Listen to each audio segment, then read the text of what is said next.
And we hit play. Produced under license. Hi there, Masling.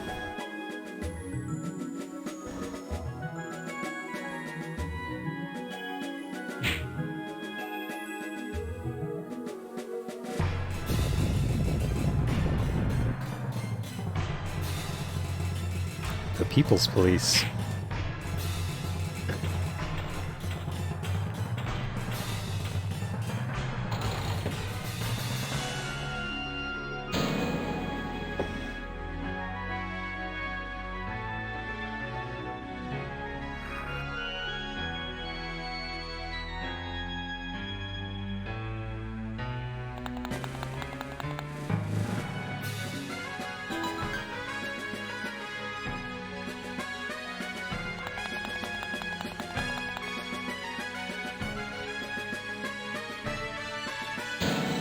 They really don't give you much time to read this.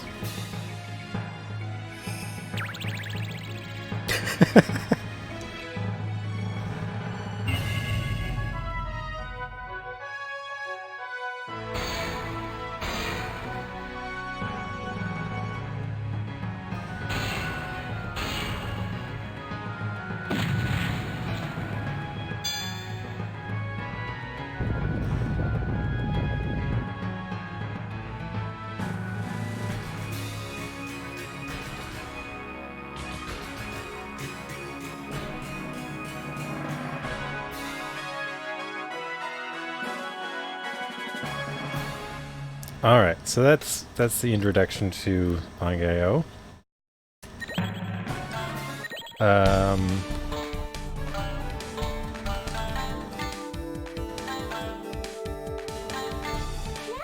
I think that's all fine. Oh, we gotta choose some initials.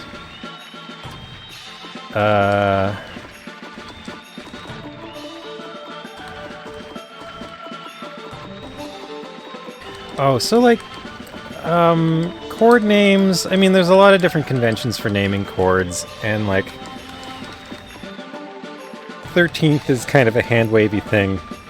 But the thing is, you have the 3rd and the 5th in a triad, and then you have the 7th. It's basically all the odd numbers, and you never refer to even numbers. So you have the 3rd and the 5th, and often the dominant 7th, but then it's extended to like any chord with a 7th. And then the next will be the 9th, which would be the same as the 2nd, the 11th, which is the same as the 4th, the 13th, which is the same as the 6th, and finally the 15th would be an octave again. It would be the same as 8, so there would never be a 15th. So that's all the ones you can put it in there. And obviously, like, that's not the only way you could build a chord. Like, you could have C with the 3rd E, and you could have E flat in the same chord. What do you call that? That's no longer fits in that numbering scheme.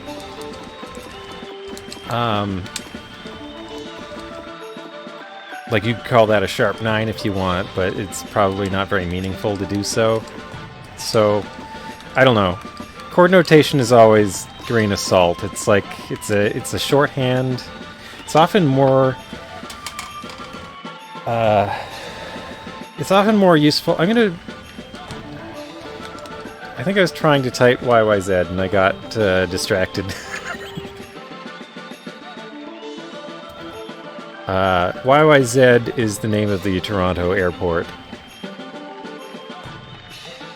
So, as someone from Ontario, when I travel abroad, which is not very often, coming home, I will come home to YYZ. And that's exactly why that Rush song is named that, because they were world travelers having an international music career, and they would always come home to Toronto.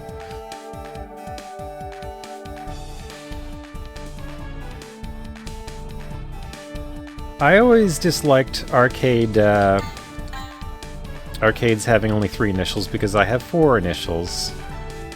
I was named after my 2 great-grandfathers on my dad's side for some arbitrary reason. And those are my two middle names. So I'm Bradley William Henry Smith, and that never fits in an arcade, except like once or twice. I've met an arcade with an extra letter. Okay, so Bangai-O, you can fly around in all directions. You can press a button to fire special attack, and I've wasted all my attacks. You can use the D-pad. I forget how I've mapped this. Oh yeah, every level you meet this person who gives you tips.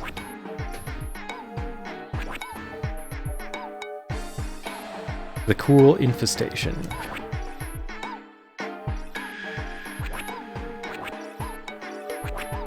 Okay, so that was telling me about the special attack. 50,000 credits.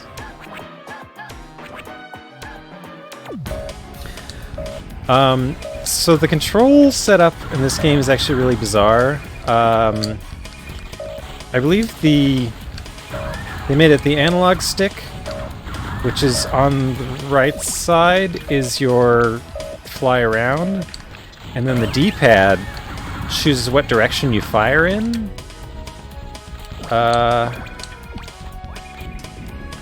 Or hang on, I need to find a picture of the...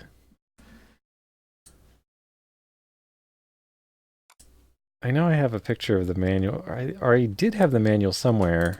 Maybe it's on my other computer. I don't see a PDF. Info station, not infestation, but they do sound similar. An unstressed vowel, they might as well all be the same vowel. I think I would like the manual to download again, just because I might want to refer to it. And it's a good manual. I like reading game manuals. But I just wanted to refresh how the controls actually were set up, because I puzzled at this for a while. Okay. Right. So the Dreamcast controller... Maybe I can... hopefully I won't open the wrong window here. Let's see what I can get. Or here, I'll just take a...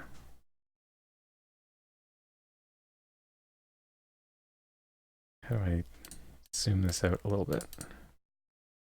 I'll have this in a moment. I'll just... New...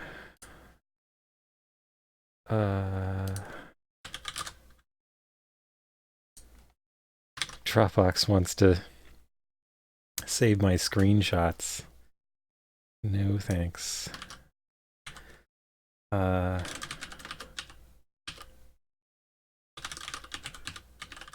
let me show this, because this is really weird to me.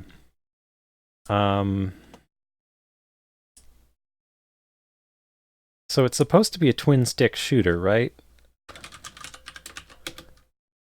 Let's get this image here. Where's pictures? There we go. Okay. So let's just show this for a moment.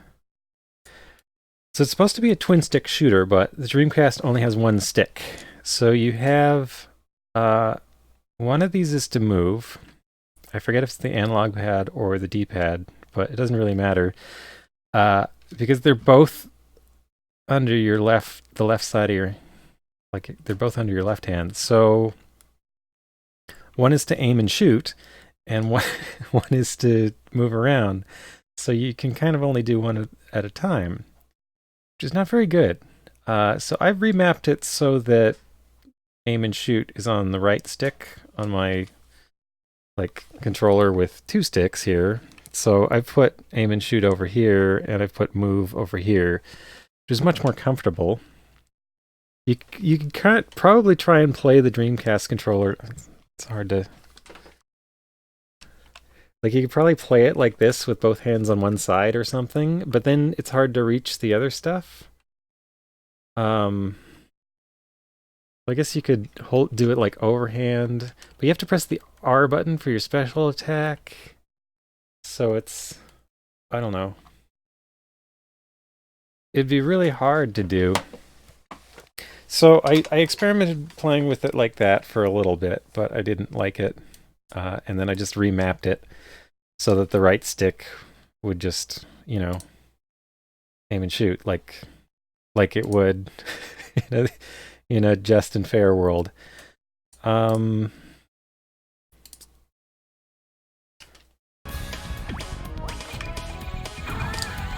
So yeah, that's pretty cool. And also, okay, so what were my buttons? I can hold a button to strafe. Oh, that was my attack. And also, I have a sister, so it's Dan and Ricky, brother and sister. Ricky's shots bounce off the walls, which is really cool. And that's really useful in some situations. Whereas Dan's shots will seek out enemies. So that's sort of like your two main modes.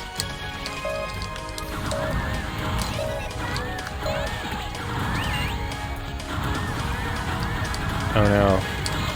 XYZ is posting an image. Or maybe I should be calling you XYZ since I realize you're not Canadian now. Maybe I just decided to call you XYZ once, and then by association I'd assumed you were Canadian because I used the word Zed. So you can kind of blow stuff up and then collect the fruit it drops. This is dropping... What is this dropping? E? What is that? Help? Whatever, stop. What's shooting at me? Something's shooting at me. Oh, there's an enemy out there. So I don't know what I'm collecting here. Just points? Not sure. It just seems weird that it's like never ending. There we go. I blew up the spawner.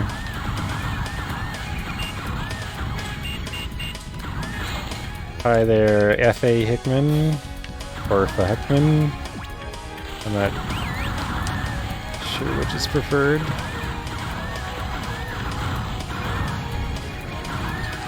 But I'll probably just randomly choose between them. Until I settle on one. So, anyhow, this first level doesn't have much in it. You just go through this door, and there's a boss right here. Are you at top speed or just very small? Are you the boss? The street urchin Sabu.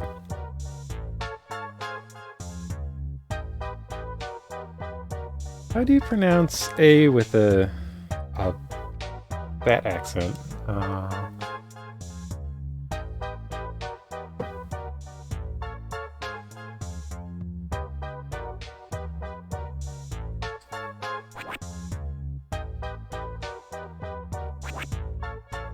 Beat the boss and you win, that's how the game's played.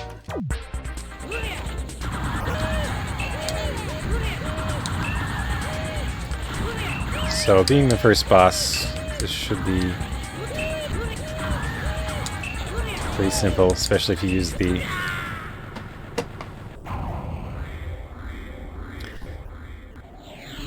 I need to move my window slightly.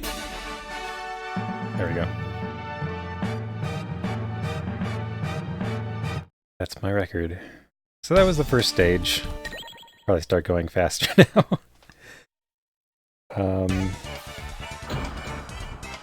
Cyber Command Center. More information from the info station. Miracle Lucky Time with the super sexy M. Oh, her name's M. Is that Ultraman? It's a very Ultraman looking character hovering around this game. Not sure if it's actually Ultraman. Actually, it probably says in the manual I just downloaded the manual. I think. Did I download the manual? Yes. I don't have a PDF viewer on this computer. That's interesting. Hang on a second. Just open it in a web browser. It does have character bios somewhere in here. What's going on with the sound? Was that part of the music, or was that due to me using the web browser? I'm not sure. This game does have kind of quirkiness to it.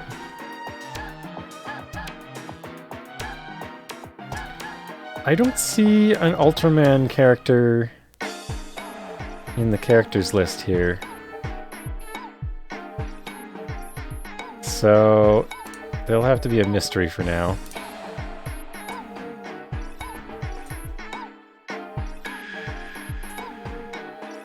Yeah, that's what I just threw it in the browser. Alright, the secret shooting. Ricky's weapons are homing spheres.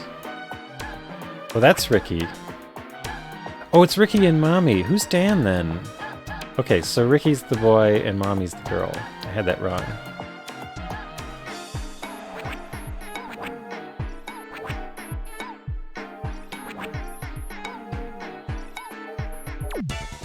She says it's 50,000 credits, but I don't think there are actually credits in this game. So I can use her to do bounce shots and, like, stop stuff like that. But first I want to go... Oh, there's nothing this way. That was the way to go. So, you see, it's, like, hard to... Well, I can hit that, but only from up close. Whereas she can bounce shots here.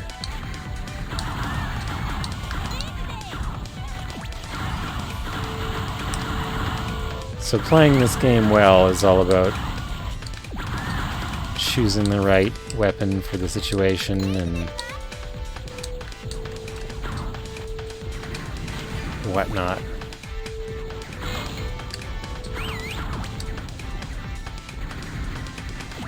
Does it have co-op?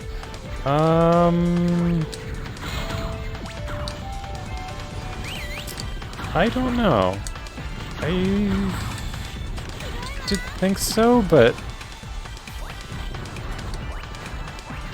you're right, it is sort of like a one-sided UI. So maybe, so I could check the manual since I do have it open.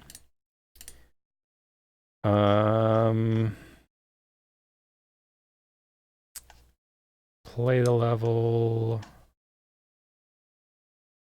Space fruit, characters, credits.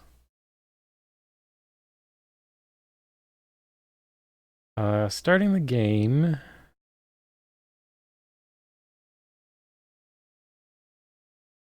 Bangai-O is a one-player game. Nope. It's just one player. So the UI is just sort of curiously one-sided, I guess. Though actually, I think it does fill in when you get the boss. The boss's UI will show up in the bottom right, like their health bar.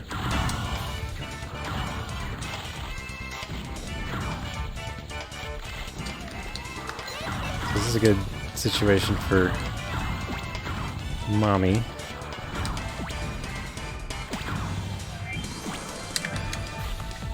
I think this is another boss.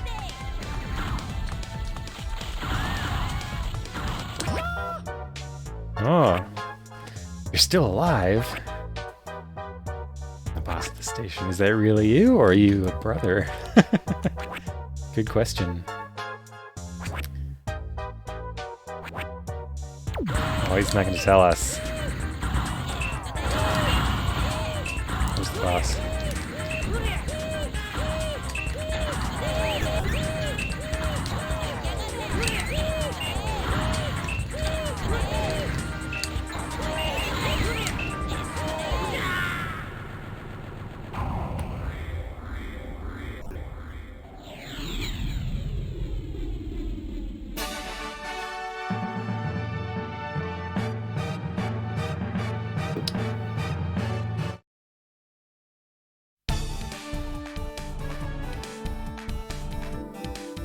Alright, level 3.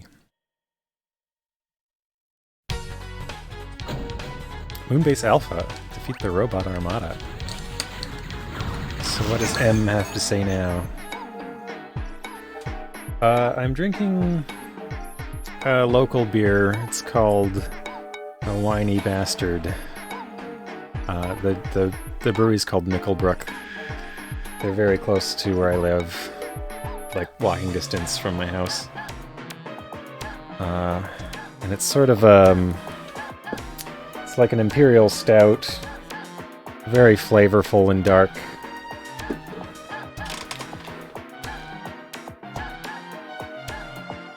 Wait, I don't...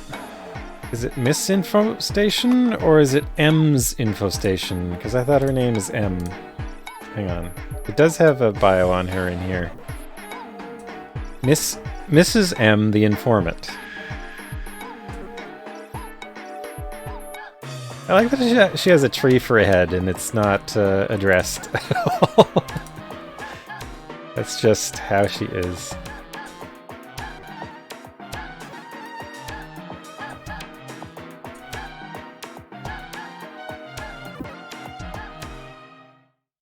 The music seemed to skip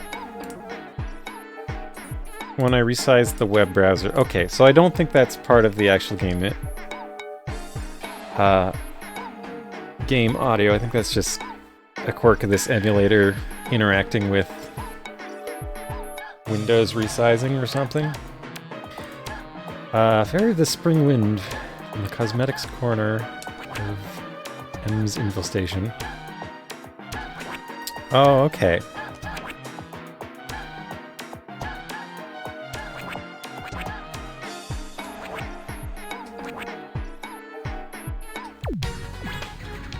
Okay, so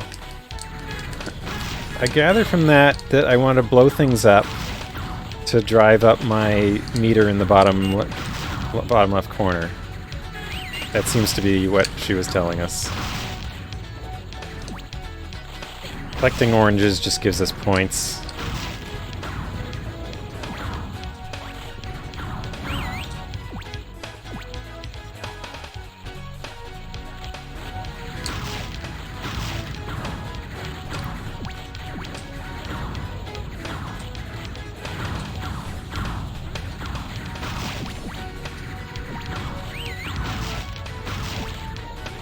There, I'm up to 5 now. Oh, I see. So I hear a whistle when one fills up. Okay. At least I think that's what the whistle is. Wow, there's a lot of these.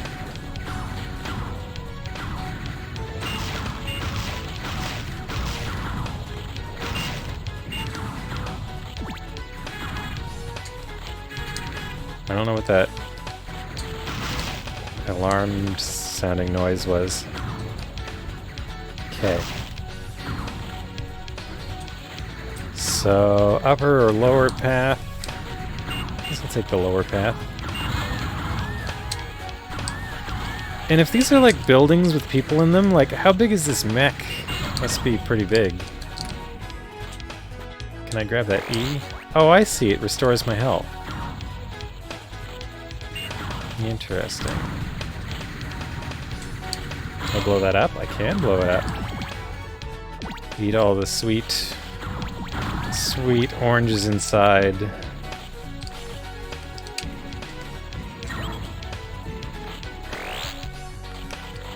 So wait, tiny buildings, giant oranges?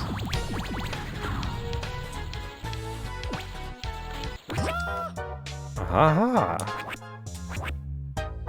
I heard a rumor that you seem to be in pretty good shape.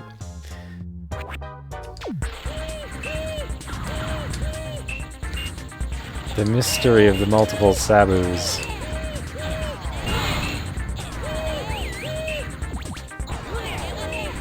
Where'd he go? Still got health. Now I'm out of explosions. Did I waste them? I like that I can shoot down enemy shots.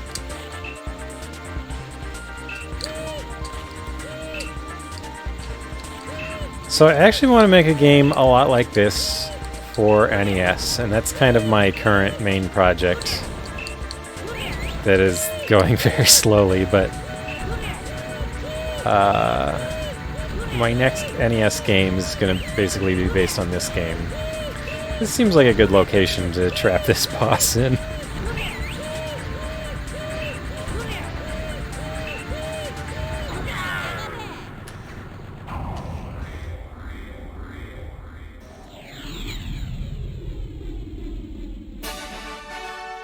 So it does look like Ultraman punching out a Godzilla type.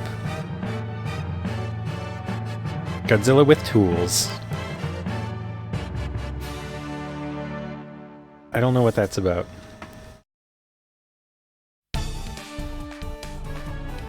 Health. Welcome to Eelf. Oops. Okay, so I'm on level 4.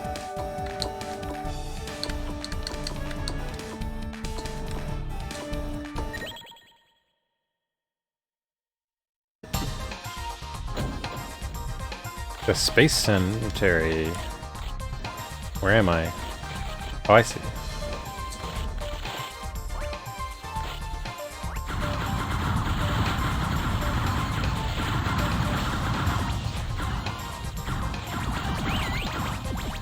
What does M have to say?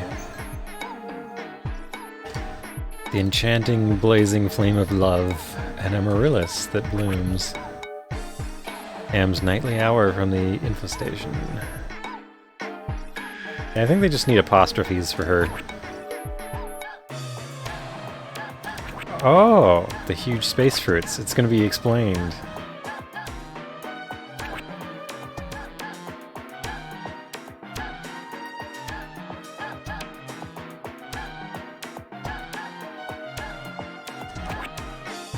You've already gained them without control. They are huge fruits which are apparently spaced. The more explosions, the better? Oh, so is this like Bubble Bobble logic, where like if you explode a lot of stuff, you get different fruits? Because so far I've only seen this like orange... Oops. I touched M's thing again. Her info station.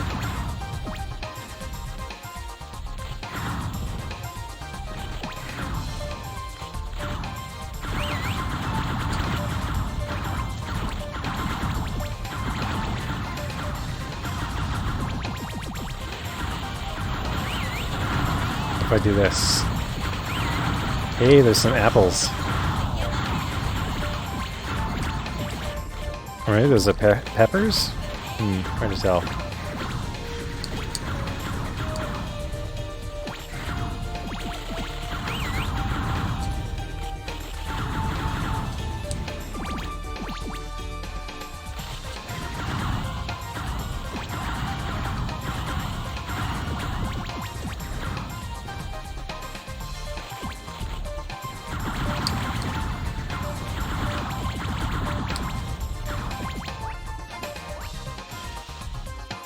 So did I have to use my special bomb shot to make the peppers?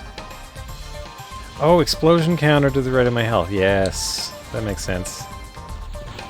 Thank you. Okay. Oh no, I had an opportunity to go up there and I squandered it. Now I'm stuck down here. Wait, what was that? Oh!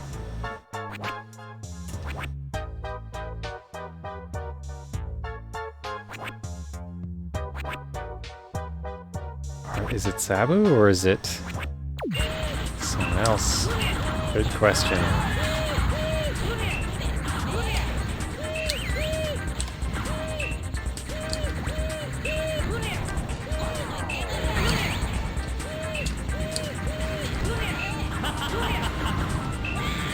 Oh no! I got a game over.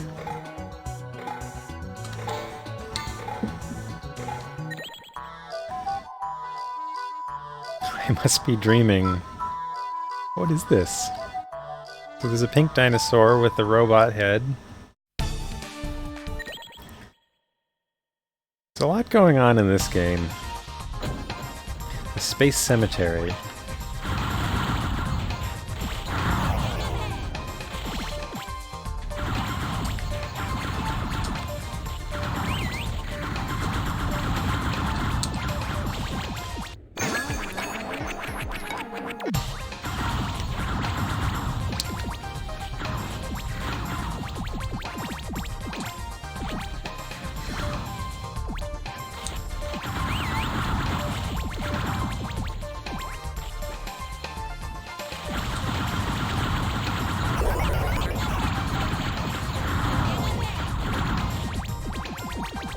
Seems really hard to keep the explosion count up.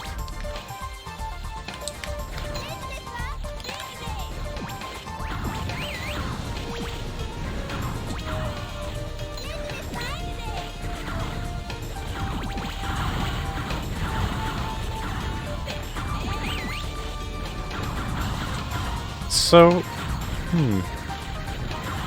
oh, I need to get rid of that spawner there. There we go.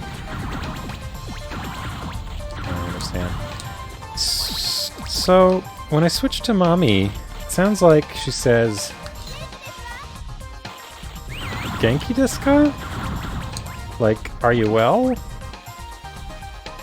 So what does Ricky say? I can't parse that one.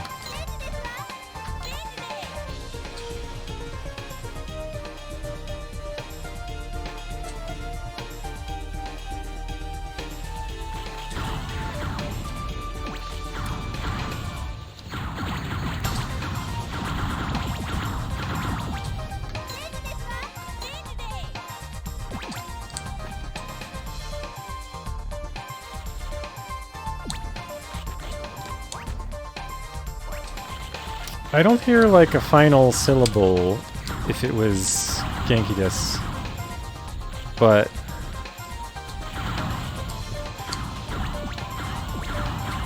I feel like the first word might not be Genki. Okay, so this time I want to go through this side hole here and then see what's up around the edges of this place. It's probably like a secret thing. More enemies to destroy. Oh, there's a little... It was one of those, tanukis. With the hat, like the traveling hat. What is that thing there? It's blue. See, it's got its, like... Hobo... What is that? Okay, I blew it up, but I can't reach it.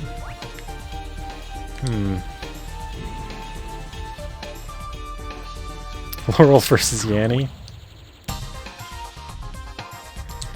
My favorite of that was the brainstorm that sounds like Green Needle. That one was really good.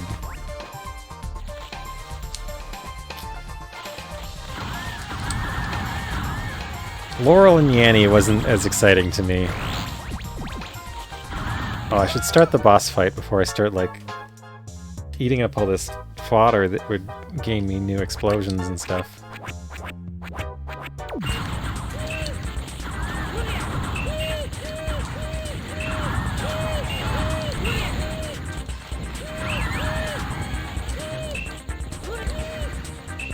So I think the trick is to wait for an explosion so that I can send an explosion back. And I think the resulting shooting down of all of their bullets kind of counts for new explosion points.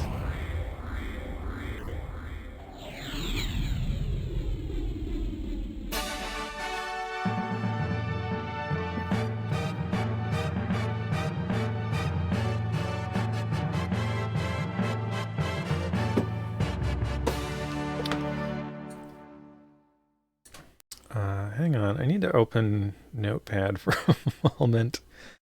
Because I mentioned I wanted to make a game based on this. I have to take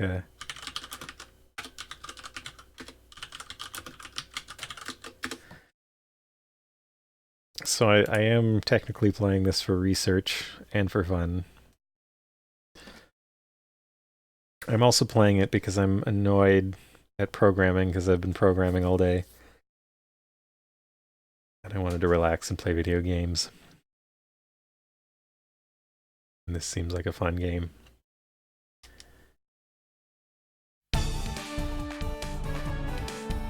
Alright, level 5. I wonder how many levels there are. Milky Way Station. All core bosses are harmless. I just said all core bosses are harmless?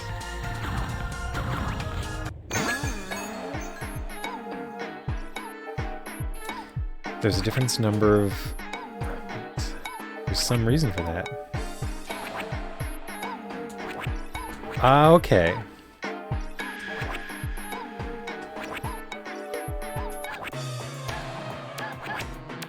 Ah, okay, so I want there to be more hostile inbound bullets when I fire.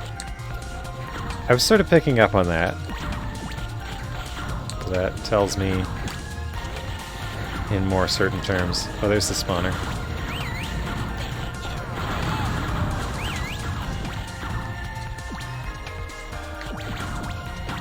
So do I want points?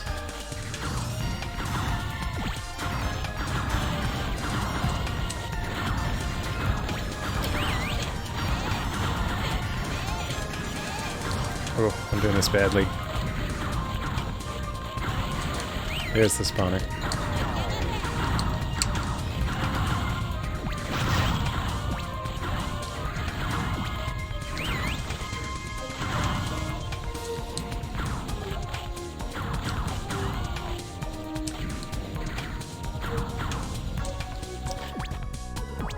Okay, so if these Tanuki statues are the same size as buildings, that implies that they're very tall. This looks like something I can blow up, but... No? Guess not.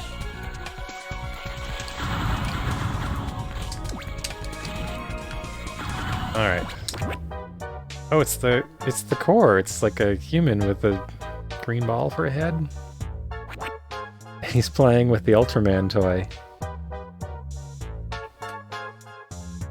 Koazo. His job, ha.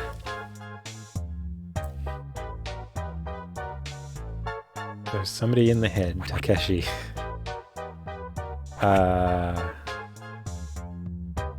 can't tell you that. What?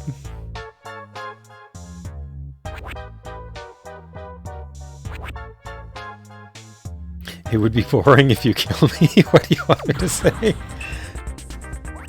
Well, that's dark. Okay, so the core boss is harmless, but seems I have to... I don't see any alternative. Do I just destroy it? He seemed like a friendly guy. Why do I have to destroy him? And he's half-heartedly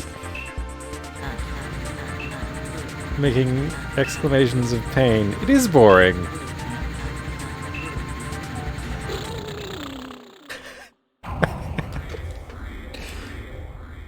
He dies with a balloon deflating sound.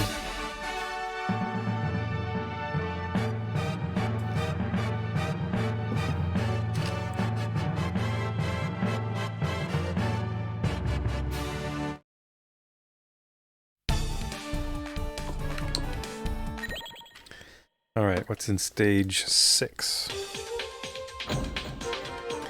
Warning, men at work.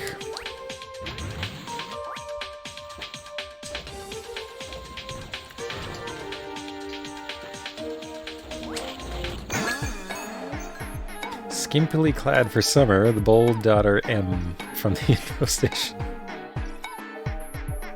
Now she's got a period after M. 2 types of door. Red door closes, can't get back. Blue door only opens... Okay. Under a condition.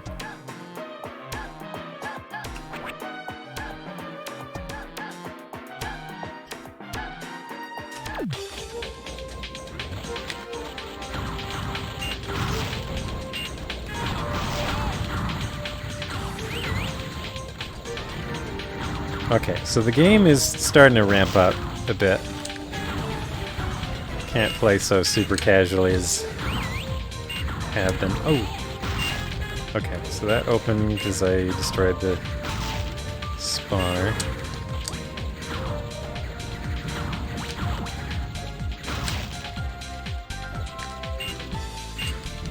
That's curious.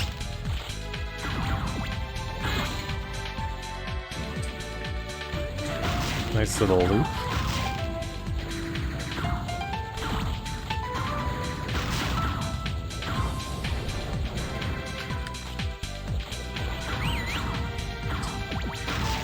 Wait, the N64 version was the original? I thought N64 was a later port.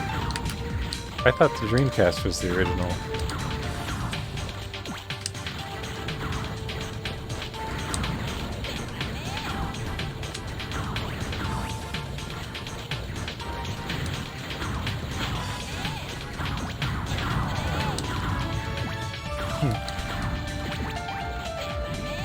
Interesting.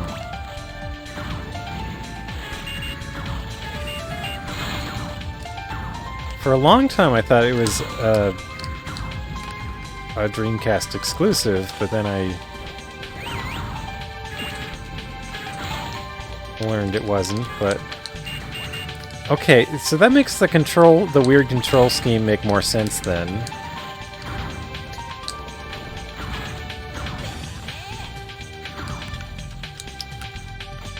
If it was supposed to be like 2 sticks for 2 hands on N64, left hand on the D-pad and right hand on the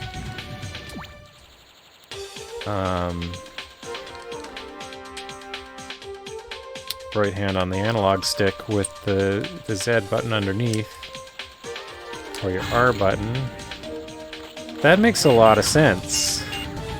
Unlike the actual Dreamcast controls, which are bizarre. I'm not doing too hot here. Bit low on health. So it would be nice if these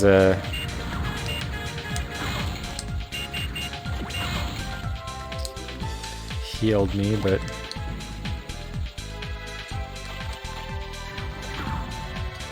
I've made my bed, I'll lie in it. It's gonna be Dreamcast all the way.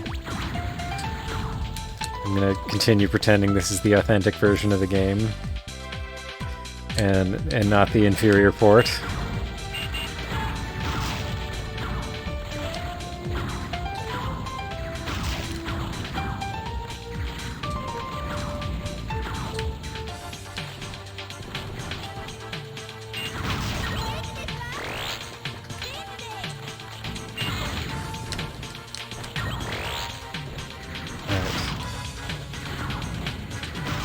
So there seems to be a boss there. I haven't gotten too close to it yet. Okay. We're destroying our works of art. The hero of justice does not destroy art. I destroyed it, therefore it is not art. That's a good definition of art.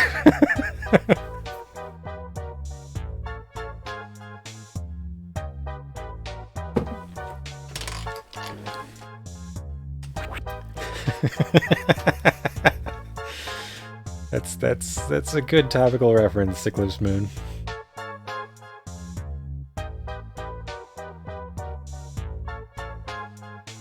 Who's Heisen Evil Genius?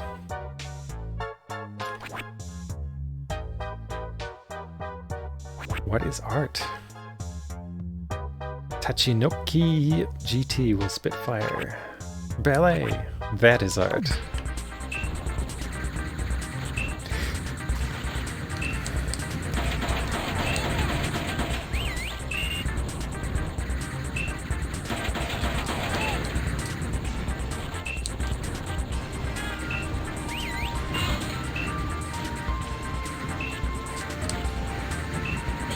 Oh!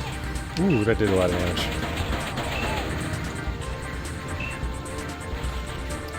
Tried that a little bit early.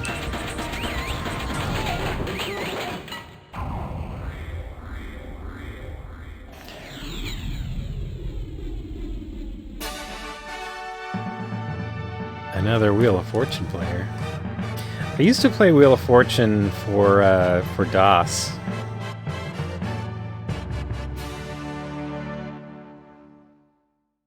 Like CGA colors. How are we doing here? Level 7.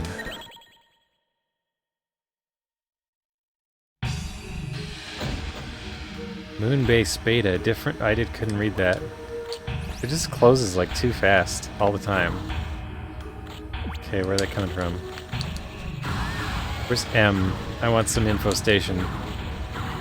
Oh! I know what this is. So that's a wall, but I bet these... yeah. So they bounce off the blue. The Ricky shots go through. There's the infestation. I bet she'll tell me exactly this. Special crystal blocks. Green ones.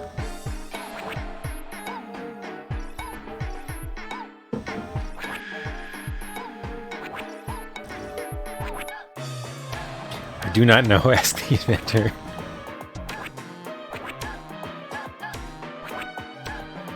As you say. I like the phrase, as you say.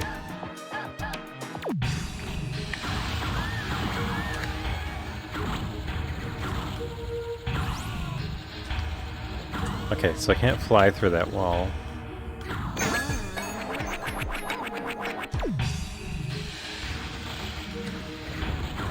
Ricochet as Ricky shots. Mommy shots ricochet. Ricky shots pass through.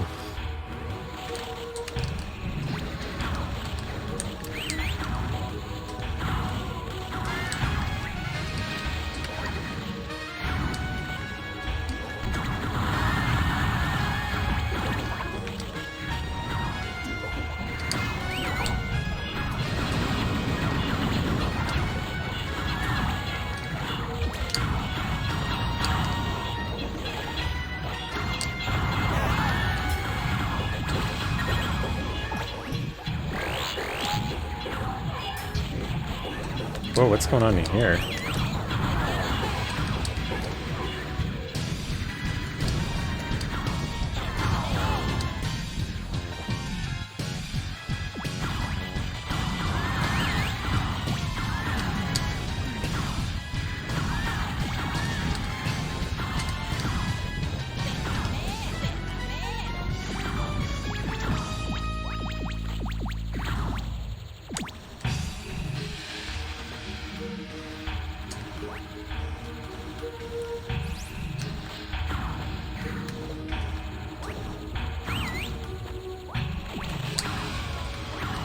Oh, I see. I gotta blow it up.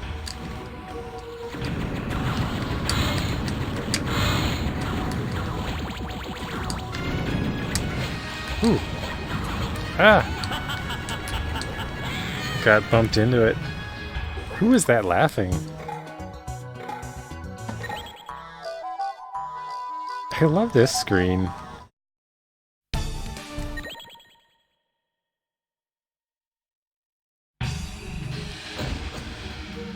Different shots penetrate different barriers. Okay. Well.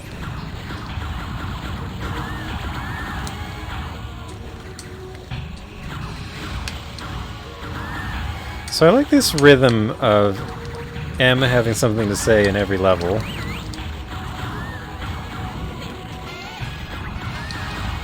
Even though almost always it's something I had already just discovered on my own by accident. I'm not sure there are credits in this game.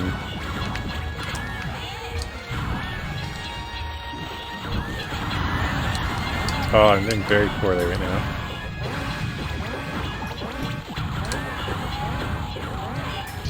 Game's decided to warn me. I pay more attention.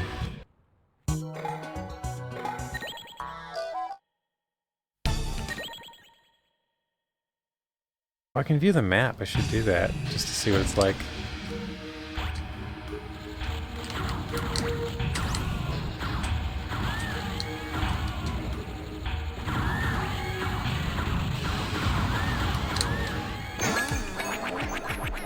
Trying to get past her. Oh, okay. Enemy shots go through.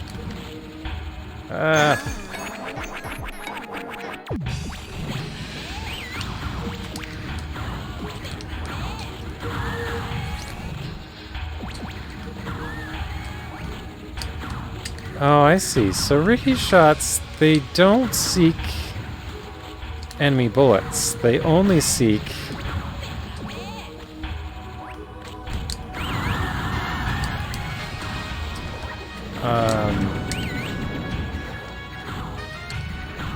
like they only seek the actual enemies. So they don't help me shooting down the incoming attacks. Let's see if this is like more useful than I've been defaulting to Ricky because you have the seeking shot, but it feels like I'm underusing the other one. There's probably more uses for it than I think. There's some energy. That's helpful.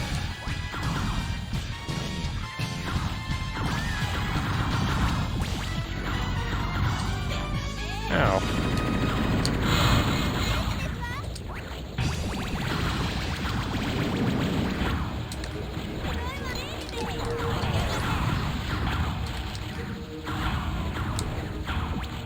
Right, okay, there's the spawner.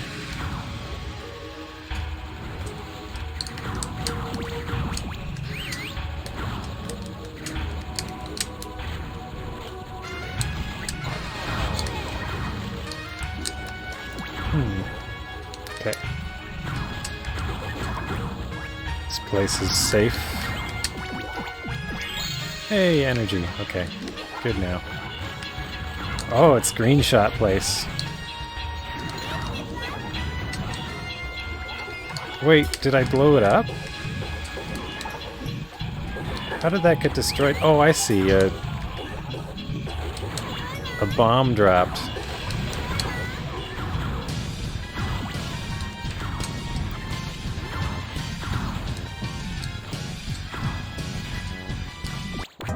Oh, it's more core.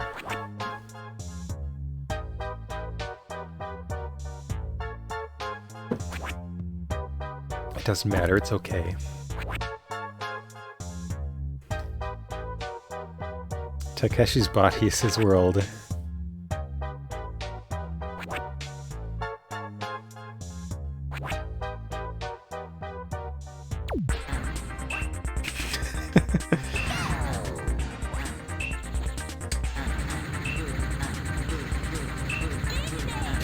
This reminds me of, like that one boss from Monster Party that's just like you go in and it's already dead and it just says, "I'm sorry." I think it's like a dead lizard or something.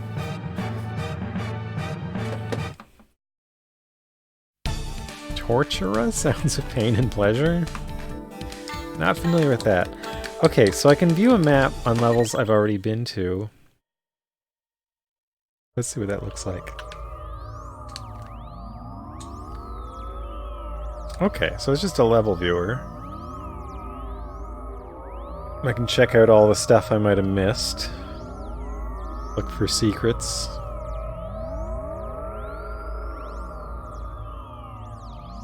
Fishbowl in the water level? Melon bread? What does melon bread mean?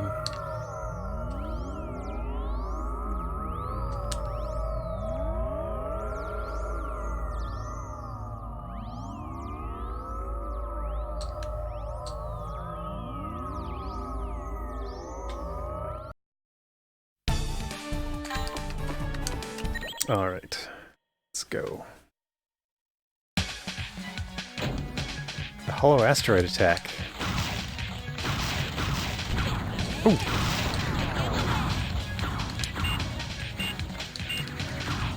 I think that's my big problem. I don't use the counterattack often enough. I should really be using it constantly. Okay, it looks like I can... I see. Destroy the little bomb at the edge.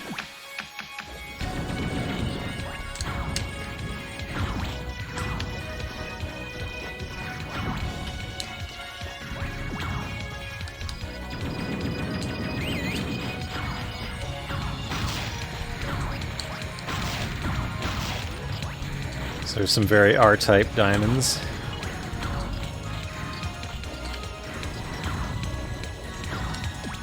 I didn't see an info station, which makes me feel like I went the wrong way.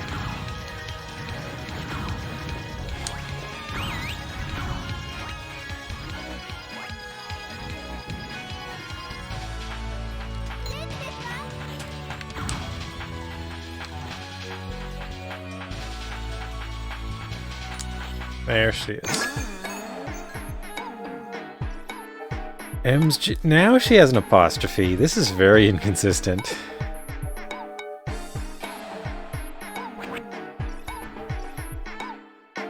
On the where you are inspected by a... On the where?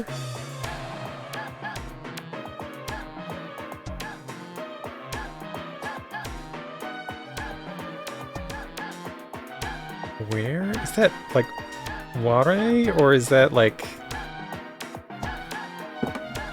That feels like the translator wrote Ware and then, like, was going to translate it and forgot? Or something. Like, what is going on?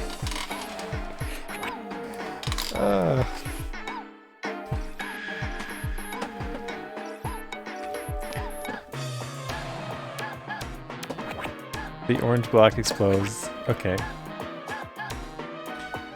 Ricky seems to like Miss M. Mrs. M? For the moment, I am a married woman. On the way you were inspected? I don't know. I don't know. I don't know. Who can say?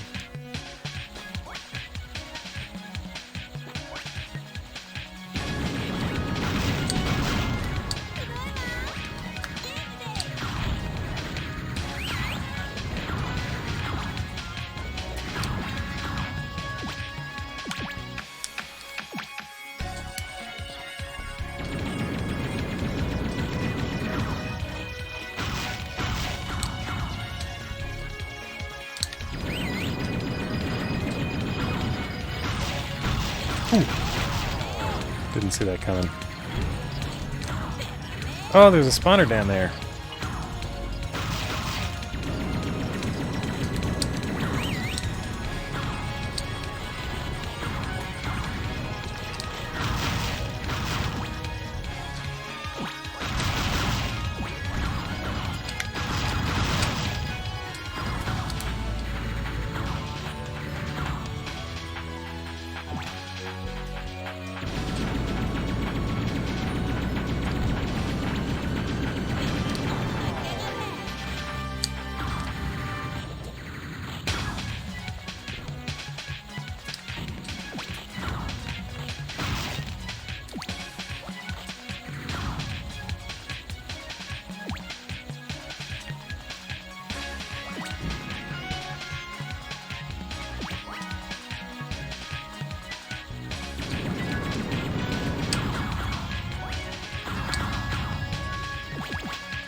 Okay, that's the boss, and I'm low on health now, because I...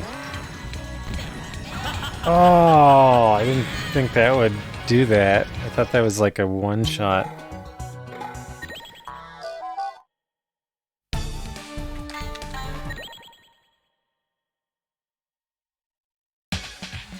I was gonna fix that in just a moment if I just gotten past that wall.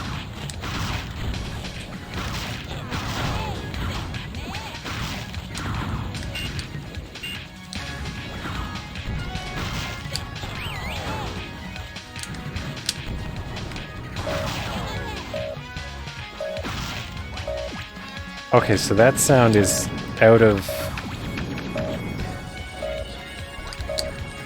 specials, out of counters, whatever you want to call it, counterattack.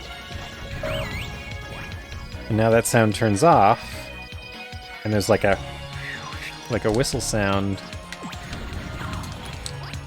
that tells me it fills up. Okay, I'm starting to learn what sounds are what. So there was something under these when they fell, but I didn't catch what they were either time. Oof.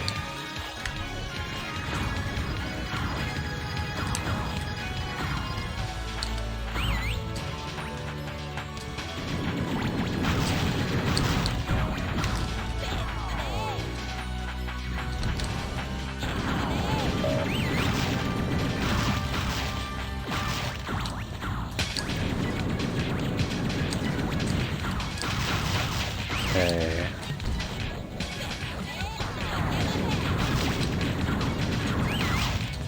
Oh yeah, come to think of it, XYZ, I'm not sure if water is like an appropriate thing for M to be saying. I can't remember all the different cases or like who would say what. Especially in like Japanese fiction, there are like a billion ways to say I, and it's so... there's a lot of cultural depth to that I'll never understand, not ever having been immersed in Japanese culture or anything.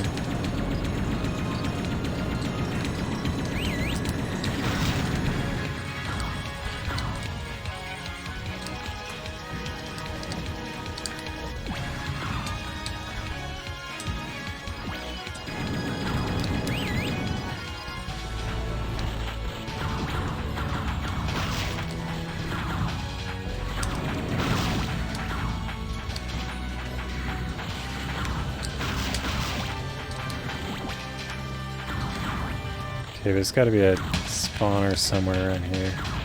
That's the boss. Back off and try and get these others out of the way first. Okay, this time I'm actually going to get the health.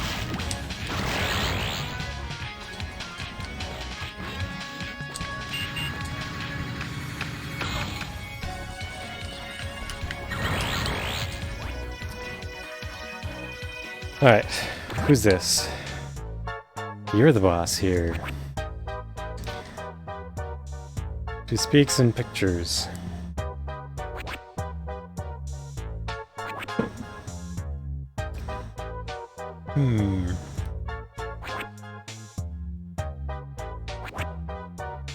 Alright.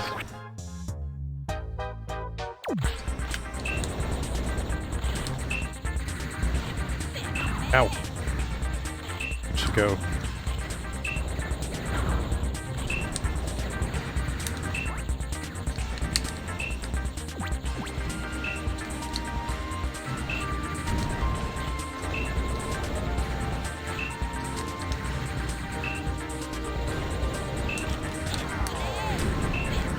Ah. All the bosses seem like really nice people. Loved it at the end there. I fired my counterattack, and then she did like the big attack. But just a little too early. Okay, let's try and do this quick. I'm just gonna run through it. See if that doesn't get me destroyed.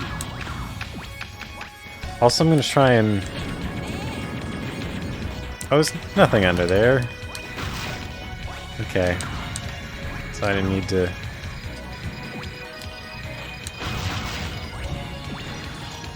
try and find a special secret by getting underneath there.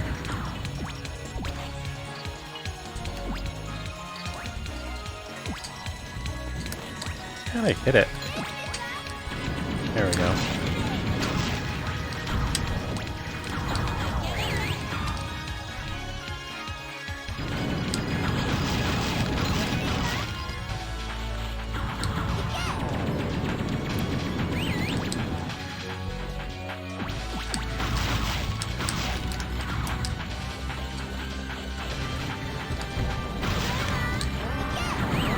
I'm doing badly.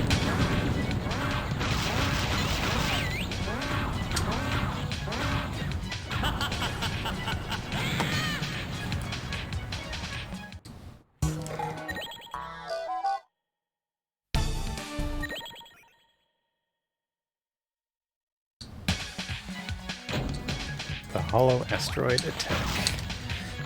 Once again.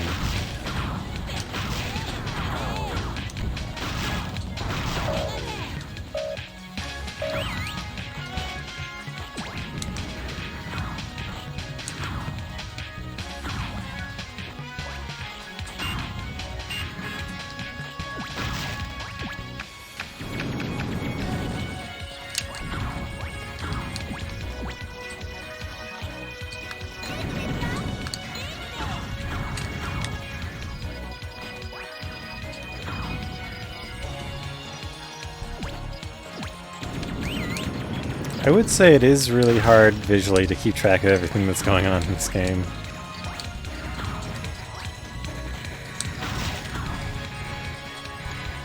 Like, there is some good color coding going on, but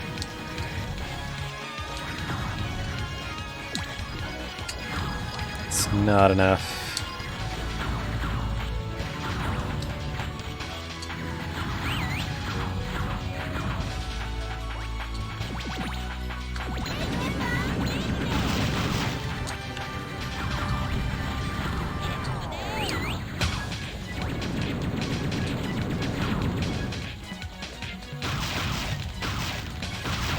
There we go. Doing pretty good now.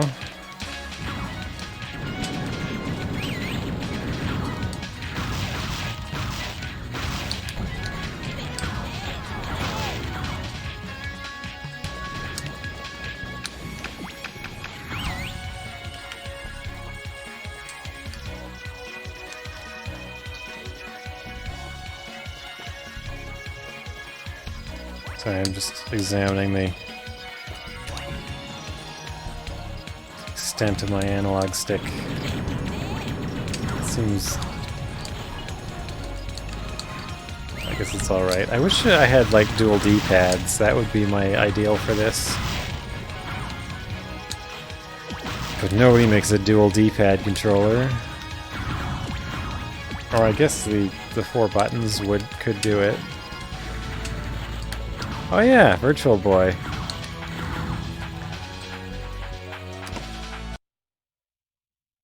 Actually, hang on. There are 2 control schemes for this game, but it's like AX control scheme, but I think it just like remaps the ABXY buttons, which don't help the aiming, if I recall. Now I want to...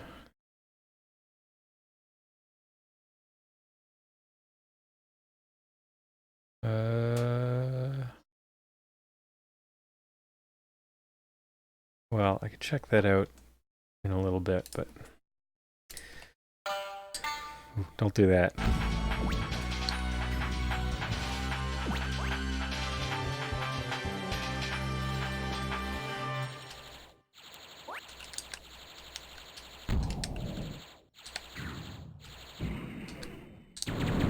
The music just stopped? It's a good time to find out what they're saying.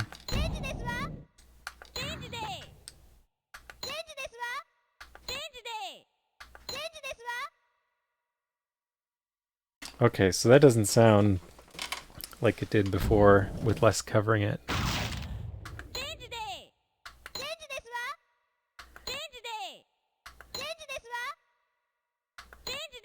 I have no idea what they're saying.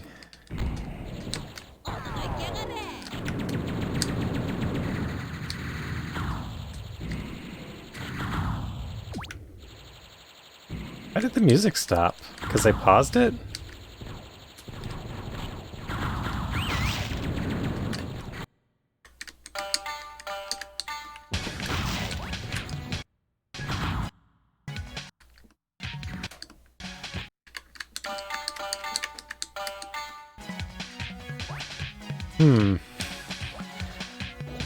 I tried pressing like different direction buttons to see if like up or down was turning the music on or off, but it didn't seem to be. So I don't know why that happened, but it was interesting. Could also be a problem with the emulator. That's, you know, never rule that out, but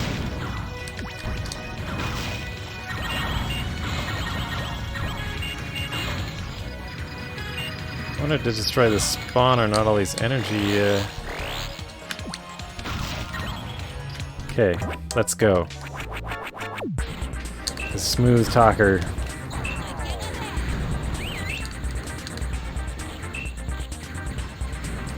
Probably get rid of these. Where'd she go? Oh, there she is.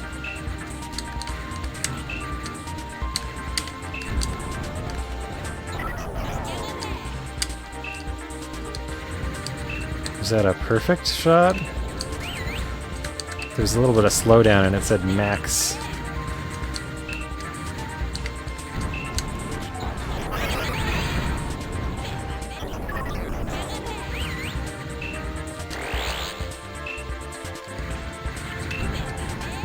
No!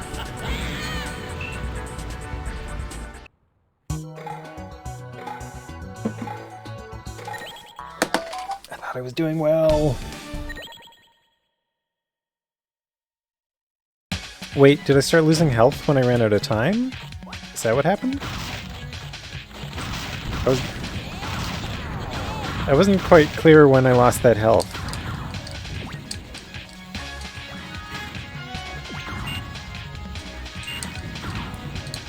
This game does seem very, like, speed and score oriented, so I wouldn't be surprised.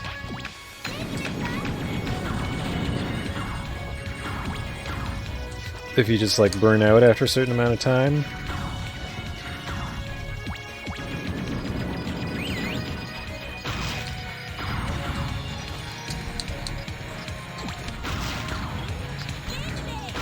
Still feel I'm underusing the straight bounce shots.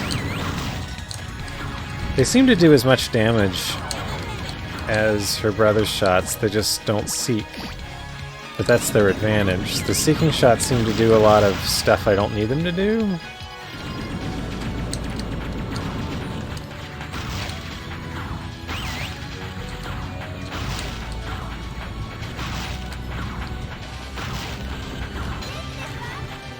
Whereas these shots go where I'm sending them.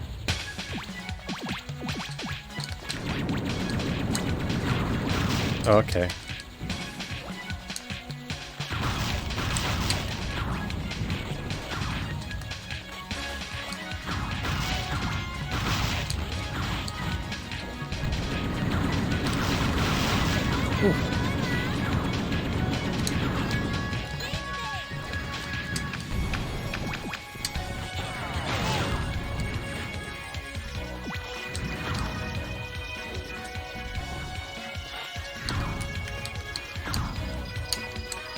So I was just taking damage, is what you're saying. Gotta be careful, I am kinda almost at the end of my rope here. No! No, no, no, no, no! Ah.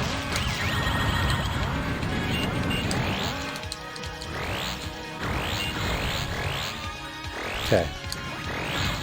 Everything's fine. Let's fight that boss.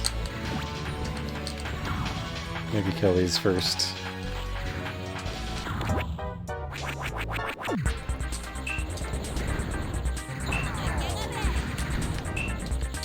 I got so far in the boss fight without taking like any damage.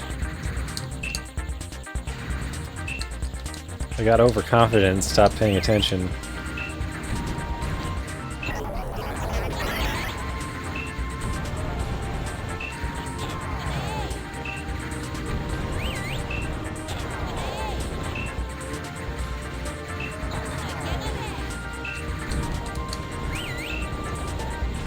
What's Joom's PAR? I don't know what that means.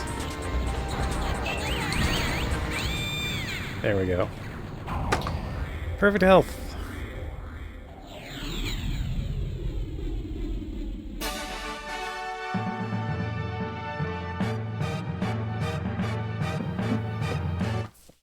Doom had a par time?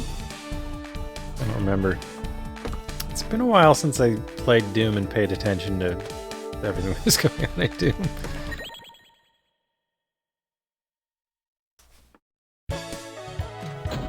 The explosion store, shopping with a bang.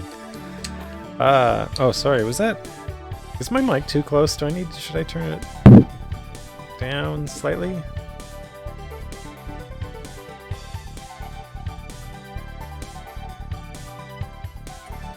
Put a -2 on it.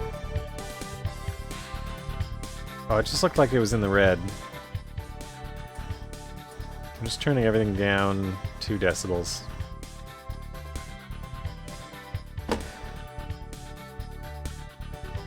Oh yeah, okay, I remember part-time.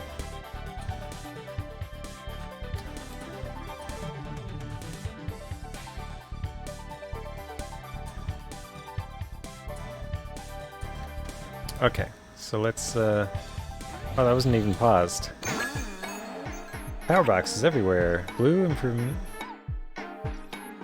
Yellow, complete recovery. Green, find out.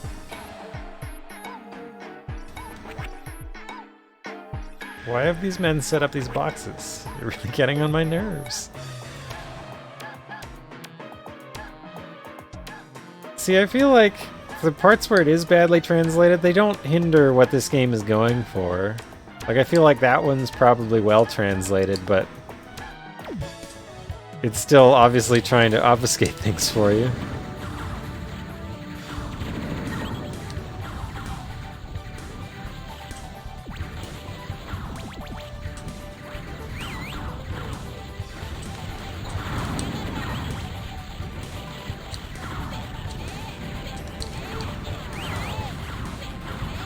Oh, why am I in this hole with...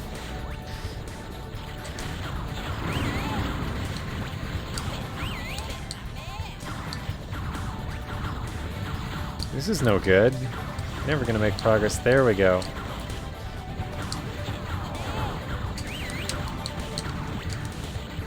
Come on. There we go.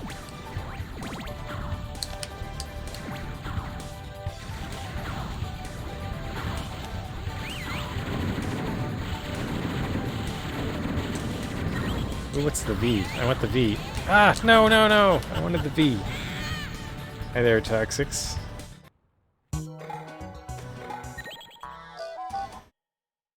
Alright.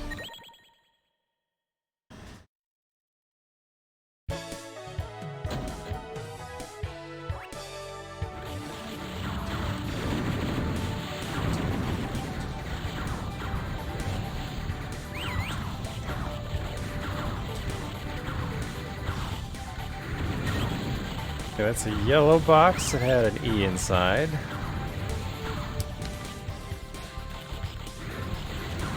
That box I want to know about. Sounds like I'm beefy right now. I don't know what happened. Hey Yabos, keep your mouths shut and put your hands up. I'm Tesogari Deka. It's obviously only a nickname. I will now hunt down the gang to find my missing daughter. If there's any sound, my daughter will be in danger. Step up with the Kimbachi X we stole from the gang. Can't agree to that. Let's go, you should be home by 8, come back. I guess Etsuko's his daughter.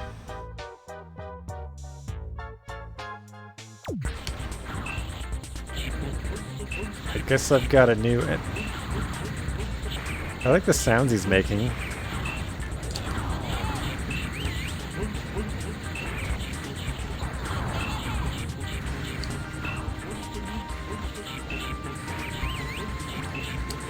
So yet another boss who seems like someone that's just a bystander here.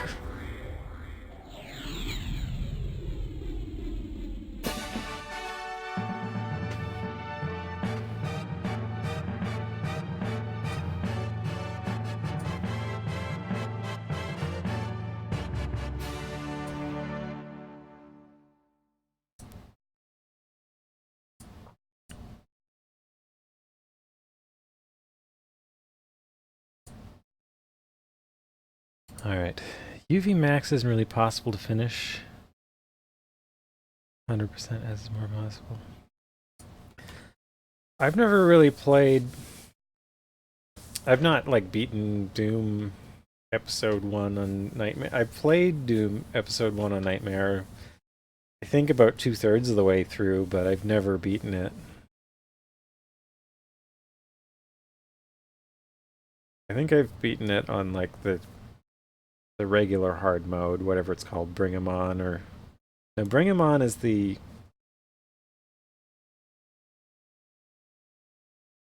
Wolfenstein difficulty. I Am in Hell? Ultraviolence? It's called Ultraviolence? I believe I've beaten episode 1 on that level, but not on Nightmare.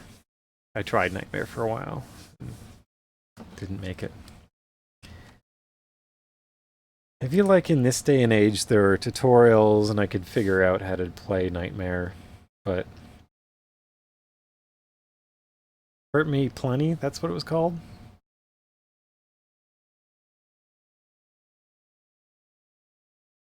Bring 'em on? Well, I don't know. I don't remember the difficulty. It's been a long time since I played those games.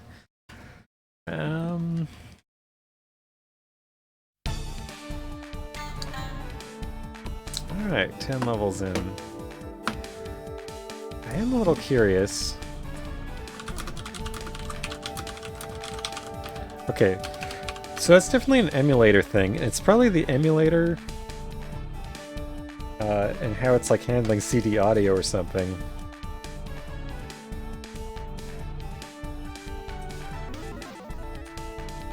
Yeah, that's something weird happening because I'm using a web browser at the same time.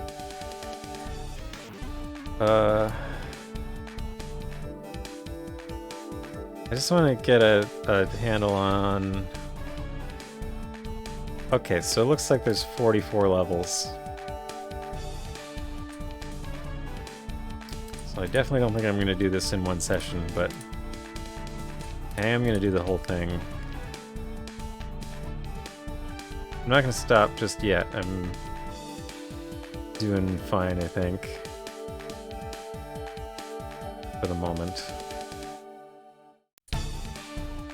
But I was just curious how far I'd get. GD audio.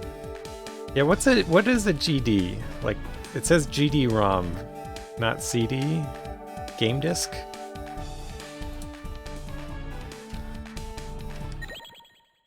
Gigabyte disc?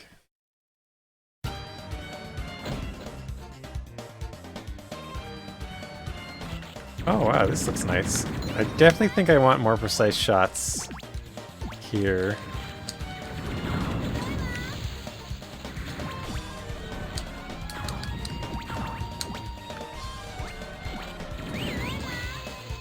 Did I get hit by that? It's hard to tell.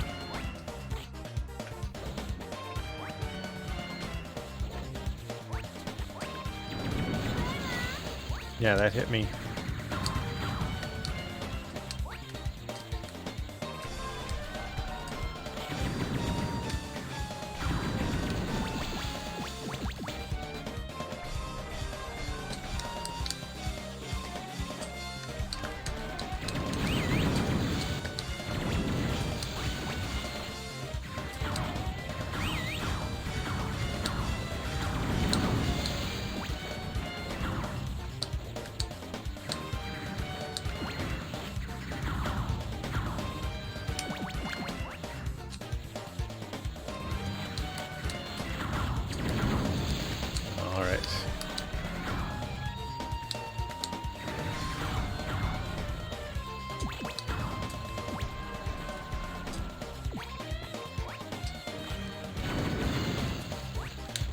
Oh, there's some info station.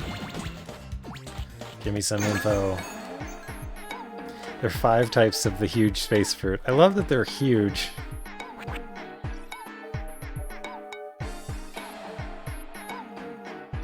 Oh, so it is apples. Mandarins, apples, bananas, pineapples, watermelons.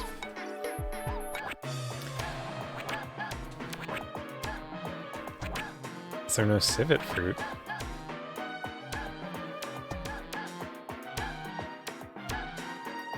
I thought civet was a cat. Is it a fruit?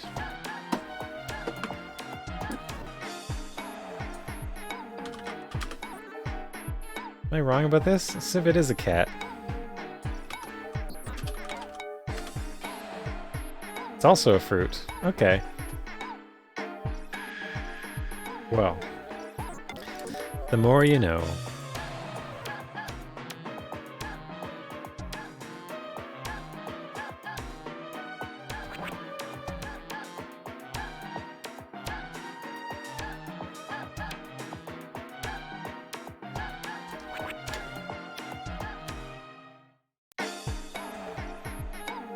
Yeah, anal glands of several animals have been used for scents and flavors over the years.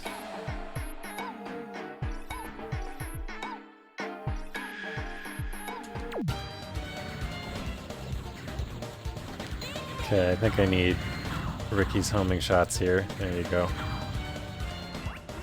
That looks like a boss. Touched the info station again by accident. Okay. What's up here? Definitely could use that E. I really don't know how I'd be in a situation where I can generate...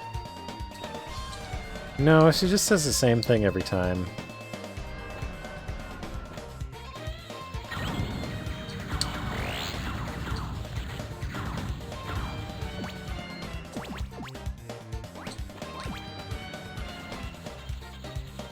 I'd like to generate a banana somehow, but it seems really hard to generate.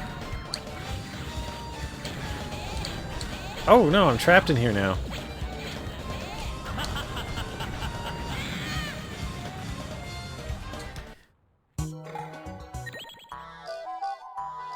Still love this screen. This is a neat screen.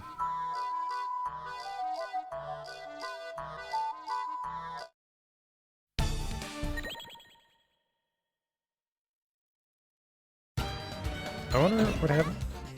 Ah, bomb maze. Okay. Avoid the explosions. So, some of the things... Okay, that hit me somehow.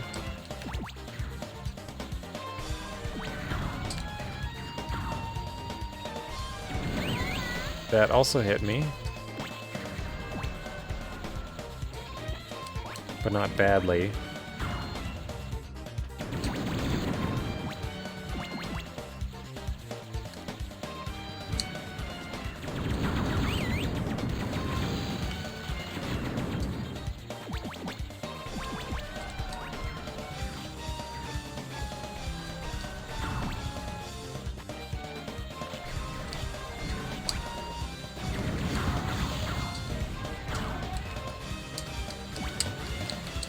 But I want to see what happens if you get a game over as her.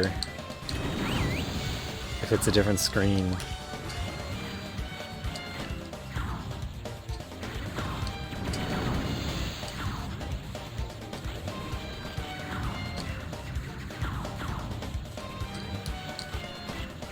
I really liked how they did that in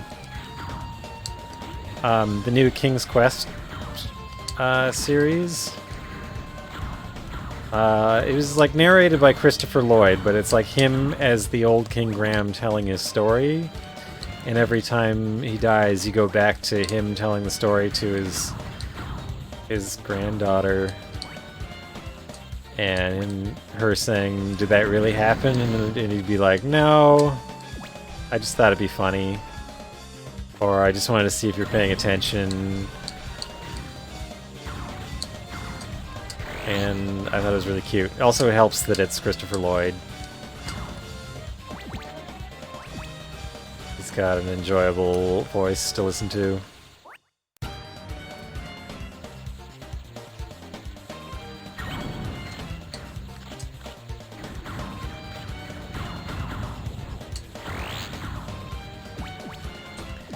The only thing that bugged me about them using Christopher Lloyd is that they couldn't resist putting in a 1.21 gigawatts reference somewhere in the game, which I'm sure some fans love, but it's too far. It was too much.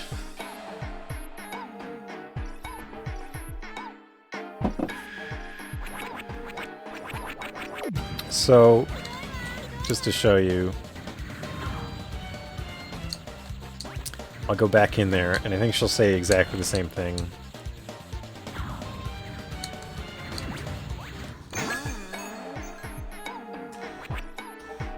I don't think they said gigawatts, but there was definitely a 1.21. It was a reference to that line in there somewhere.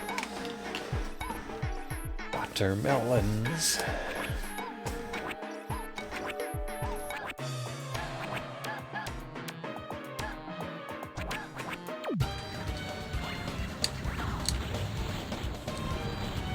Whoa, it's growing.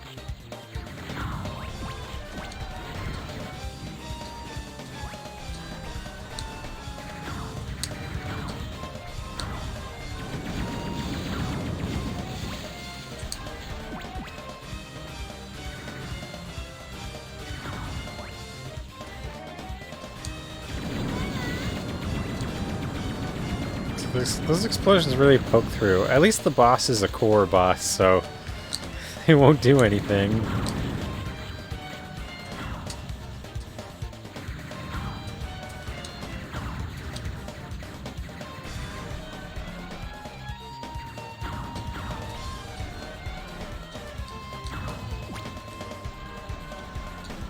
I feel like I'm having a hard time pressing diagonals. I don't know why, though. Whoa, what is this? You're not from the Cosmo Gang, are you? I'm called Ricky, everything else is a secret. Pi Yoshi, stealing the gang's robot technology. What sort of boys are they? I can't name names. Your robot's rather cool. Exchange it for this Atsuto Mega Kuro.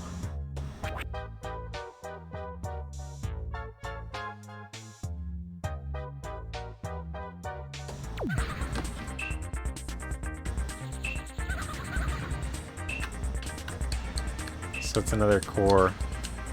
It doesn't fight back.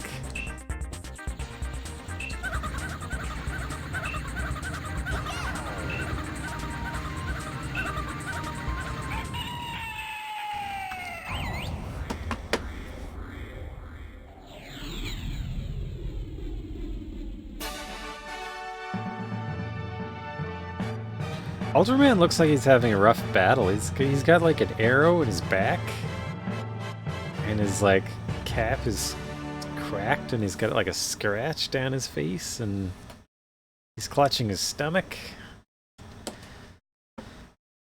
It's been a hard battle for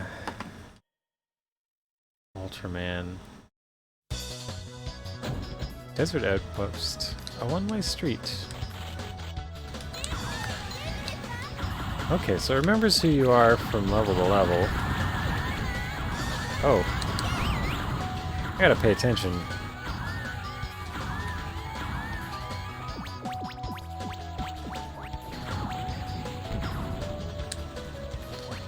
So I wasn't sure if these were apples or peppers, but they're definitely apples according to Mrs. M.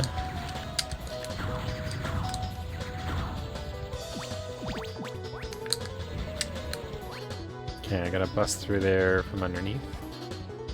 This music reminds me a little of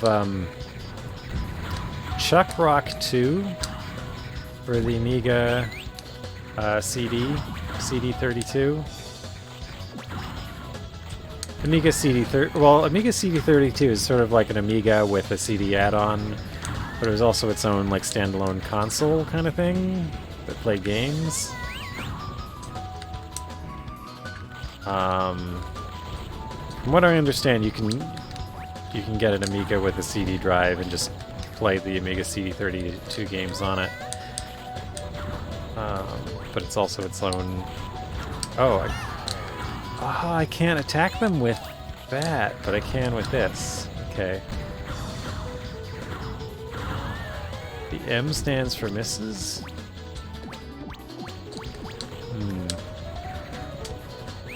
What does that say?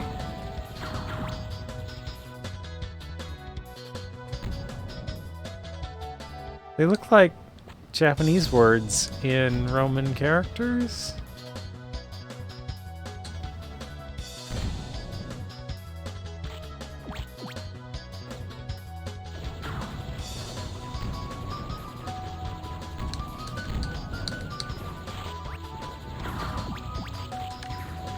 Ooh.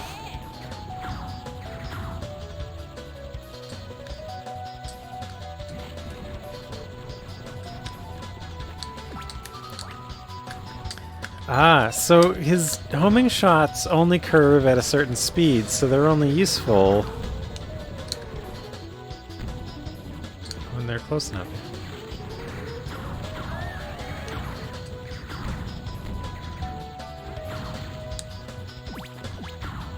What does racist with languages mean?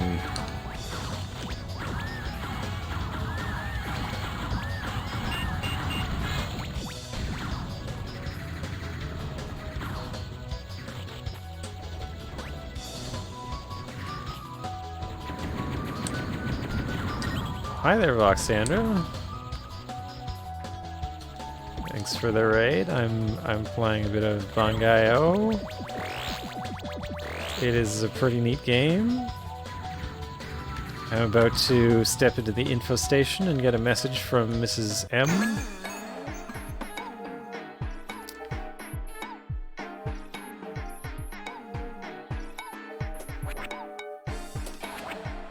The same text terrorist. Drives me crazy. I gotta stop walking into the Mrs. M conversations over and over again.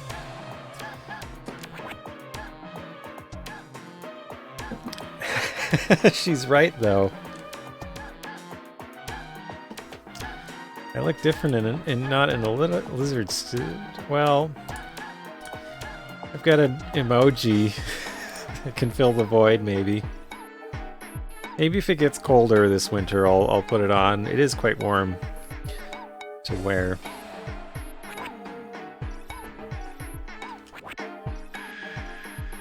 Press B.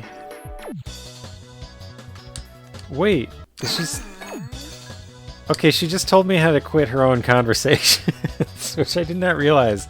I kept walking into these over and over again, and I'd press like A a bunch of times, and she just told me that I can press B to leave it. Wow.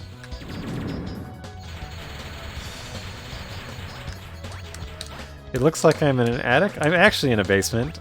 Did I just trap myself? Does this game just let you, like, trap yourself under a pile of rocks and then... that's it? Hold select. Wait. No, this isn't Lizard. I can't hold select. I don't know if the Dreamcast had a select button. I realized that you were just joking about hold select, but now I can't remember how many buttons. Yeah, there's a start button, which I pressed to pause. Oh wait, I had this right here. We could look at it. Start button. Yeah. It is a pretty brutal game, I'd say. Like it's gotten quite tough not too far in. Oh, I didn't try the counterattack, did I? Well, if it happens again, I'll try that again. Dreamcast had a D-pad that would cut your finger in half? I don't think I've ever held a real Dreamcast controller. I am emulating, of course. But I would take note that this is a twin-stick shooter, and the Dreamcast did not have two sticks like it had... Well, its two sticks were on the left, so there's like... The analog pad is for direction, and then the D-pad... Or I think the D-pad is for moving around, and then the analog stick was for aiming and shooting, which is really bizarre. So like I've remapped it so that the shooting is on the right stick on my controller here, but uh like I can't imagine playing this game. Like I'd have to have some weird overhand control scheme to play this game if I was actually using a Dreamcast.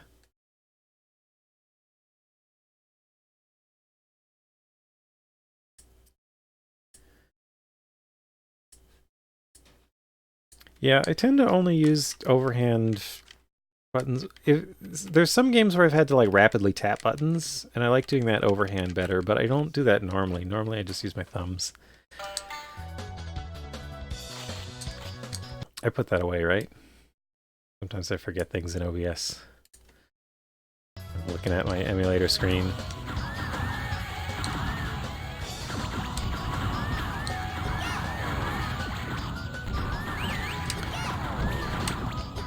I just realized I dropped the thread earlier. I was saying that this level's music reminds me of the music from Chuck Rock 2 for the Amiga CD32, which had an amazing soundtrack. It's not really that great a game. It's better than Chuck Rock 1. It's an okay, like, platformer game. But Chuck Rock 2 has a very good soundtrack, and I recommend listening to it.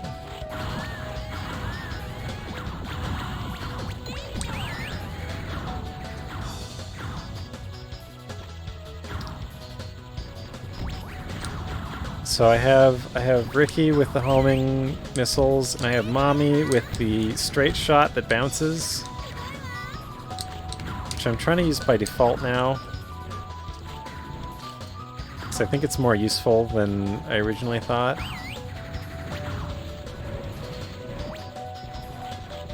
Because the homing doesn't home, like, super accurately. But the bounce shot can shoot around the corners, which is actually really useful.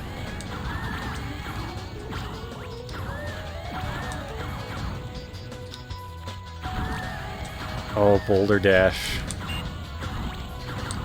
That's an interesting game. Ah! Didn't think that would get so far back.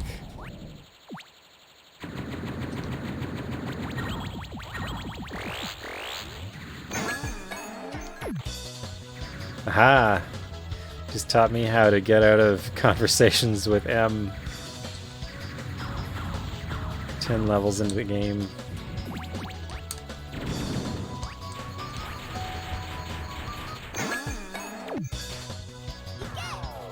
So that doesn't seem to be helping.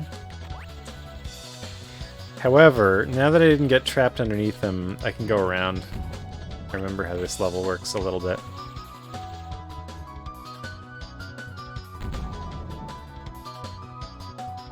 Yeah, I'm not sure if there are actually any good games for Amiga CD32. I only remember... Well, I played Chuck Rock 2 for it, because I found the soundtrack randomly at one point. So that opened up this place. I can now go across here. And there was a Battletoads for it, I believe. So I investigated that a little bit.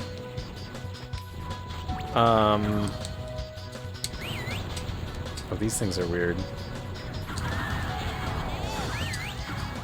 I should have fired more counter bullets, I thought.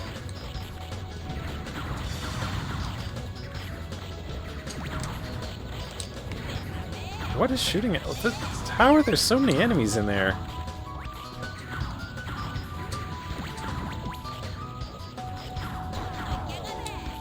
Okay.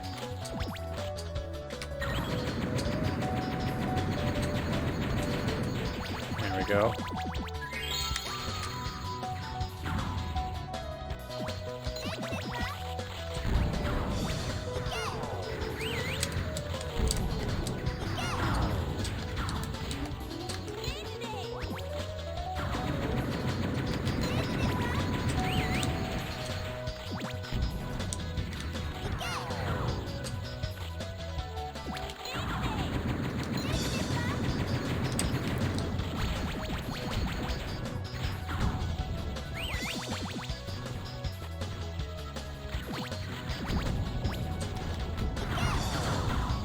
I have not been looking too much at the VMU, but I realize now that I put it in the corner so that everybody can see it. I'm kind of focused on all the bullets that are coming at me.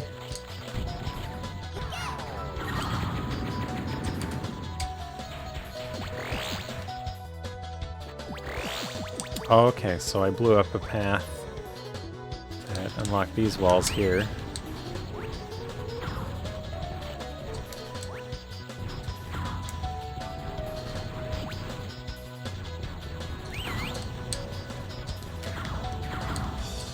Yeah, so just to explain to anybody else who doesn't know what the VMU is, the Dreamcast had a little screen on the controller in the middle, and it would display a little kind of low-resolution LCD image, kind of like a tiny Game Boy. And I think there was like a tiny accessory you could pop your memory card into and just like play very minimal games on or something like that.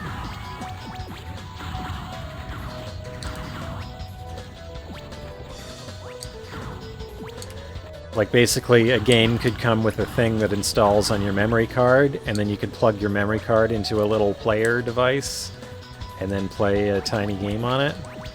But I don't think many games did that. At least that's what I think. I've never actually owned a Dreamcast, so I can't. I'd say I've seen them in real life once or twice, but... So here's Core. Sometimes called Koa in the translation. K-O-A. Core seems very, I don't know, very blasé about being murdered a bunch of times by me. It is sort of like a Tamagotchi. Yeah, I don't know what the deal is with the Ultraman. When you beat a level, you see a little Ultraman. I am a fox. But I don't look like it. I'll call myself Ito. Are you killing me? That's unfair. I'm always killing Core. Core doesn't fight back, so this is always a boss, but they don't fight back. It always does feel unfair. So... It looks like they do the same amount of damage. Oh yeah, and Core dies with a balloon kind of sound. So yeah, every time I beat a level I see this, but I don't know why Ultraman. He's not a character in this game. Neither is Godzilla.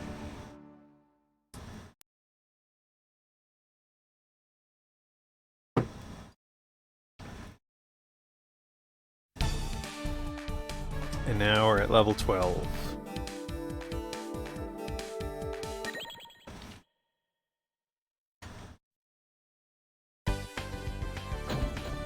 The Gunstar, a blast from the past.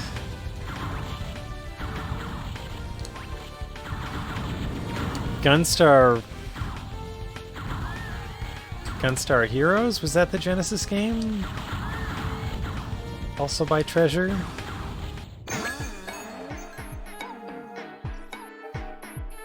I have it on my PS3 from when they did that re-release. To live in the plane and die in the plane. That's not the right plane. This translation is very good, you may notice.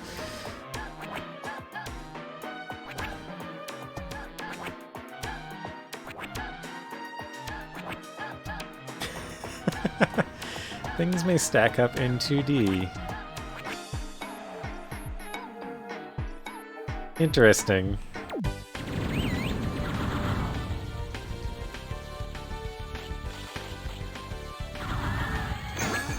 Wait, is Mickey Mouse public domain now? Is that why people were talking about Mickey Mouse lately?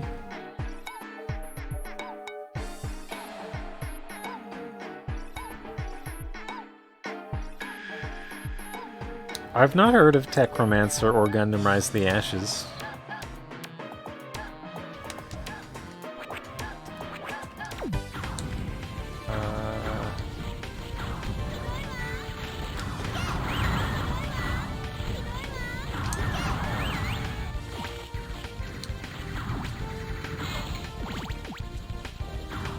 there was a thing here. Give me that E.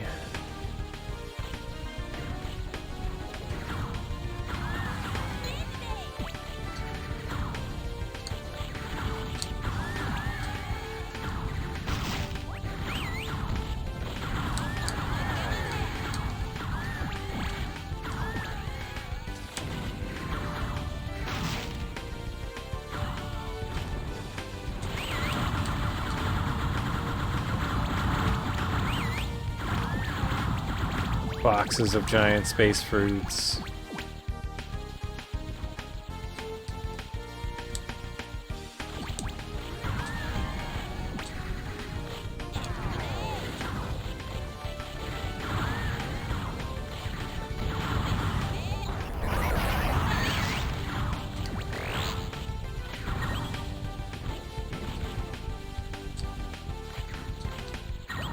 Oh. Where'd that come from? Hey, there's a banana! I'm gonna collect the banana for 1,000 points? That's my guess. 500 points. 100 points. Wait, are the oranges only worth 50 points? Oh, okay. So I finally got a banana. What was above banana? There was watermelon, which was like level 5, but there's something in between that.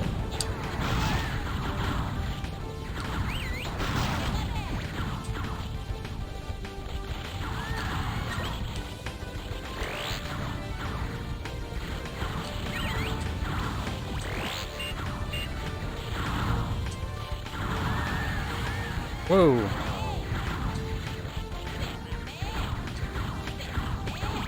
This is like that giant fire bar in 4.4 or 5.4? 2024? Wait, what happens if I don't continue?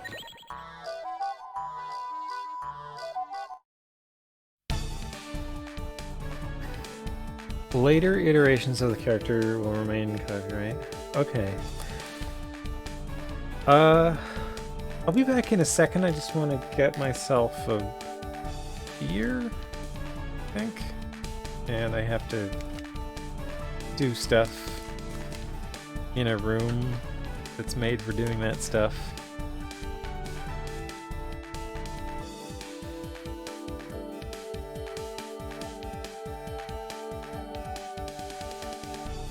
Not the laundry room. Actually, I'm technically in the laundry room. The basement is like one big open room, but the laundry is back in the corner back there.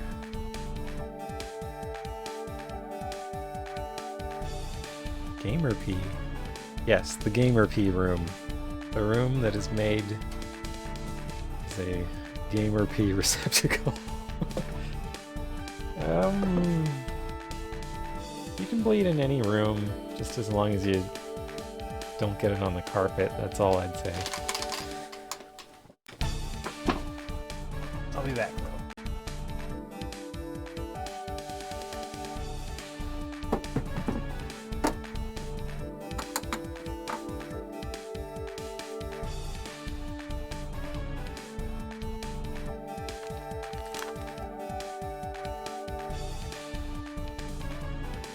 GBP. Gamer P receptacle? What is... I'm curious what this clip is going to be. Gamer P. Yes, the Gamer P room. The room that is made... Oh. I said that. I said that a moment ago. I've got one of these, like, ears with the... not wax cap, but it's like plastic wax, and it's annoying to kind of like carve off with a knife so that you can open it, so that you can drink it.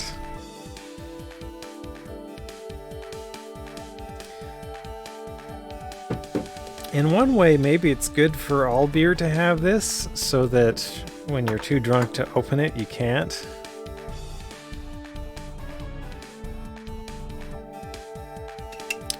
On the other hand, it's a little bit irritating to open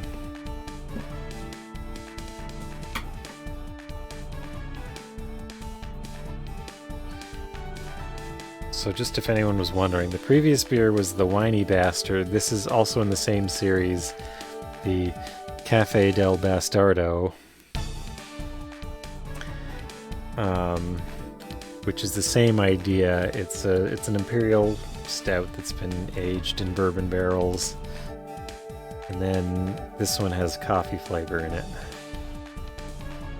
On the other hand, you have more fingers. Why did you say Laurel?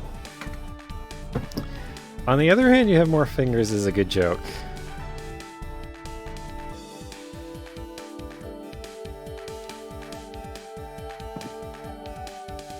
Beer where the cap is a puzzle. That'd be good for an escape room.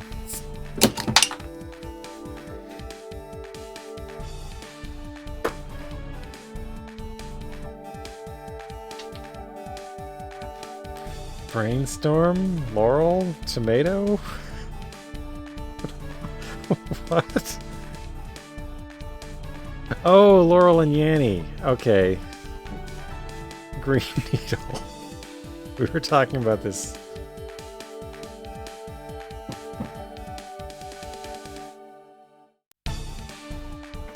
Oh yeah, that was an interesting interview.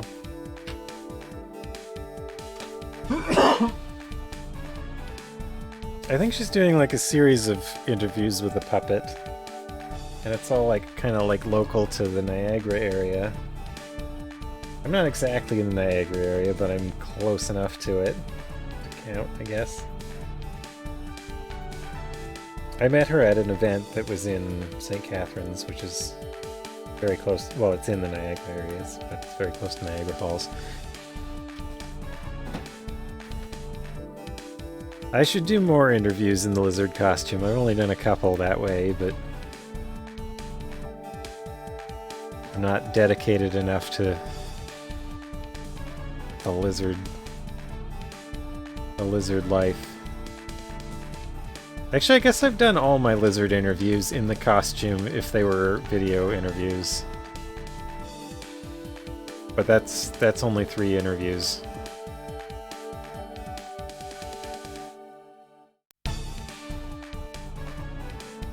Alright. I've succeeded at pouring a beer. It's safe to continue. I wish this music had a longer loop.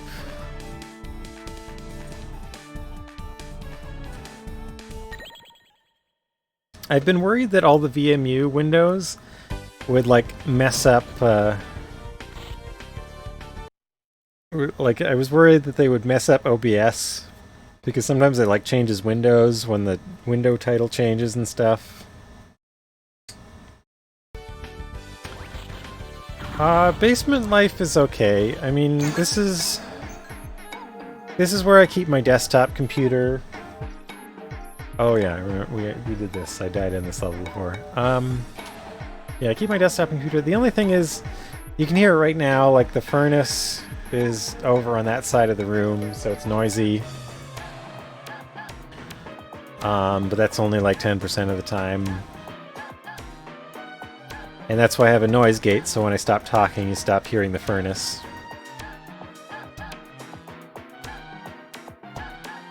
But, other than the furnace, the basement's kind of a nice place for a desk, and sometimes I work down here. Often I work on my laptop in another room, but I don't know. Basements are cool. Literally cool. Actually, it's very good in the summer when it's hot.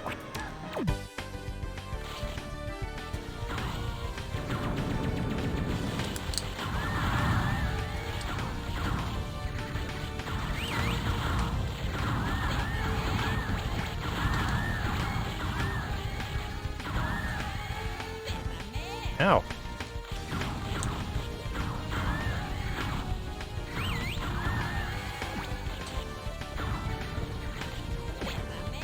Where did I hit?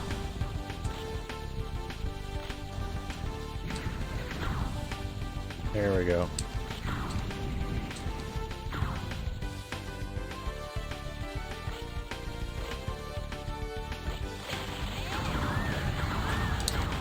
Yeah, your basement looks like more finished than this one, Alexandra.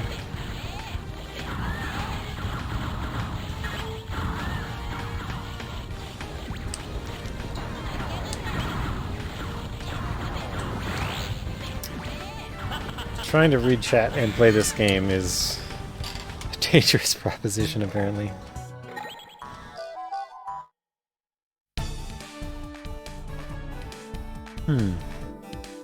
My actual bedroom is over top of a garage, which I think does not affect the heating in a positive way in the winter. But also, like, when the garage opens and closes, it's very noisy, but only for a few seconds.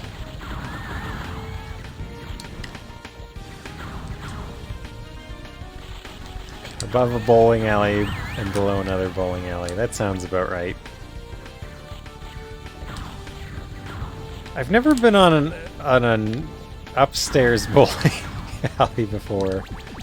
That would be an interesting proposition.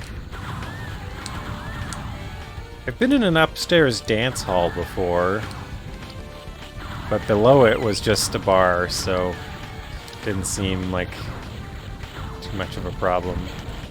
Oof. So much going on up here.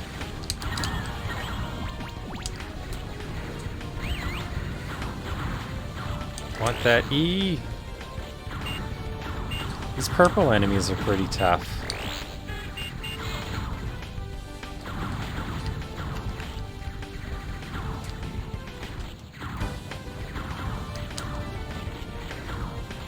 Oh, right, this is that giant fire bar that keeps wiping me out here.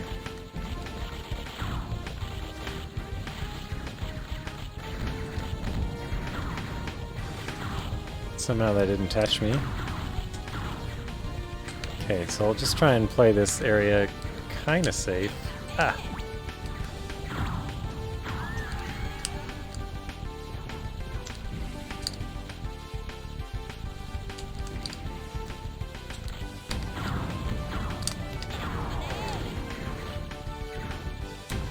So that's why his seek shots aren't so good, because they make you think you're going to hit everything, but like they'll curve around things a lot of the time, and you won't be hitting anything. They're only weakly homing. Oh, wow. Didn't clear out this area at all. Don't think I need to. Okay.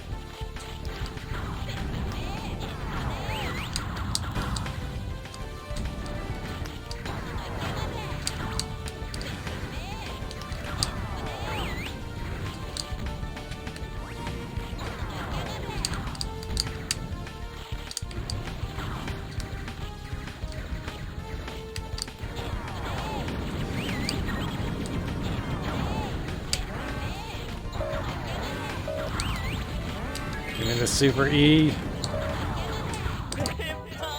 Whoa, who's that?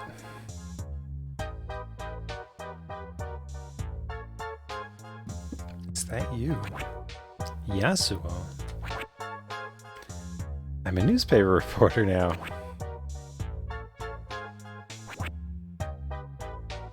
Sounds like they were enemies.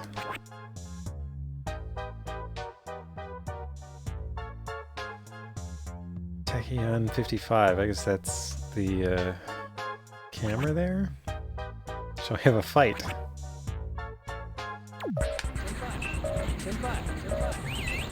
He keeps saying senpai.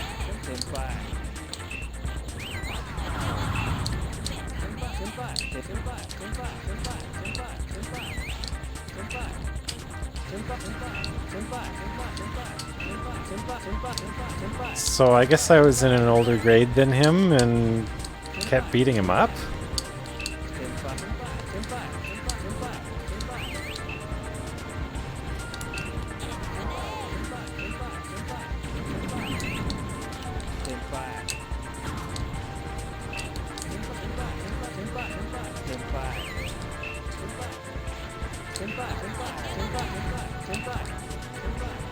Oh, I'm not doing too well. Sit flat. There we go. I do really like the characters. The manual has a whole list of characters, and every one of them has like this like short blurb about their hobbies and stuff.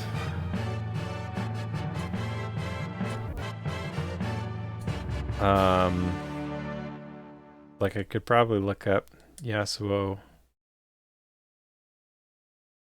Montgomery. Where's Yasuo? Must be in here somewhere. There's Yoshi. Why is that one? No, he's not in this. Wow, some of the characters aren't even listed in the manual.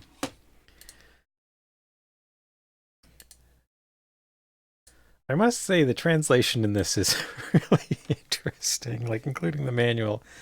I feel like there's so much of the game that's deliberately being silly and obtuse, and then there's the stuff that's obtuse because the words are bizarre.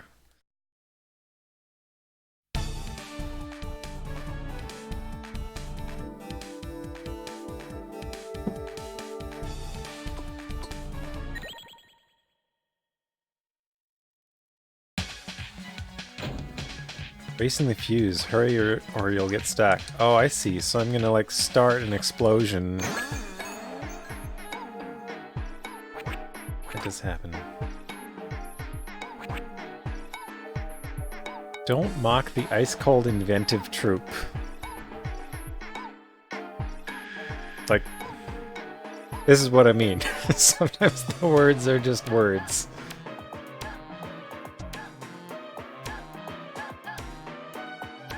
Oh, Ricky said, she said sometimes you won't be able to make progress against your enemies or something like that, and he said that won't be a problem, will it? And this is her response. Don't mock the ice-cold inventive troop.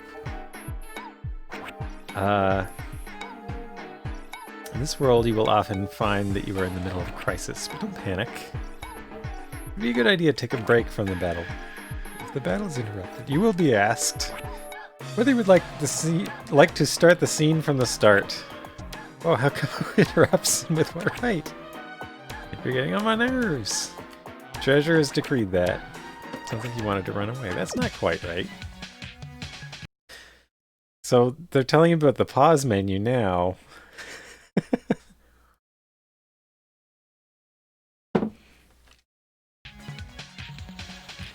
What's weird is like the whole space fruit thing. So I think I have to race.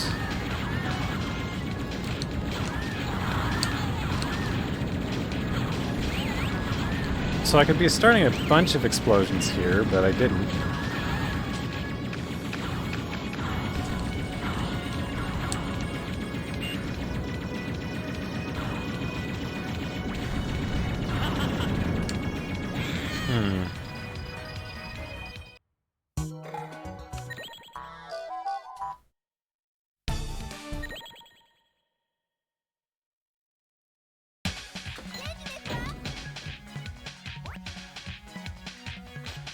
This is interesting. So, yeah, sometimes you can't make any headway. It does happen. So, that's that exchange.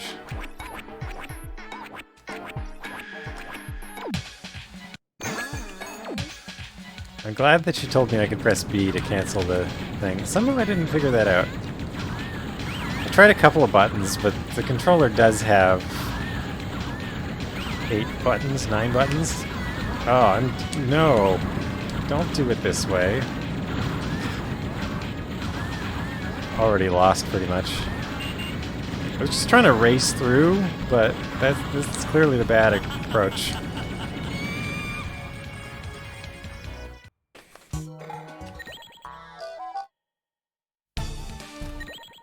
Okay, so that time I was hoping I'd get a different dream screen with Mommy than Ricky, but apparently it's just Ricky in the dream. That disappoints me. She should have got equal footing there. I'm just gonna do that. Okay, that went well. I'm gonna go this way. This way looks the safest.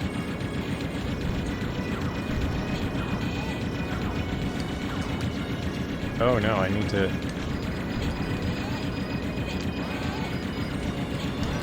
I need to blow the blocks up from this side. There we go. Is it not coming around?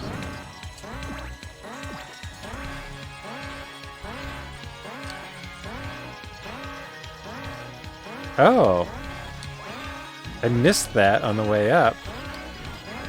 Now I have to go back.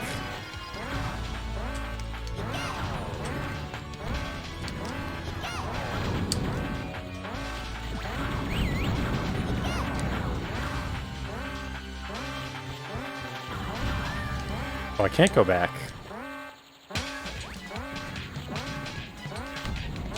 Is that what it meant about racing? Do I have to do this level over again because I didn't do it fast enough, or is there a way up here?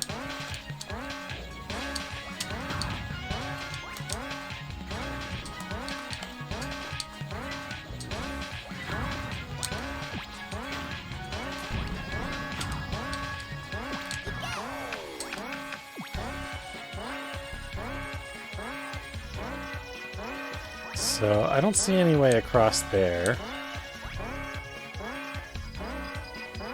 And the red door has locked me out. So...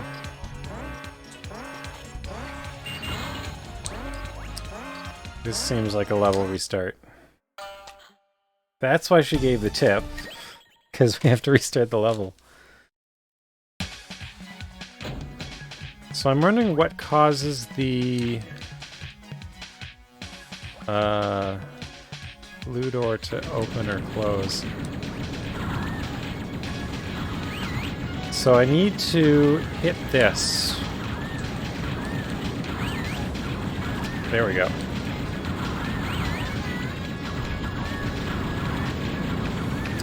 I think I should be fine now. So that just closes when you go through it.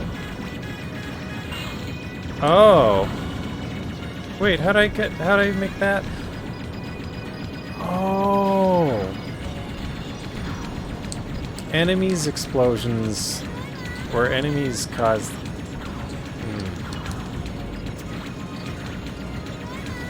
Too much in my way.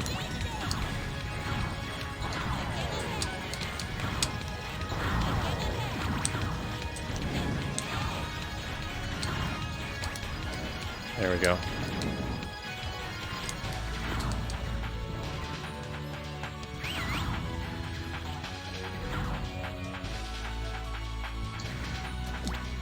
There we go. Okay, I think I'm probably okay, but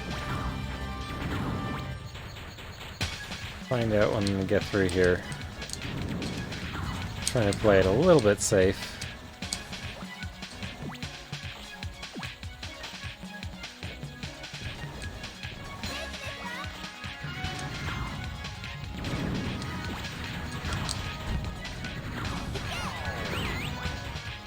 Aha! Wait, what happened here? Where's the other end of that? And why haven't I exploded it? What did I miss?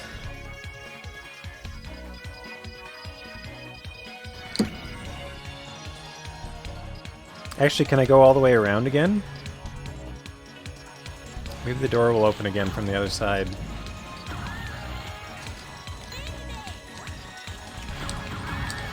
Not sure. Let's hope.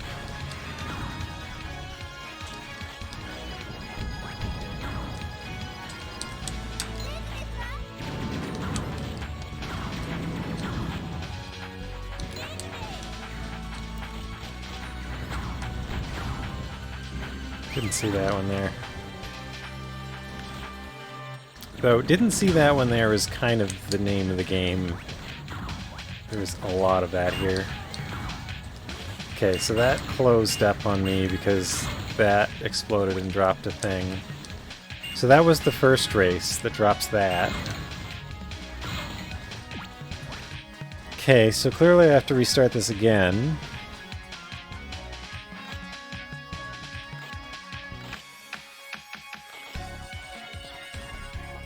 So this whole chain stops there. This, I don't know what I missed. Because I thought that was the chain that started back there, and I thought I already got it. Did I forget to hit that this time? I thought I remembered to hit that, but maybe I didn't. Maybe that was the problem. Well, here we go again. Ow.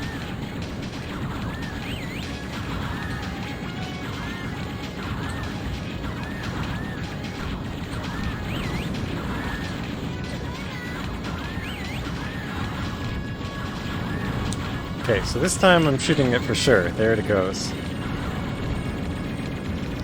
But I forgot to do this one.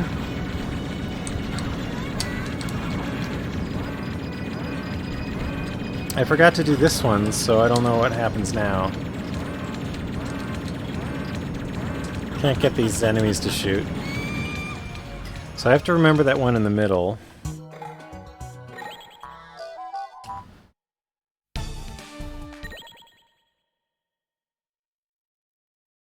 Sort of a puzzle level, I guess. Oh, don't stand too close to the bomb. You'll get bombed. Okay, hit that one. Ow! Took way too much damage there.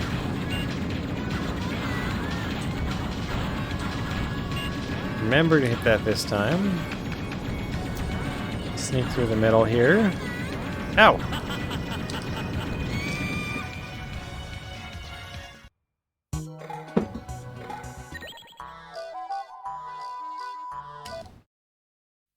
GamePro. Does GamePro still exist?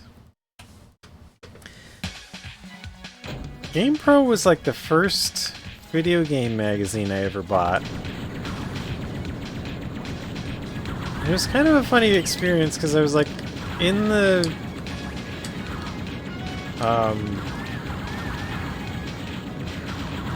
I was in a convenience store and I was just like, I want to read that magazine. I think it had a picture of Sonic the Hedgehog on the cover. And I brought it up to the counter and I was like 40 cents short or something like that. And somebody behind me just like dropped some change on the counter. And it felt like it must have been someone I knew, but I don't think it was. I think it was just somebody who was impatient and didn't want to wait for me to, like, hem and haw, but not having enough money. So they just paid for the rest of my first video game magazine.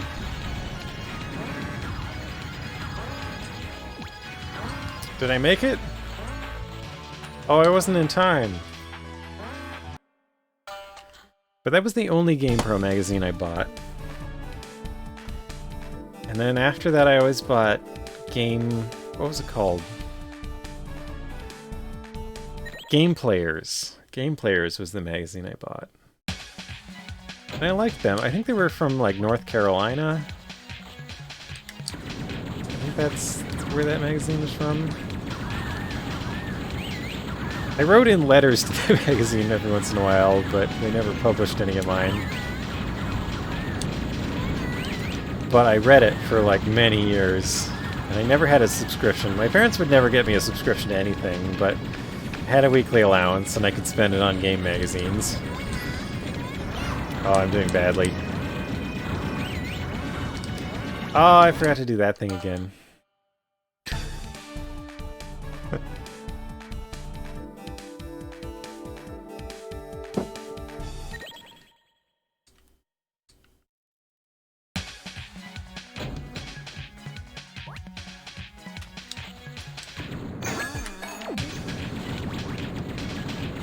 Okay, don't get hit too much here. Avoid the red things. Oh, I forgot to do the thing. Gotta hit that. Okay, there we go.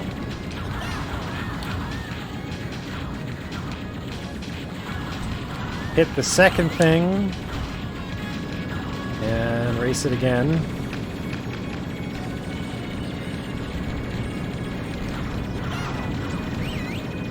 Get behind here. Wait, I blew that up, didn't I? Ah, I gotta start this over again. I thought I hit that thing. I must have hit the wrong thing. This is getting tricky. It's this one, isn't it?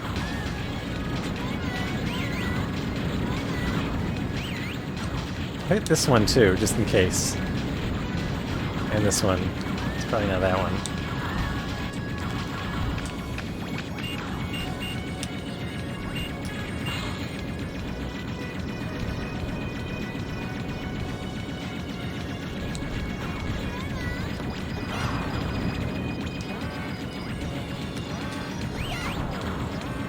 Out of my way, I've got a wall to catch.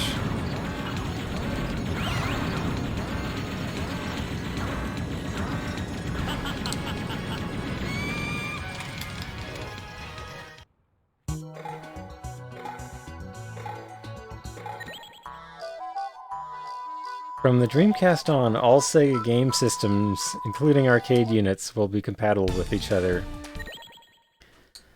I mean, that's almost true with the state of emulation today, and how Sega got out of the game after Dreamcast.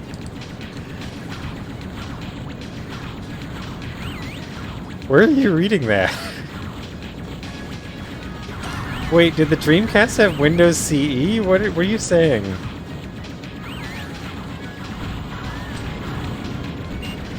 Is this like an apocryphal Dreamcast preview article from GamePro in like 1998 or whenever this happened?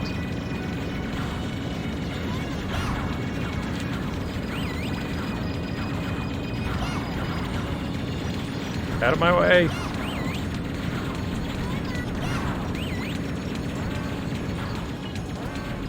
Let's go, let's go, let's go! There we go. You were saying, therefore, that the Cosmo gang is bad. Because they are enemies, they are bad. Who are you, actually? I'm a lawyer, Kenji. Studying the law. I'm a lawyer, Kenji.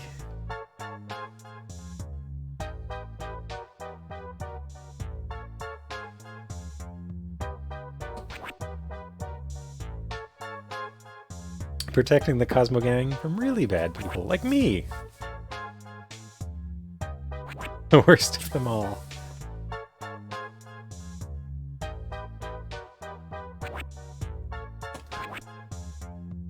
By the Yubitsume Max, the gang now faces the decision.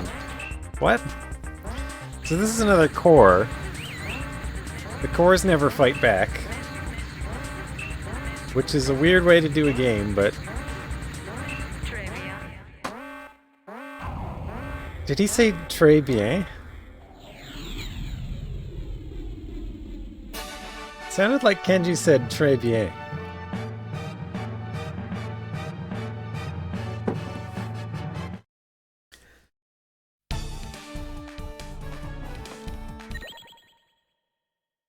Oh, he said bonjour at first. Okay. A lot of stuff is going on in this game.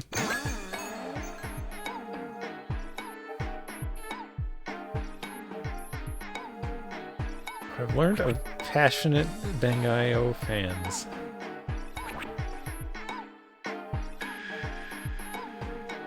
Esuto R.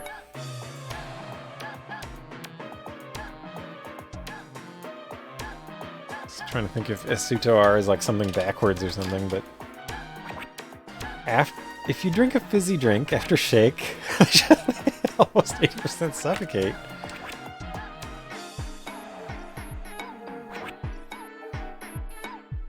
This time I get 250,000. Good thing credits aren't real and it's just a story. I like that, though.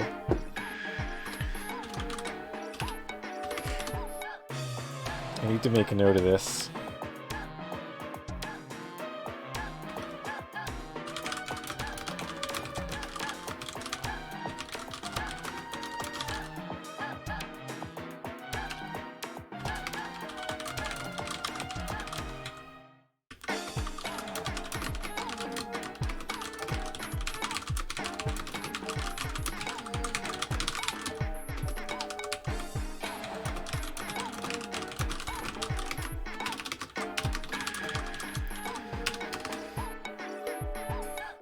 Alright. I have made a note.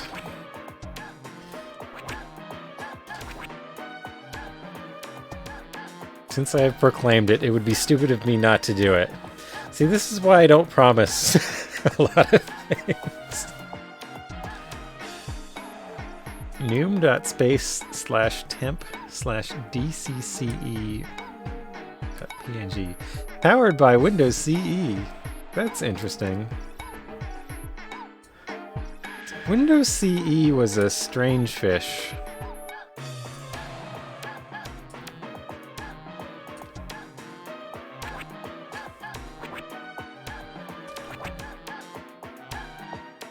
Good children must by no means copy it. Are they saying people are going to pirate Bangai-O? Are they talking about me pirating Bangai-O in 2019?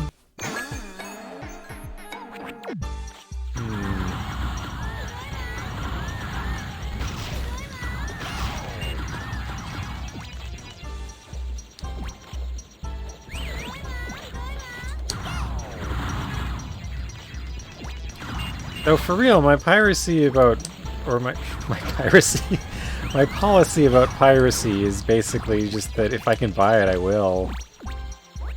But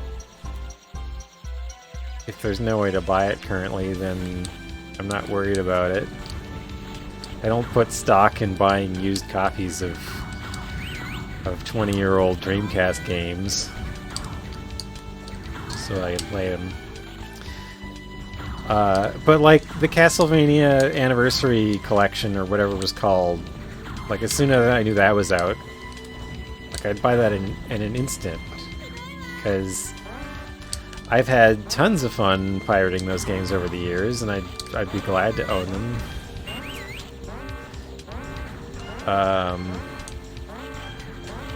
And now I do own them.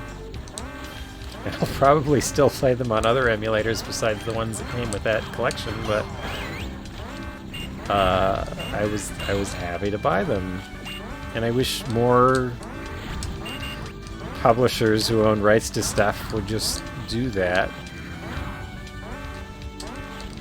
Let you license emulator packages of things.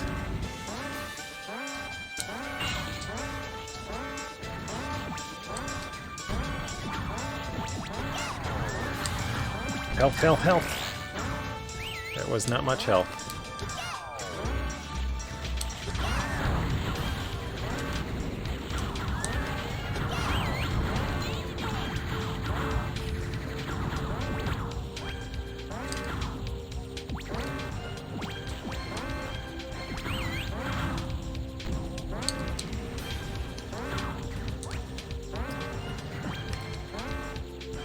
So I'd love to see Bangai-O on Steam.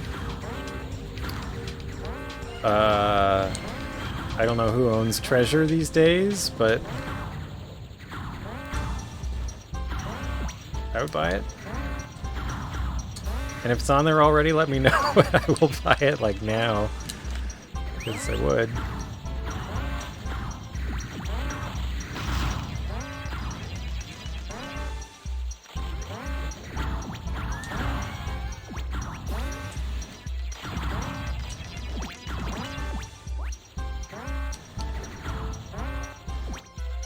I liked it when people found out that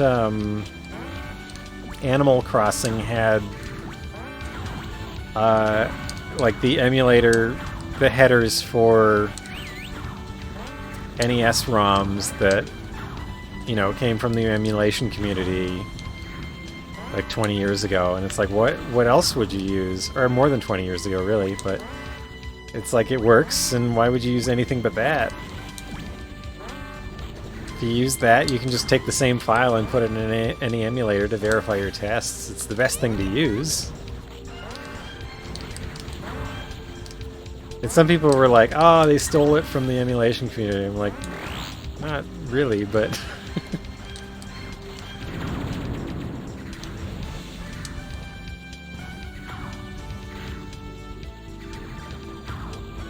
yeah.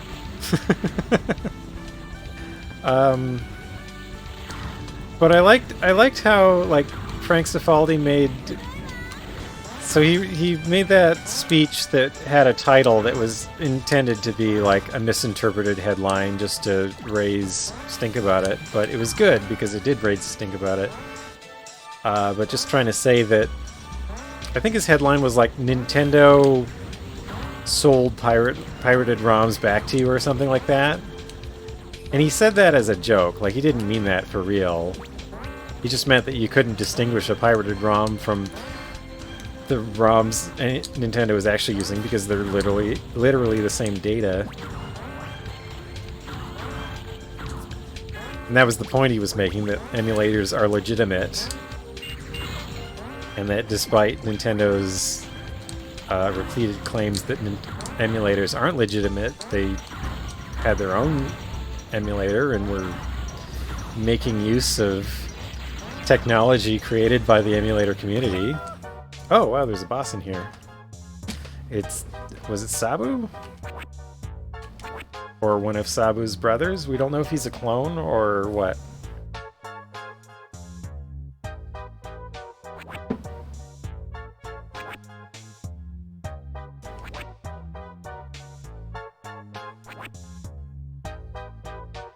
I get the feeling that this isn't the first time we met.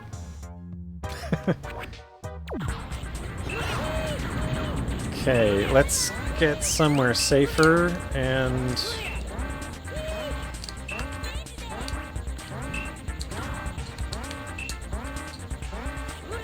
Oh no. Was that the boss or was that just like a regular enemy?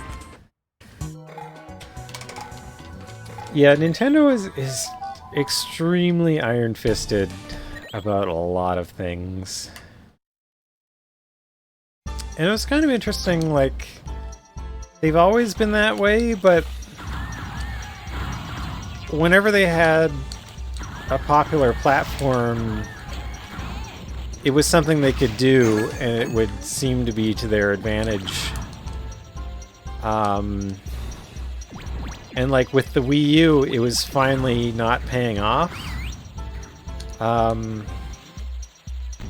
Like, you talk about how people didn't really buy the Wii U, but there was like a huge lack of third-party developer support for Wii U, and part of that was just how bad their deals were for publishing software on their platform. Like, it was really restrictive compared to every other platform. And like it wasn't just, oh, people didn't buy it. It was they didn't do anything to attract developers to their platform, and they got driven away to other platforms. So there were just a lot less games for Wii U that would have attracted attention to it.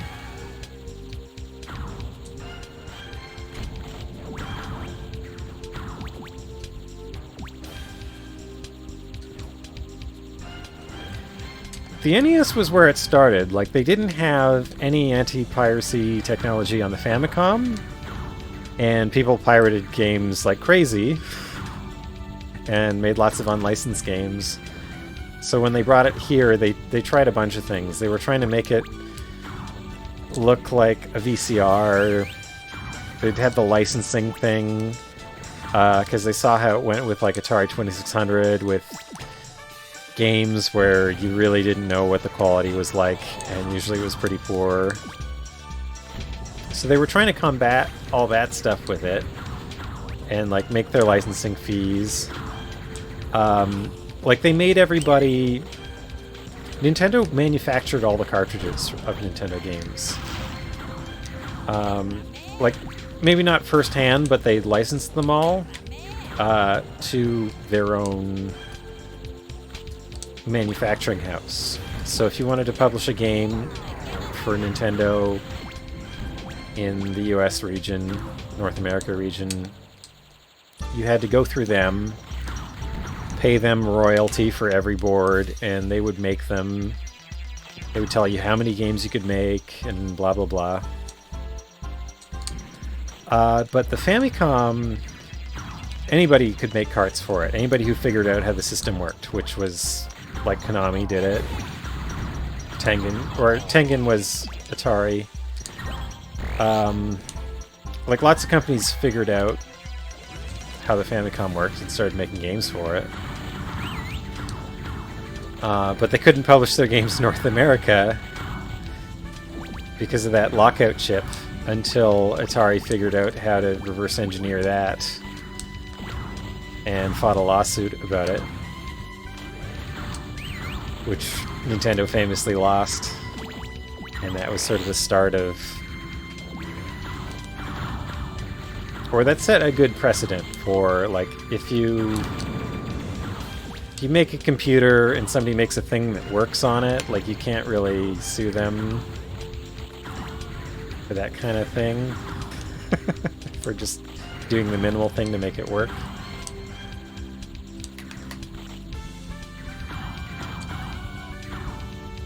But, I mean... that still means that licensing lockouts work as long as they can keep the technology secret. So, like, PS3 wasn't cracked until someone found, like, the code signing key on it due to some oversight of some developer. They worked on it, I guess.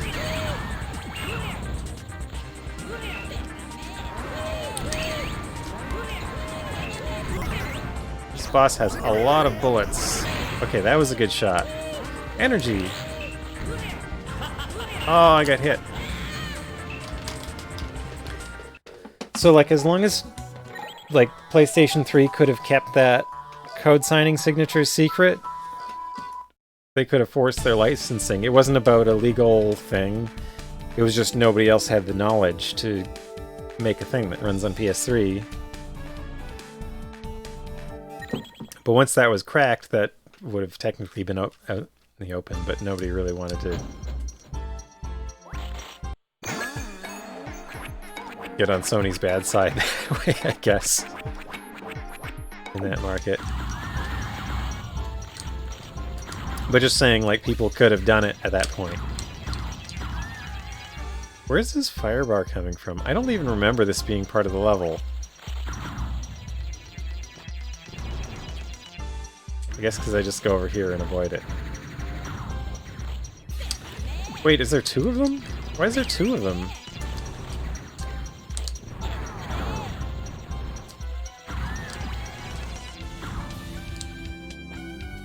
Oh, there's the boss right there. So I could open up this area and escape back here. I don't know if that would help me, but...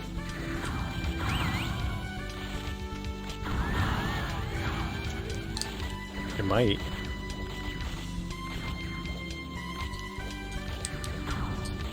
Did Atari say they'd sue anybody who published software from one of their computers? I don't know, but...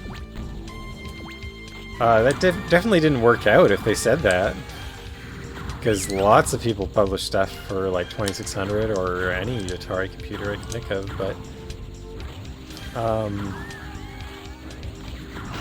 but I liked how Atari, like the 8-bit computer and like the Commodore C64 and the Commodore PET, they all had like BASIC as sort of integral to their ecosystem. So you had all these people making funny BASIC programs at home and sharing them in magazines and stuff like that. That's basically how I learned to program. Not for one of those systems, but for the Atari ST.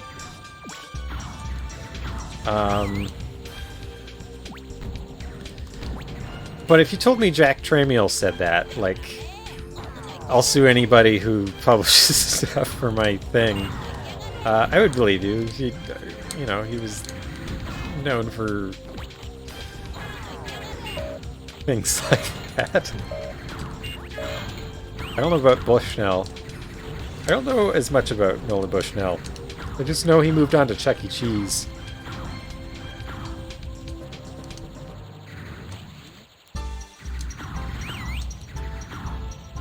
But I basically learned to program because of BASIC on the Atari ST and magazines publishing, you know, code listings. Like someone would write a program, send it into a magazine, and then you could take it and type it in, and now you had it on your computer. And typing in every line of a program made me like look at every line of a program and think about, hey, what if I change this, and what if I change this, and then I sort of learned what they did, and that's basically where I got my start learning how to program. See, this is why the homing missiles aren't so good, because they were kind of curving around and not hitting that thing effectively.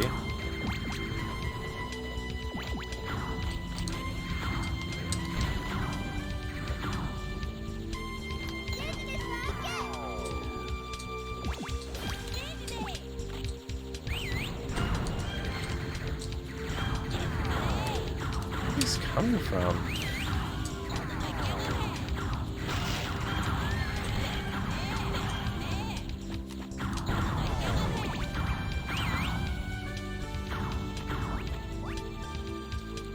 So many missiles coming from everywhere, all the time. Ah, there's the spawner. Okay.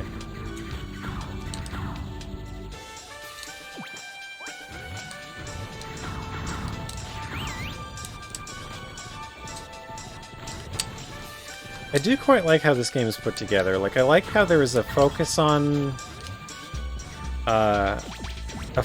score and like time efficiency that I'm not even touching right now because this is my first playthrough. But I like that that's there. I like that there's all these mechanics that kind of put pressure on me to kind of do it faster, and at the same time, there's so much going on that it makes me want to play it slow and careful.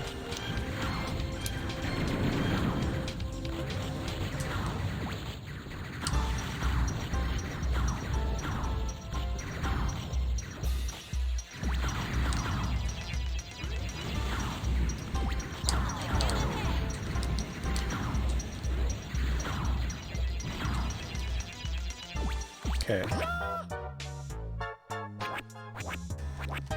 So, I'm gonna go north of this boss and see if escaping into the starting zone is helpful.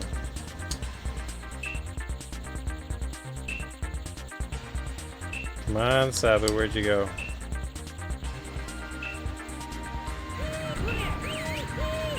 Oh, there's a health pickup over there.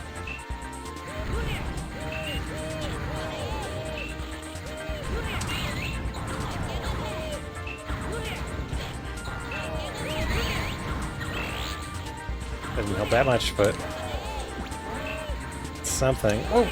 Energy, energy, give it! Okay, come up here, where I can fight you.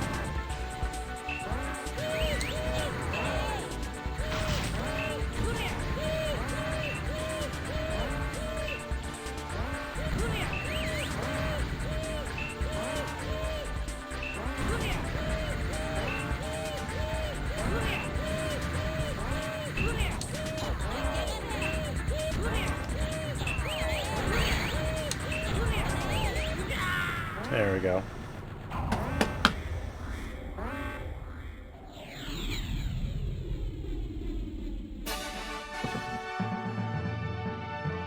Wanted to work more on edutainment. Undo the damage he done to rotting people's brains. That's interesting. Another stage.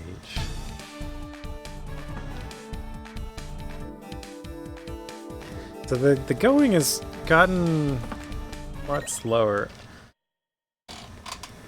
Homing is good when you can, like, almost hit something. What did it say? It always shows you, like, something very quickly. It said lunar something. But I didn't read it before it disappeared. Lunar eclipse, but then I won't be able to come for a while.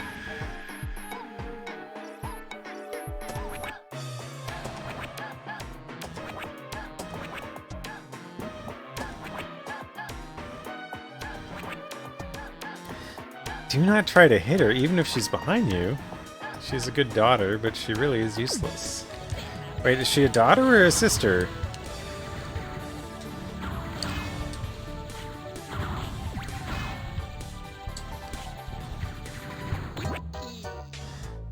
Mommy, Riki. Father, what are you doing here?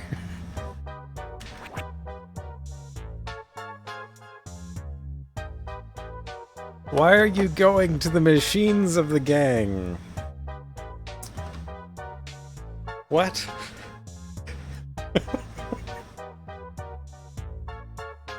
This is a Chinatown situation.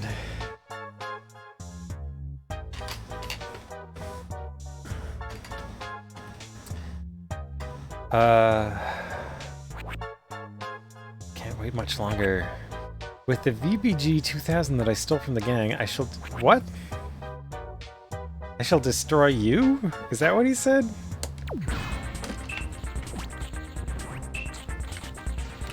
Do we have to kill our own father? What's going on?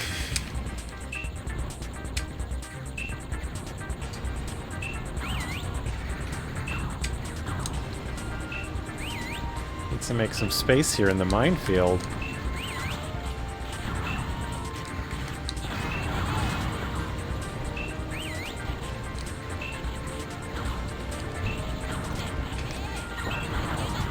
Give me that V. I don't know what it does, but I like it.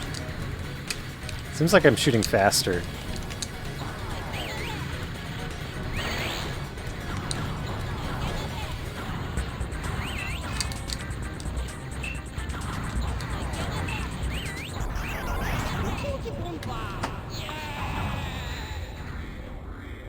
That was a very Mario kind of expression.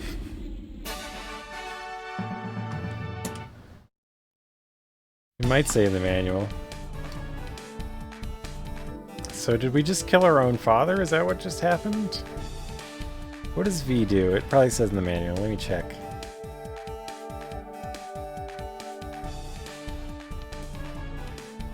Temporary laser shield, so it's invincible. And it's a close range weapon. Okay. So I should use it as a close range weapon. Think first, shoot later, or face the consequences. Okay, so we're going to meet substitute for M, either her sister or her daughter. It was unclear. My sister has sent me. It sounds like sister. I'm called W. W, it's YM.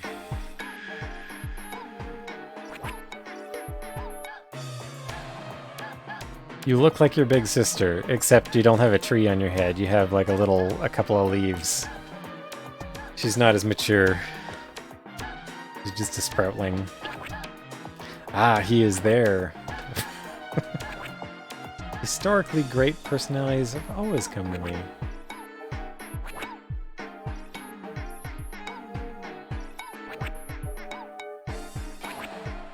My name is Napoleon.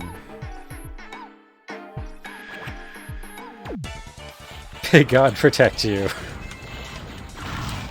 Ricky looked unimpressed with that.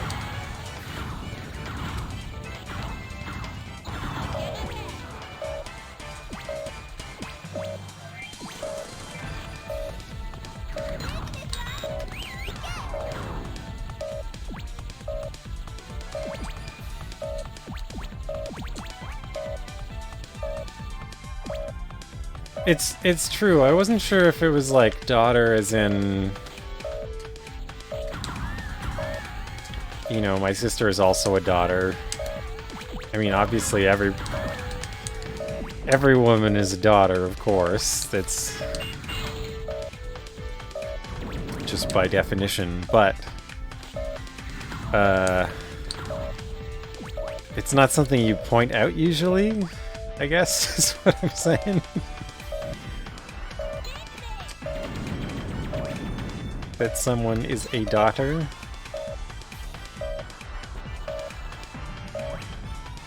How do we get through that door?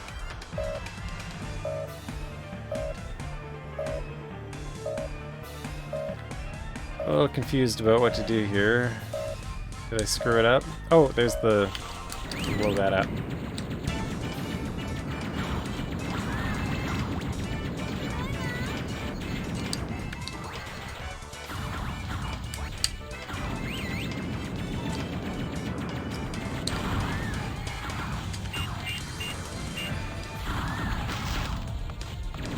Good daughter, mediocre sister.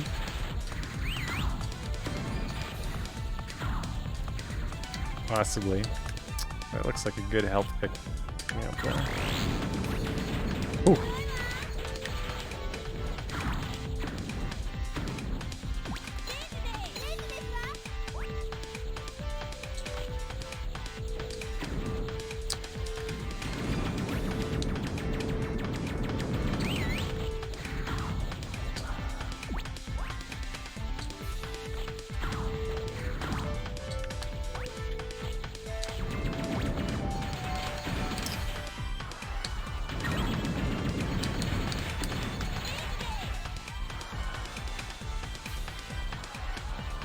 See how I can't hit that with my homing shot from there? Gotta...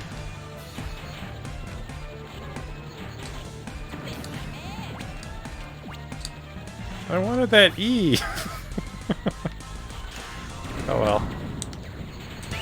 Whoa.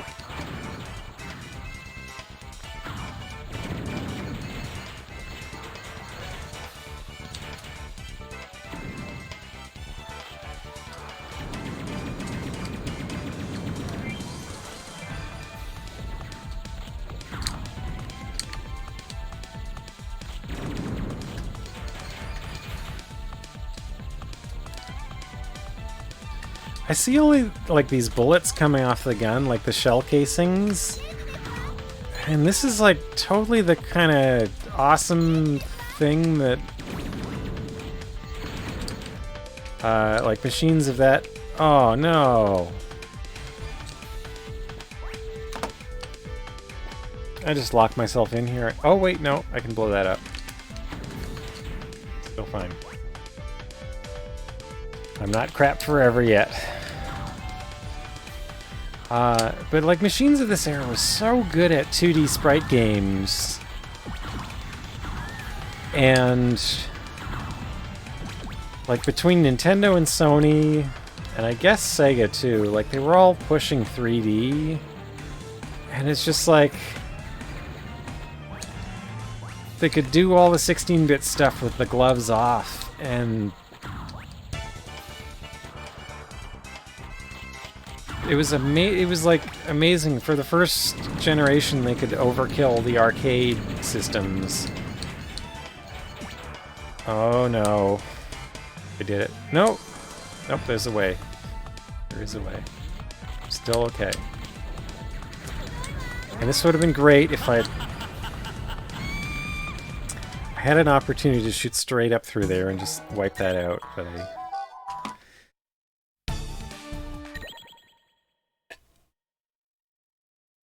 I blew it.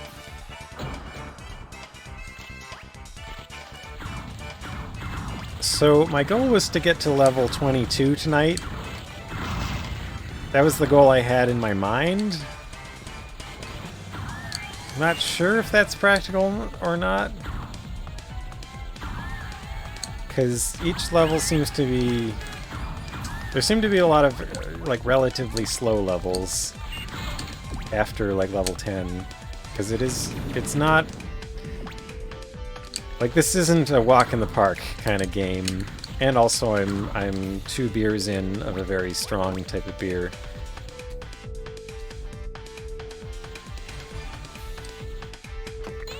Oh, I'm really enjoying the failure of translation that this game is.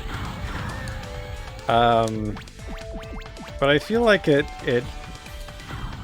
fits in with some irreverence that it already had that is coming through despite the weird translation.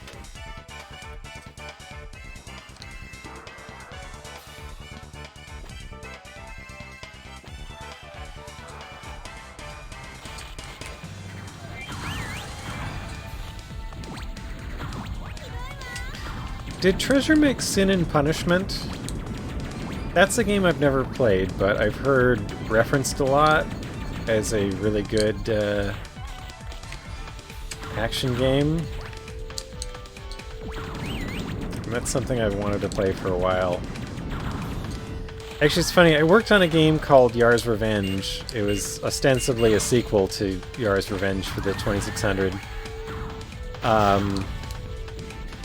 But like the lead designer kept saying it was heavily inspired by Sin and Punishment, and I had no idea what he meant because I had never played it. I made the graphics work for that game, but I didn't know what Sin and Punishment was.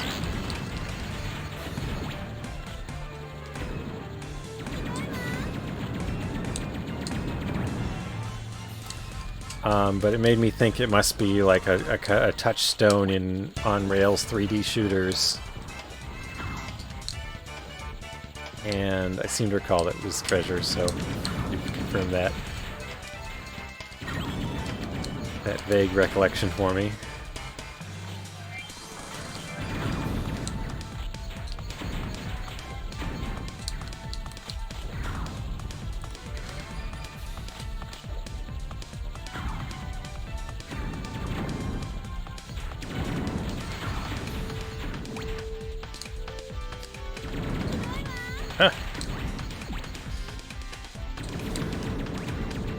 Being afraid that I'm gonna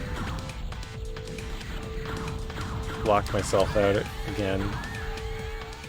But I think that was just that one level. Oh, this isn't where I thought I was.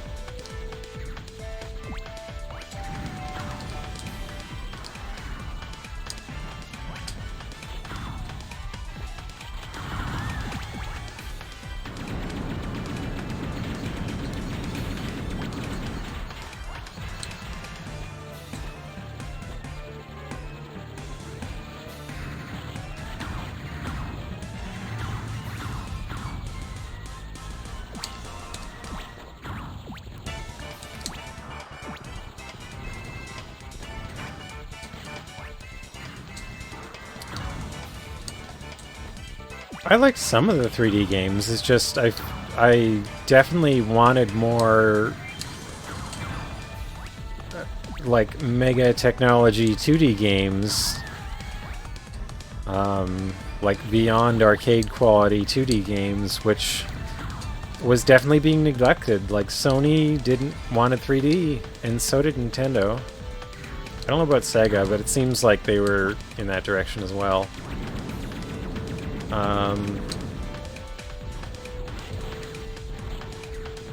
But like, even if you... I remember like looking at the developer process for like Wii U and GameCube. Like for the Wii U, like part of applying to be a developer for them was like, how is your game gonna show off the unique capabilities of the Wii U pad? Like the thing I hated most about the Wii U. But like they were explicitly looking for games that were gonna make something that you could only do on their platform because of the weird hardware that they were using. And that continued. Like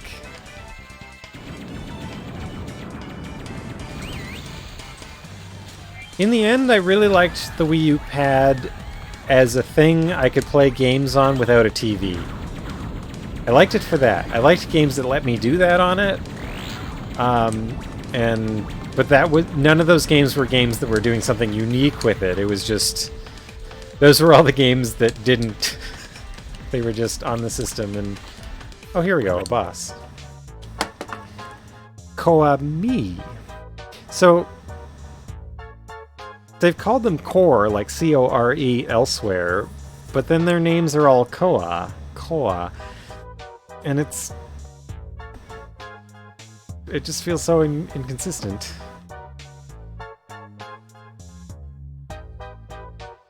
Yes, I would agree. I think Nintendo partly does weird hardware and partly wants that just to keep people from being able to emulate it without some weird hardware or something awkward.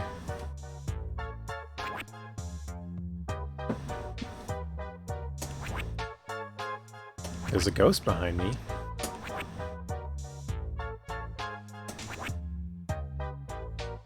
We are cursed. All are cursed. So it's another core. The cores never fight back.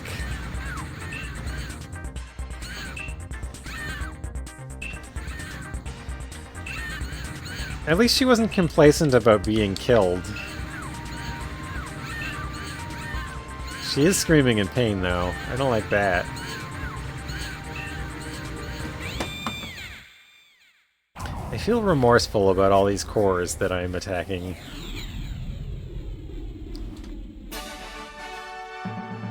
And here's battle-weary Ultraman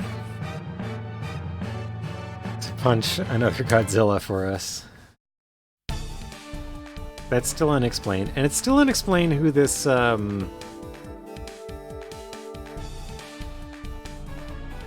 this guy with the...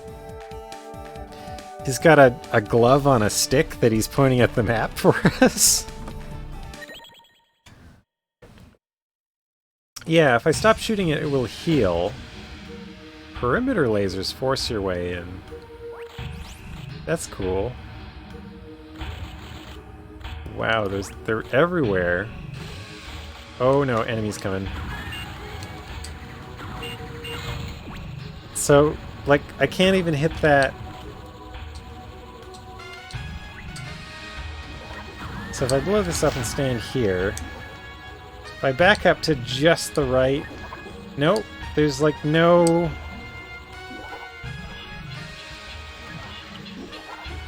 I shoot diagonally? Like, you see what I mean? Like, there's no angle I can hit that with from, like, the safe spot up here. Why do I keep getting hit? What is hitting me? So I want to kill that spawner, but it's just in the right place not to be hit by the homing missiles. And that's what I mean. Like, it seems like the homing missiles are better, but I feel like in most cases the straight missiles are better because they go where you... exactly where you expect them to.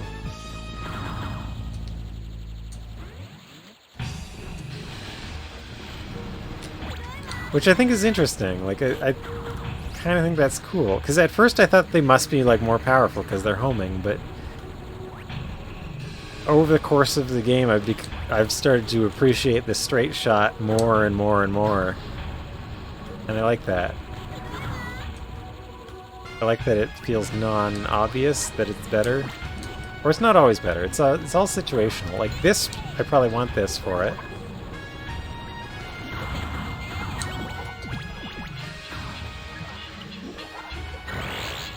It's all about planning your attack.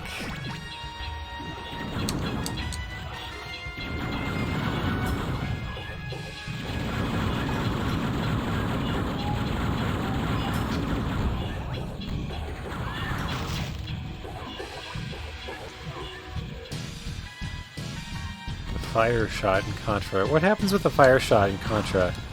I played like Contra 3 more than I ever played regular Contra.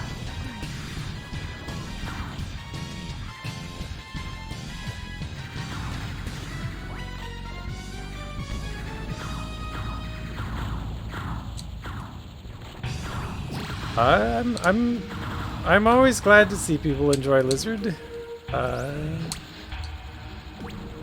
I've seen a couple people buy it.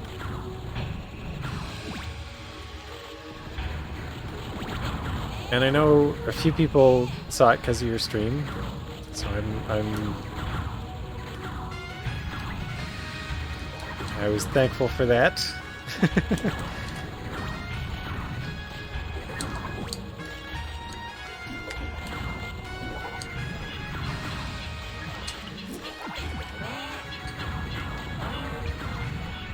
The thing with Lizard is, I feel like it's also the kind of game, like with what I was going for with it, I wanted it to be quiet about what it is. To me, the ideal situation is to play it not knowing what it is and trying to figure it out. But that's also a hard thing to sell to people.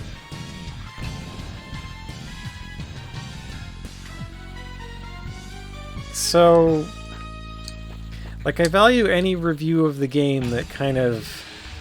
Like, I don't want people to buy Lizard who won't like it, because I know it's not a game for a lot of people. It just isn't the kind of game a lot of people would want to play, but I want enough information to be out there so that that kind of person can avoid it, and people that would like it would be able to find it. Like, that's ideally what I want to happen.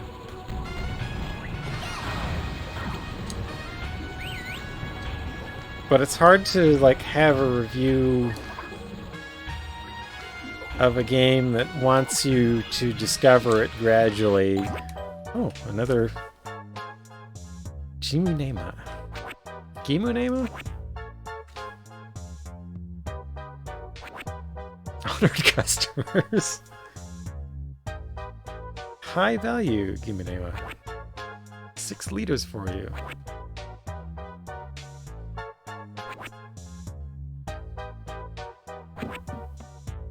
Oh wow, this is good. I like this. I'm just traveling on the Otoshima Glade? See, I like how it's half Japanese and then you have Glade at the end. Otoshima Glade. Or Glade? I don't even know. Like, the first 2/3 of that word I know how to pronounce because it's just Japanese syllables, and then it's not.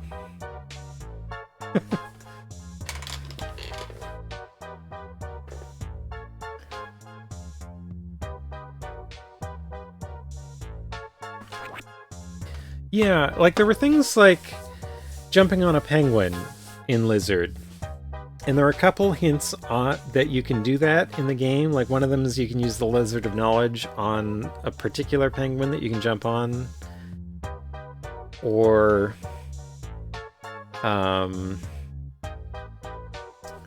there's things you can talk to. There's other kinds of hints for that. Or there are lots of opportunities where you'll fall directly on a penguin. And I figure people will eventually find that, but a lot of people didn't find it for many hours, and then was like, oh, I can jump on a penguin. Like stuff like that. That's hard to make discoverable, and like I want people to feel what's the word, clever or whatever for discovering it when they do find it.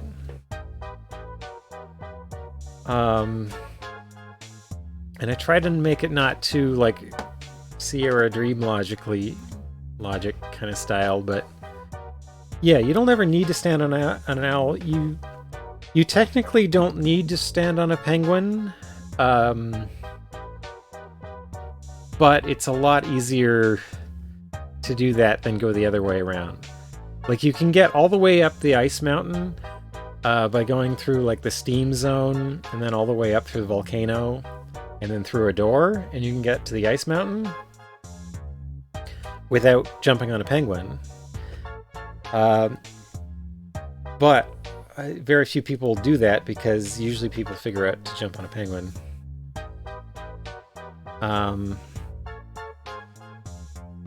But yeah, like I tried to make a bunch of things that you don't need to do at all, but you can do, like jumping on clouds, jumping on owls, stuff like that. Just so that people could discover them not right away. That's... I don't know.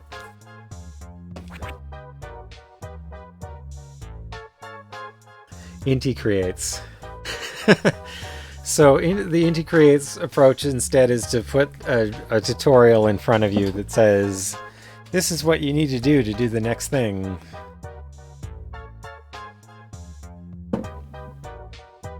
Yeah, the Lizard of Knowledge gives you one hint about one cloud that you can jump on.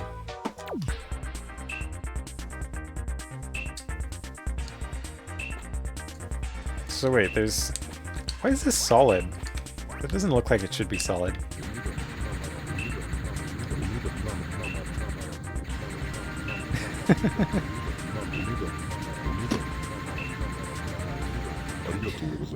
Though I would say, like, I did really, really enjoy Mega Man 9 and 10, which didn't have that kind of stuff. Oh, sorry, I didn't see that. That wasn't allowed. That's allowed.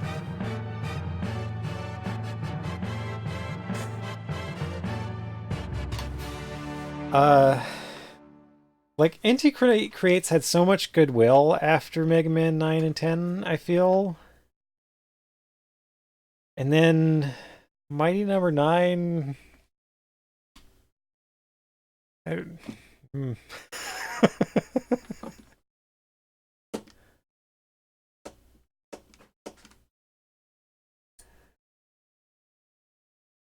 Did I have a negative score there? My score is 0.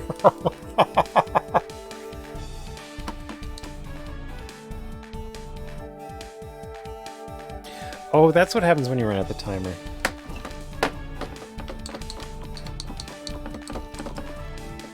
Interesting. I didn't notice.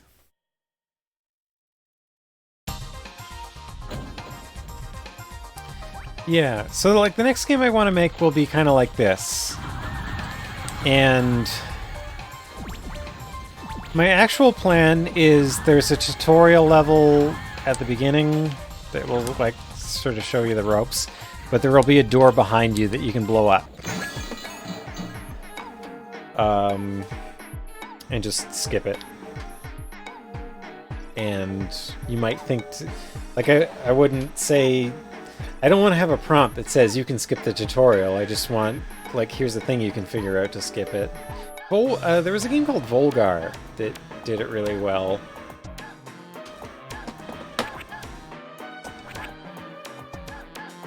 Thank you for the advice of a learned historical personality. And Galileo. Yeah, Volgar the Viking. Volgar the Viking, I haven't even beaten the last level of it, but it's amazing. It's basically Rastan kind of mixed with like super ghouls and ghosts.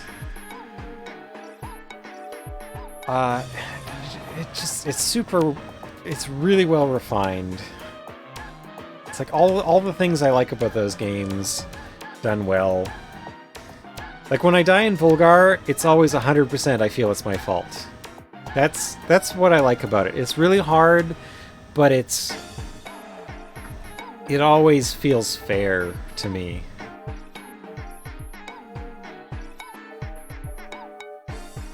And that's actually kind of why I like Battletoads, and I don't like, I don't know, Ninja Gaiden or Ninja Turtles so much. Headquarters of the Cosmo Gang is on the planet known as Earth. Make your way to Earth, may God protect you? Are we not on Earth? Video games are at one time I'm okay with it being my fault. Planet. Welcome to Ilth. I like this word we've made up. XYZ or XYZ. I want to say XYZ, but now I know you're not Canadian, so I feel I've been saying it wrong.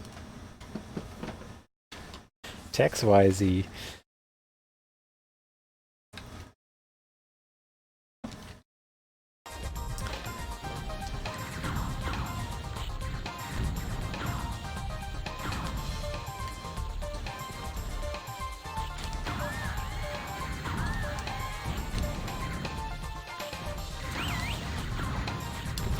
Actually, that was something I liked in Glow.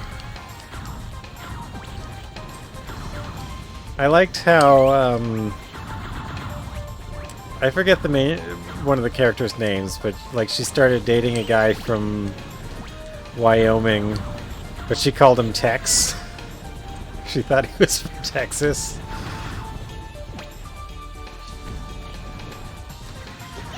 For dubious reasons, or maybe no reason at all.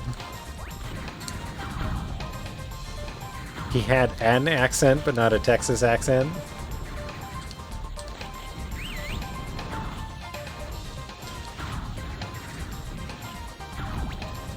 And I thought that was a pretty good moment in the show.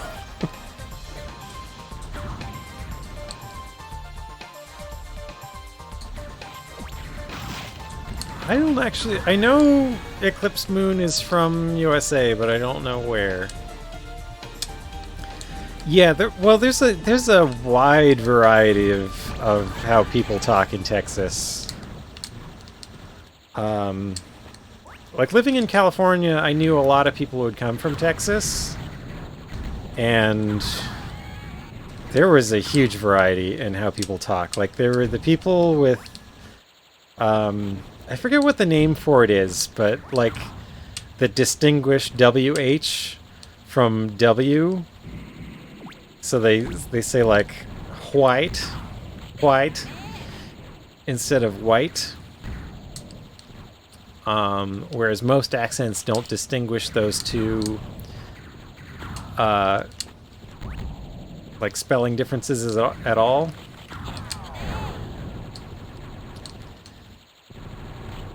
There were people that said nuclear and people that said nuclear.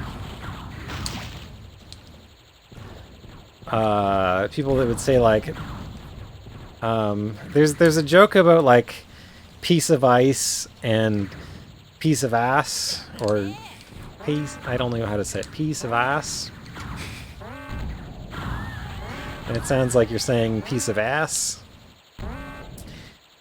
There's an accent that does that.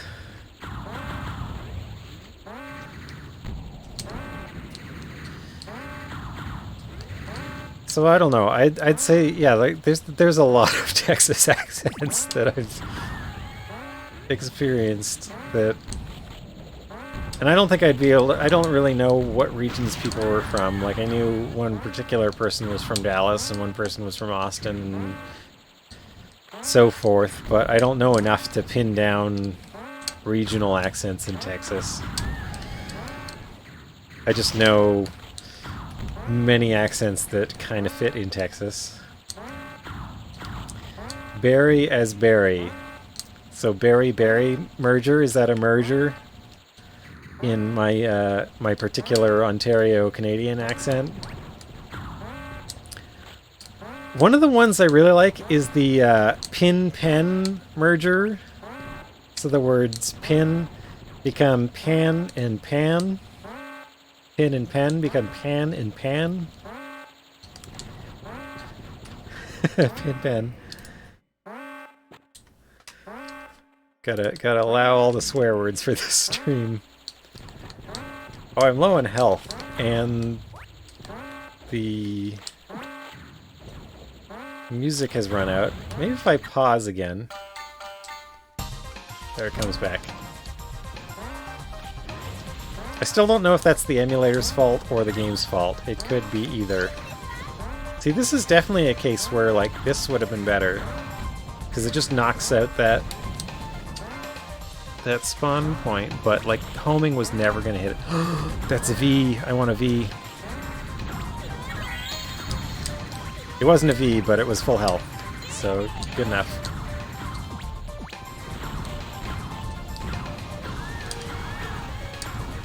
Do you know where a pan is?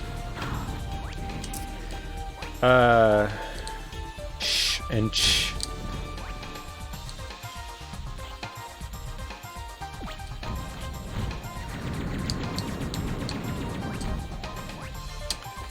She would search for a pin to get her thumbtack. The other merger I like is They call it the hot dog merger. So, like, my accent merges hot dog. Hot and dog are the same vowel sound. But there's lots of accents where they're not the same. Hot dog. Hot dog. Hot dog. Like, there's so many ways to say hot dog that differentiate the two vowels, but for me they're just the same. Hot and dog. Same vowel.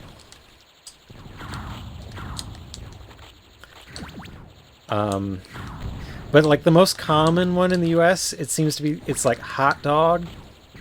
So it's like hot and dog. And those are different, but I don't say hot. I don't put hot in the back of my throat like that normally.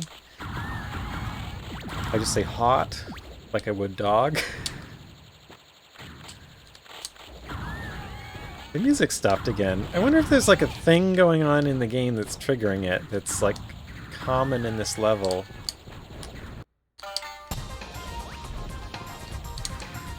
Or if it's just this music.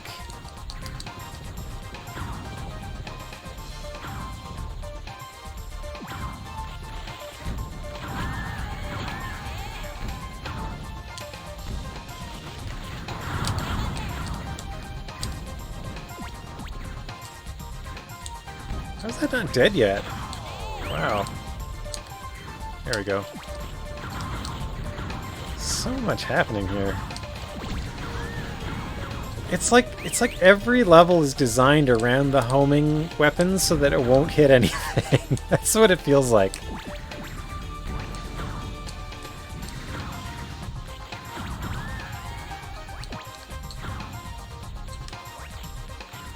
So where are you from, Eclipse Moon? I forget if you've ever said. I know you're from USA somewhere, but I don't know particularly where. Mississippi. Okay.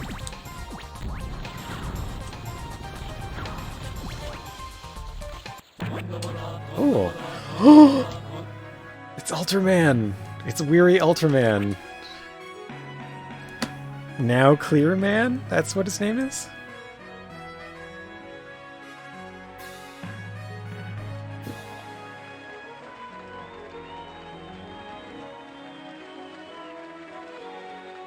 Wash your hands, and when she came back ready to do whatever chore. Wash her hand, or to get... Wash her hand? What?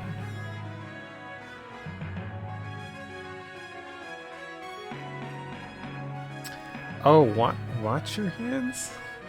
Oh! Okay. Sorry, I missed the...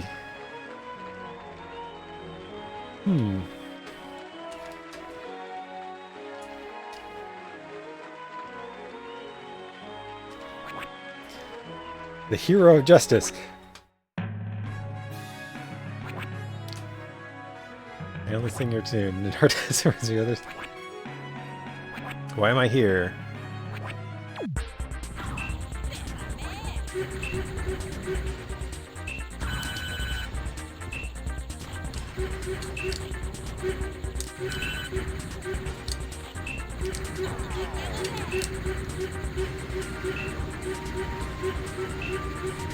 So it seems the counterattack for Ricky is Yamate, which I believe means just stop it. But for Mommy, she says Ike, which I think just means go. Which is kind of an interesting thing, but it's also not as good a counterattack when she does it because it's straight shots instead of homing shots, which will hit the things that are you're trying to block. Oh, I've exceeded time again. 19. Okay, so I'm 3 away from my goal. It's reachable. Non-stop destruction, free path selection. Okay, so I've started off on a bad foot by... What is going on? Oh, I see. I've got the power up, so I can just like roll through things. Give me more. Let's just keep going. This is a cool idea for a level.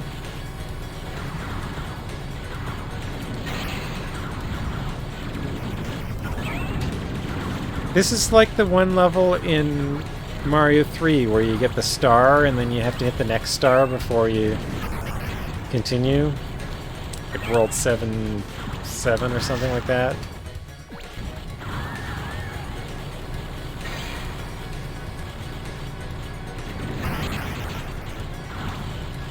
Oh yeah, I can get the watermelon now, can't I? There's a banana.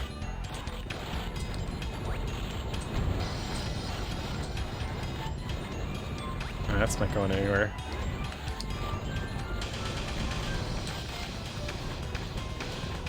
The bonanza is over.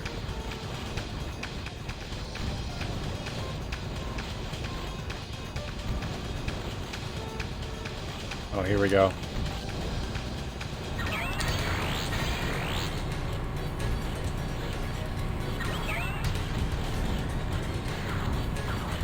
But how do I get...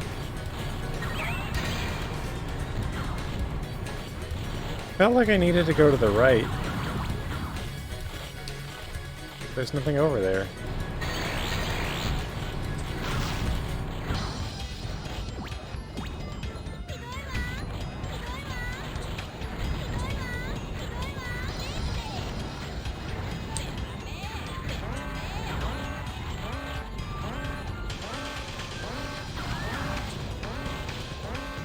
There's the boss there. Oh, I'm so low on health.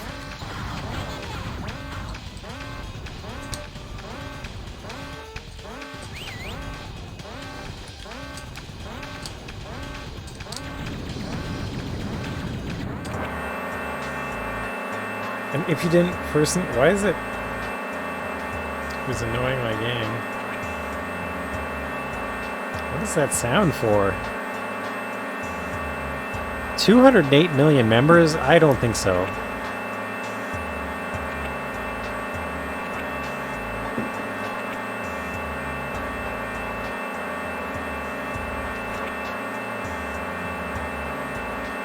Wakagashira G7.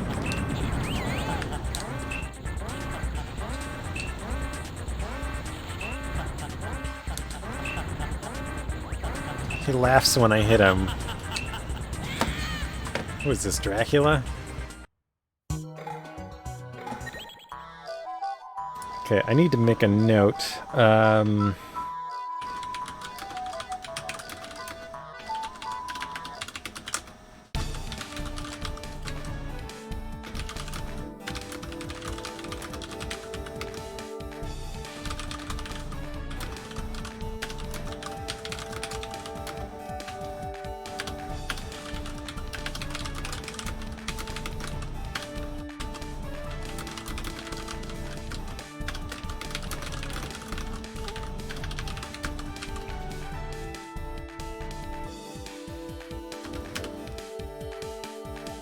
Alright. Either dedicated lurking 9 to 5. It is now outside your 9 to 5 lurking hours, so feel free to spend time in the chat if you want. Playing a bit of Bangai-O here.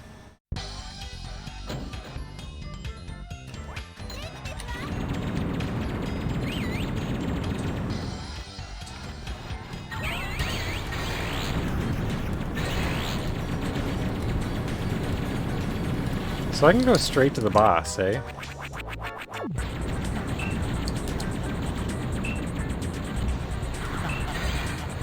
Can I hit him? Oh, I'm out of... Ow! That was a devastating attack. He's like burning constantly. Oh. I like how they take advantage of the slowdown as it makes the attack feel more devastating.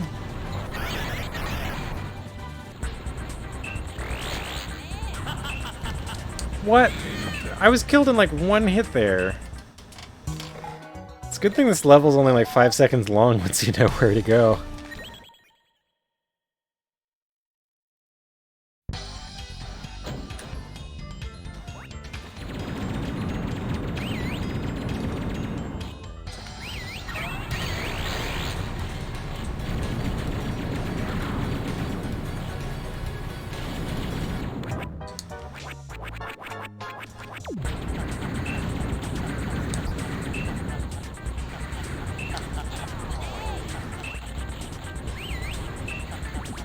Oh, I got some pineapple! Okay, so I've now seen pineapple. I'm not sure that I've seen watermelon, but I'm happy that I've seen pineapple. Perfect. So I just have to like not let him touch me. Wow. He just wrecks me.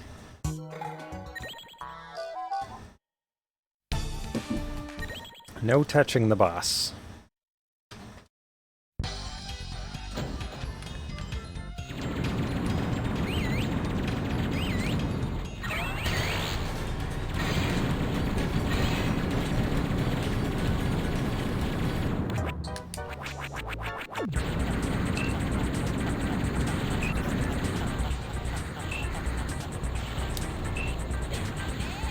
Ah. My invincibility ran out.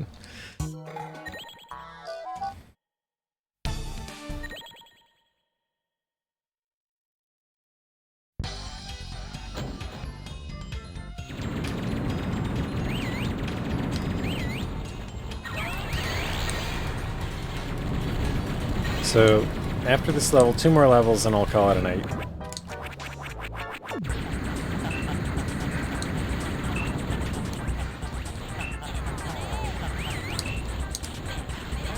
Oh. Don't touch the keyboard. My Dreamcast didn't have a keyboard. That is something I'm beginning to experiment with on NES, though. There was the Family Basic keyboard, which let you use BASIC on the NES, and a lot of emulators do support it. And I'm working on a project that could use it. So I have been looking at it a little bit.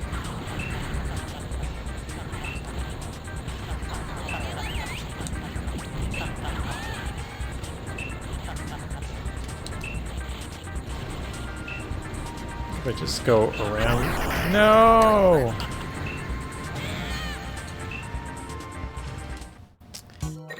Don't touch the boss. Don't let the boss touch you.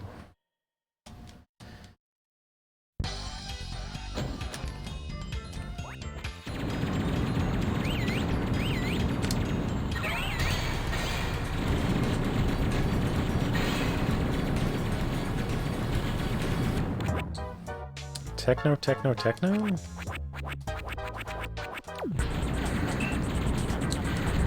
This techno music, I didn't really, I'm gonna go grab another V from over here. So it seems like when you get your thing up high, your combo meter up high or whatever, it... Where's the boss? Where'd you go?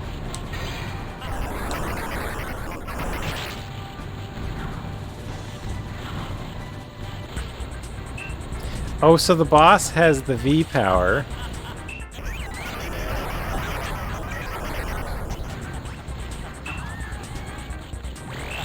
And you can see it when they're using it.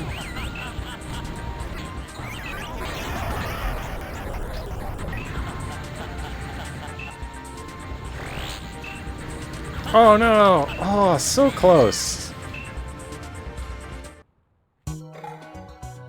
This game destroys bitrate? Yeah, maybe. It also destroys my ability to see anything that's going on. It's very busy looking.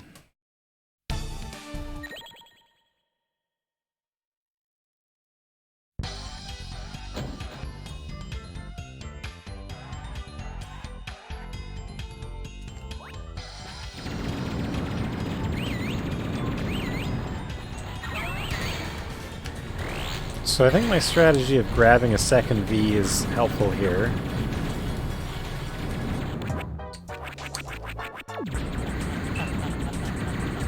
Try to hit the boss for a moment, grab the pineapple, then go over here, V-seeking, hit the boss a bit.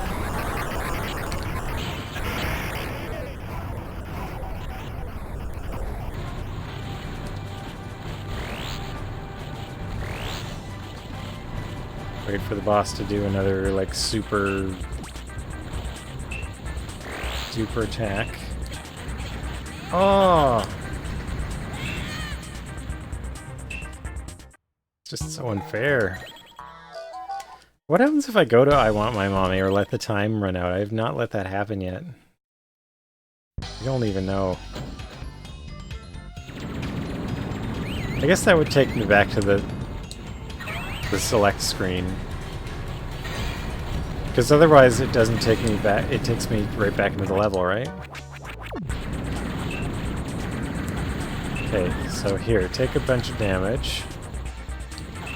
And now we'll start heading back.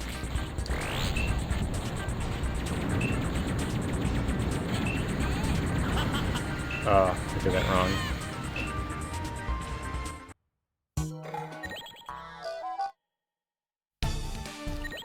Or no, it takes me back to the map select screen, so... I bet it would just take me back to the title screen. I should do it once, though, just to see what happens. I'll do it the next time.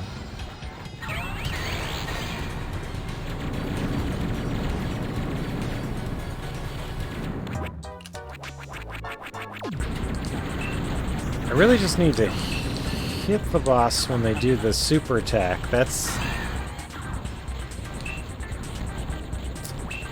what really matters. I don't think I need the V. I think that was a bad idea for a tactic. I should just fly around this block here. Wait for them to come at me with that. That's what I need. Ah, but I was too late. I was an instant too late to counter it. So let's see what this does. Don't worry, brother, we'll get them next time.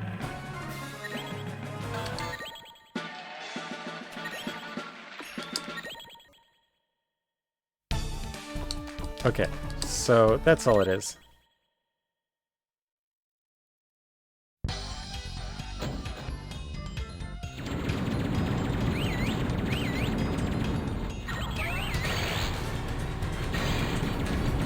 You feel like you're being cheated by having a 2D game on a 3D system? Well, I would say,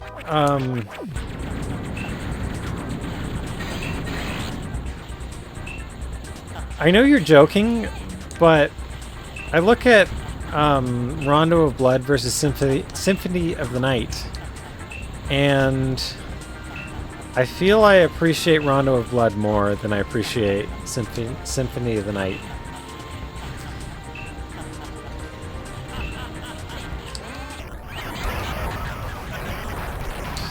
Yes, there's my 400 max, and now I can pick up some energy.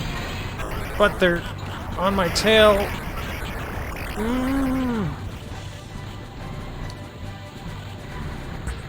Come on, do your thing and let me react to it fast enough. Oh. That's the thing, like, basically they do an attack, and if I don't respond instantly, it's curtains. That was too late, see?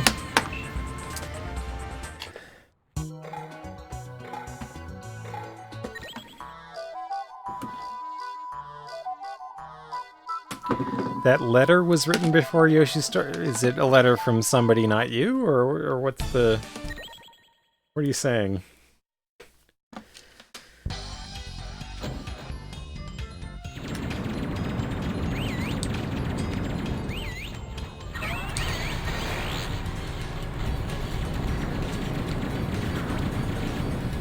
Make some space here.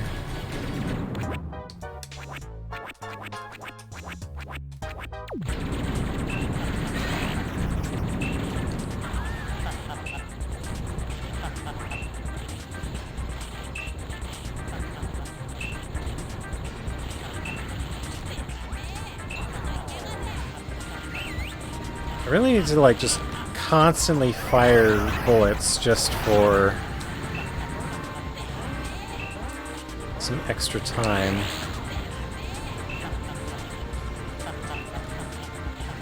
But it's like, that's the only time I do any real damage to the boss. When it fires its big attack with all the bullets that I can counter. Okay, so I've almost got it. So close. Just need a few more hits. There we go.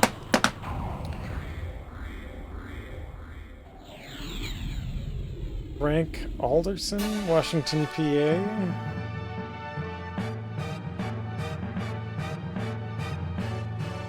I don't know if Frank Alderson is someone else or if that's actually you in a different state in a different time. Because I don't know what your name is if when not Eclipsed Moon.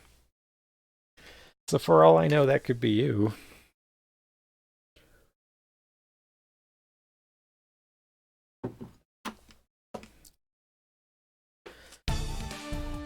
Alright, I made it to level 20.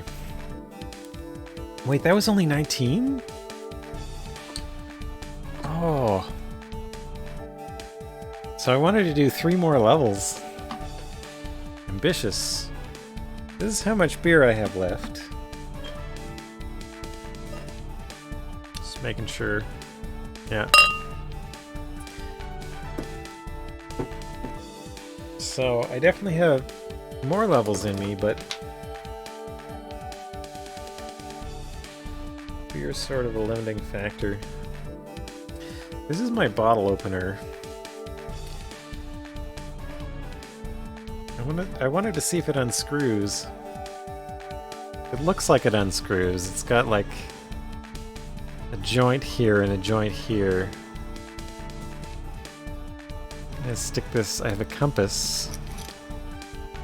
I'm gonna use it as a torque.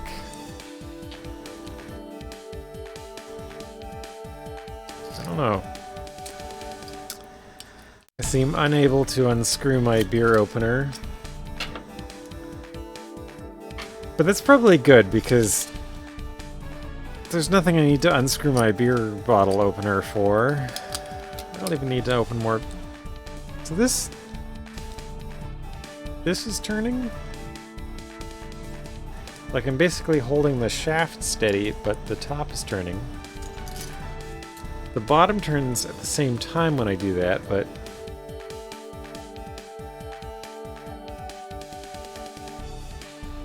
I don't know. I don't know if this comes apart or not.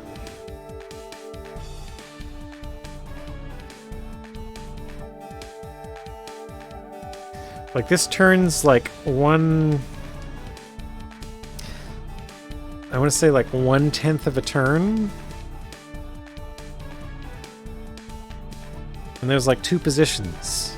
There's like here and there's the clockwise position and the counterclockwise position. And the shaft is staying stable while this turns like 1/10 of a turn. And it slips into place. But it stops there. It's like it's not gonna unscrew. And I feel like in one of these 2 positions it should pull out or something, but it's not doing that either. I don't know why I'm trying to destroy my beer bottle opener / can opener. It's got one of those points for opening cans, but you never use this. At least I never use this, except for like tomato juice cans. You puncture like a hole on each side, one for air, one for juice. Pour the juice out. But otherwise, I wouldn't use it to open a can. I'd use a regular can opener that cuts all around the rim instead of this. I used this once, like in desperation, when I didn't have one of those. don't know if anyone's paying attention, and if I'm just rambling about can openers and beer bottle openers. I'm trying to destroy my beer bottle opener because I've drank too much beer. That seems like what I'm doing. What is that? Gmail sip. It looks like Kermit, but Kermit the Frog having had a few two beers. Open your beer with the can opener end. Well, you open the beer with the bottle cap end, but the beer's already open. Oh, you mean puncture the cap? I've never done that. I feel like this would pull the cap off before it punctures it, but I'm not sure. I guess you could do it with a can of beer. You could just, like, use the can opener and just... Actually, isn't that what people used to do? Like, that was the old style of beer can. Like, it didn't have a tab. It just... You would puncture it with one of these, and you would drink from it, right? You would make a triangular hole and drink from it. I think that was the old style of beer can. Like, I'm talking 60 years ago now, but I think that was how it was done. But I don't know. I didn't live that long. In the 80s, people had beer bottles with twist-off tops, and... the old style, they put it in a can and they couldn't open it. It was just a museum piece, every beer that was manufactured.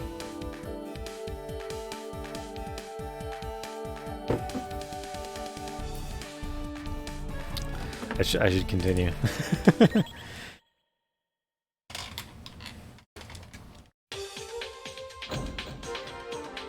Burning Heaven something. I didn't read it fast enough.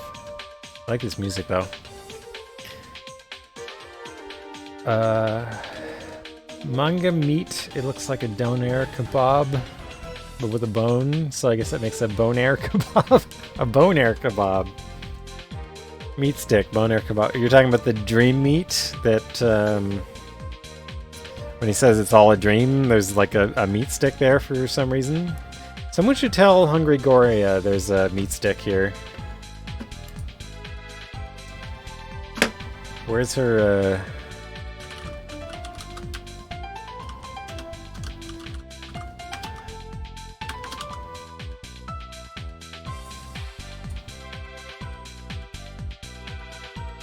This is a Windows 7 computer, so I don't have access to the emoji keyboard that Windows 10 does, but I've got that emoji from Hungry Goria.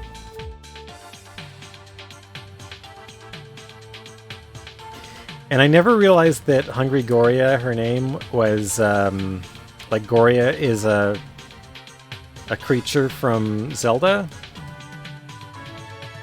I always thought it was just like some... you know, like Pigeon English gorilla or something like that. I didn't know what it was. But I thought it was like Hungry Gorilla, but no. Goria is a Zelda enemy. Oh, I should move before this time runs out. What's that? That's health, though. You don't need health.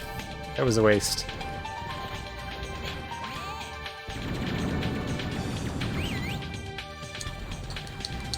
So the real hint that Ricky's weapon is less useful than Mommy's weapon is that Mommy's weapon doesn't go through anything. It bounces off everything. But Ricky's weapon will go through the thingies. Oh no. Okay, so we wanted to figure out if this gets you out of it. Nope. I'm amazed that this game lets you trap yourself like this.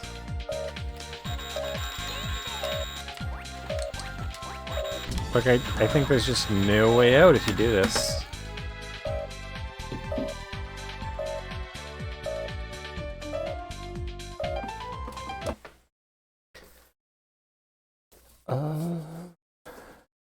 Okay. Eclipse's master plan to write to GamePro, get it into the magazine. So wait, is GamePro... Did we establish that it still exists? I don't know. I just know I read one once, like 30 years ago. Ended in 2011. Okay, so it doesn't still exist. I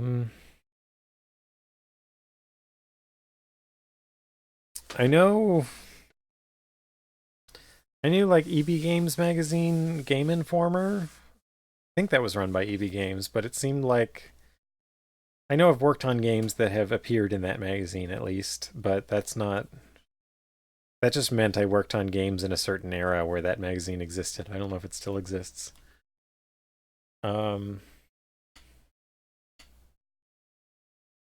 Anyhow, I need another very short break. I'll be back in a moment.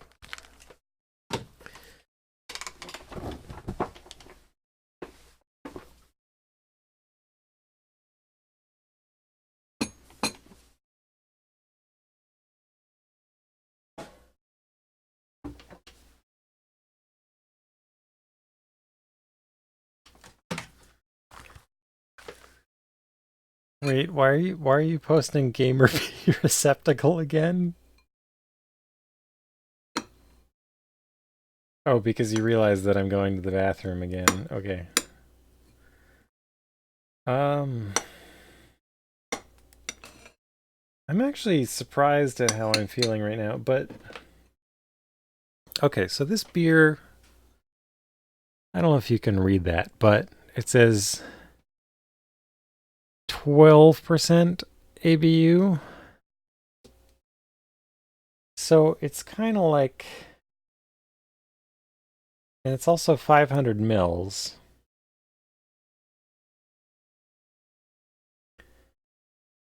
So, I mean, you could say a can of beer being 350 mils at 4%. This is sort of like 4 beers or so. And this is kind of my second bottle of something of similar strength.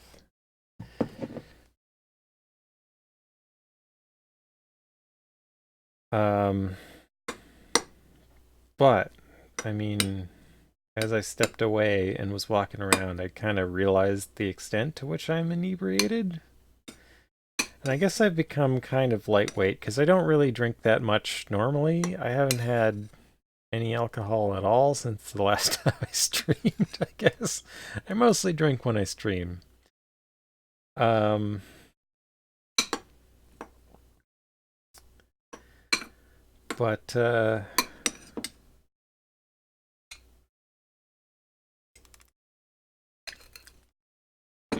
I don't know.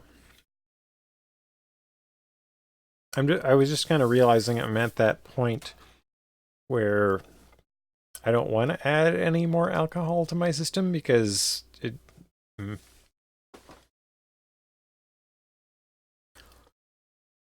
might send me into bad places. Like I'm feeling fine. I'm like I'm still in a good place, but I just mean I could have too much and then not feel good.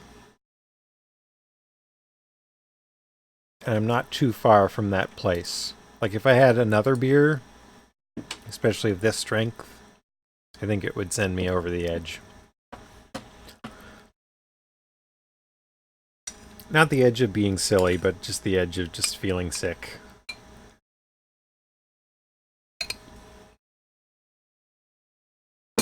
I don't mind the position I am right now, though I'm sure it has impaired my ability to complete this difficult game. Speaking of which, I need to restart this level.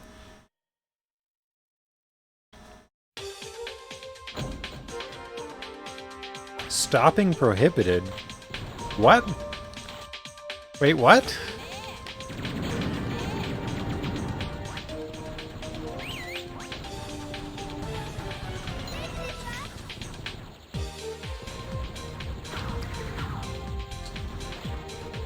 Stopping prohibited. Prohibited. Where's that coming from? Oh, there we go. It's the ground. On the ground. Okay.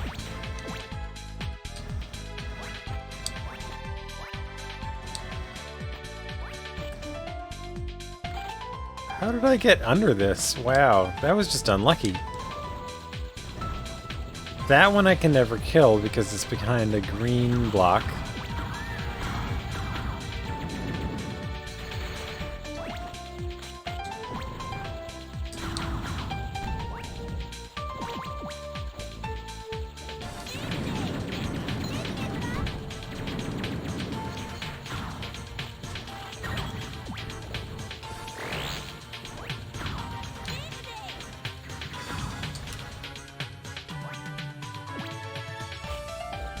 Oh, so I want to trick them into blowing this up for me.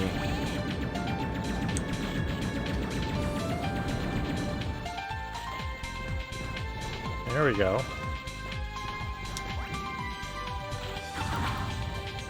Wait, what's up there?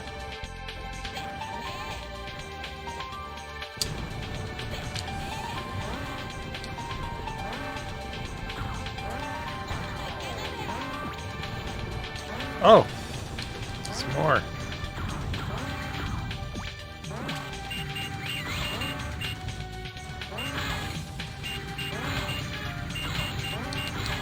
What is even going on out here?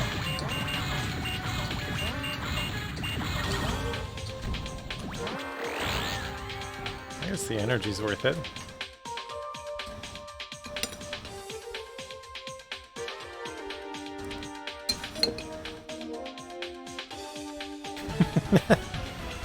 Well, I have been getting worse at this game, I'm sure.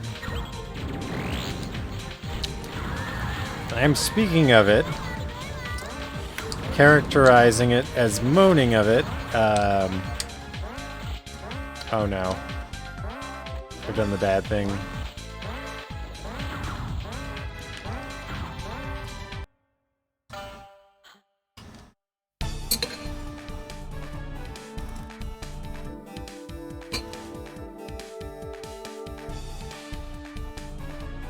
I would say moaning of it would mean I'm speaking of it too much. Or in a way that's not amusing. I hope that I'm amusing at least a little bit. So this is the last of my beer, and it's going to be the last of the beer for the evening for sure.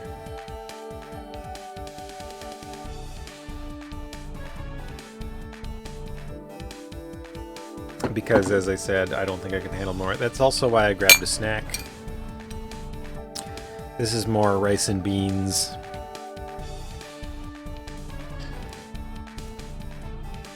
I don't know if you want to see what I'm eating, but I figured I could use something to settle my stomach.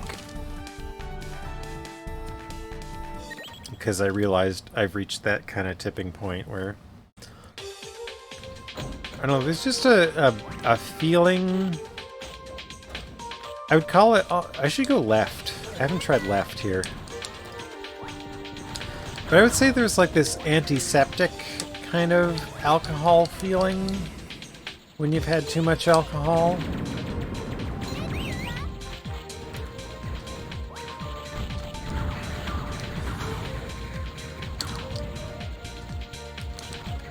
And I was starting to feel that.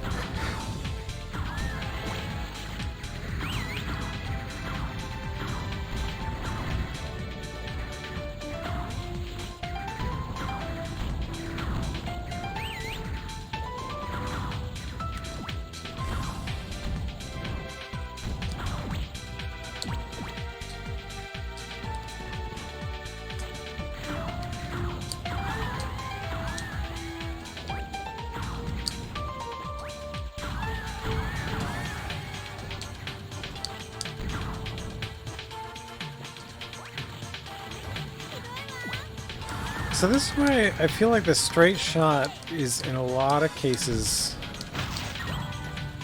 better things, but I also feel like these levels are carefully constructed so that you should switch at very specific points, which I think is really clever.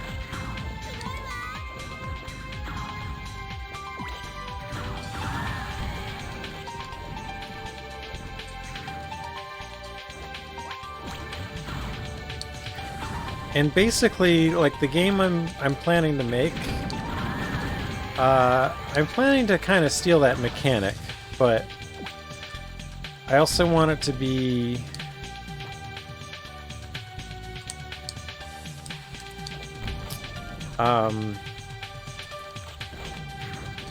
like I also want it to be a two-player game, which this game isn't.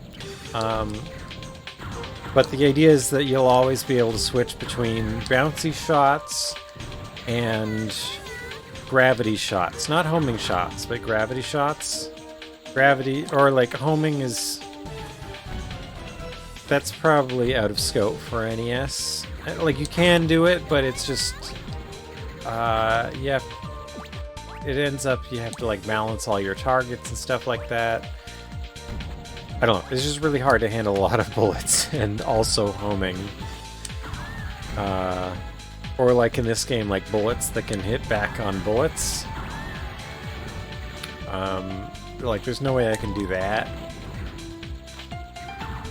And also have like lots of bullets. It's just not feasible, but like the idea of switching between bouncy and something that's... So in my game, the gravity shots will be more powerful, but they'll be something you can only aim with a specific arc, which will, in some... I'm hoping to design levels where, in some cases, that will be an advantage, in some cases it won't, so you should switch pretty often, like... Sort of like this game, but sort of... but this game has different incentives to do it, like... There's no damage difference. The bouncy shots aren't a disadvantage in anything, but they don't home. They seem to do the same damage. Except they won't go through specific barriers. That's the only difference that I've seen. So it's a bit different than what I've planned, but... I did bad.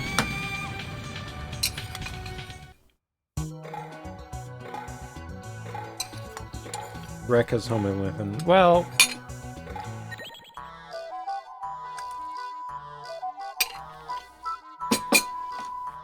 Might do a homing power-up that works some percentage of the time or something, but...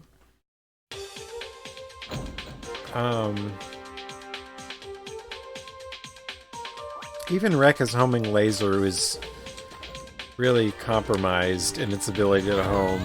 But so is this. I mean, like, it doesn't exactly hit what you aim it at, so...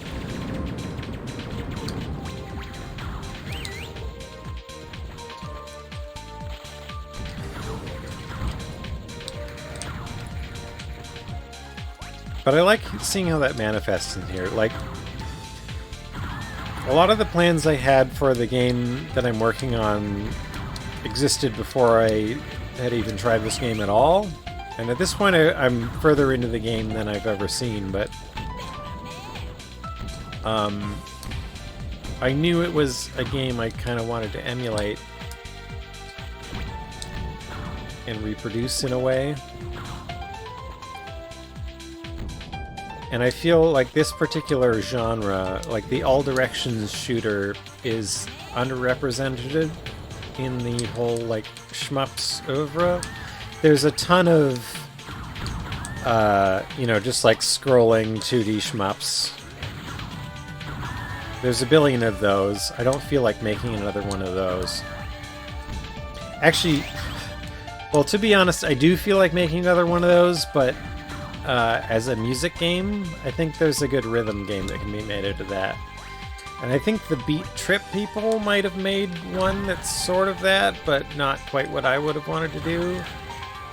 And in a similar respect, like Rez was sort of that, but not quite what I wanted to do. So that's been in my plans for years, but it's not at the top of my priorities, so... I don't know if I'll get around to it. But... That's a game I've wanted to make for a long time. Like, basically R-type, but the timing of everything you have to do in it becomes music.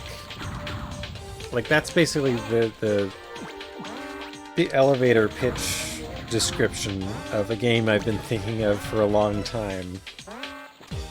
But it's not the game I want to make. I want to make a game that's basically this, but for NES. With a bit of tweaking, and the theme would be more like Samurai Pizza Cats. Like, I've been actively watching that show and taking notes on how it produces its humor and stuff like that to use in my game. It feels weird that I'm... Like, basically, if I see a joke that I think is good, I'll write it down. And think, like, how can I write the same joke, but with different words, so that I can reuse it in my game, and not it being a total thief, but... At the same time, it's still a good joke structure, and I can use it. But I've been making notes of that form for months. So I don't know if right or left is better. I'm gonna try going right this time. I might stop on this level if I really can't. This will probably be the last level, actually.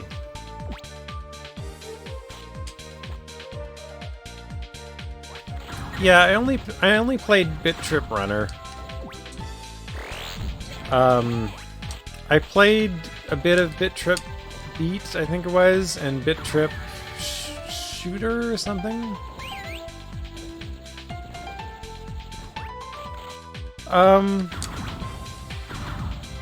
You know what, though? I don't think studying joke structure ruins the joke. It just reveals that a lot of jokes have similar structures.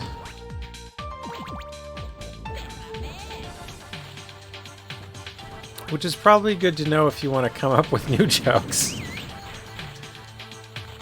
And that's my goal. I want to come up with... If not...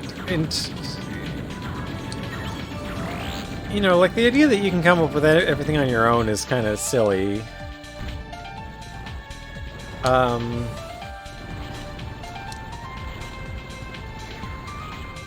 Like, I remember reading of... Oh, man. Beat Core Void Runner Flux Fate? They've made that many games now?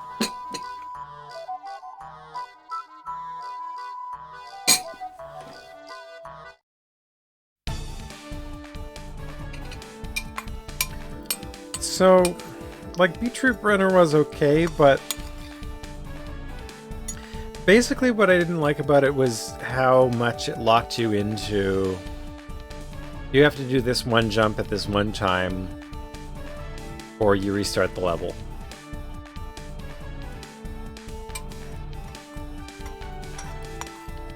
And...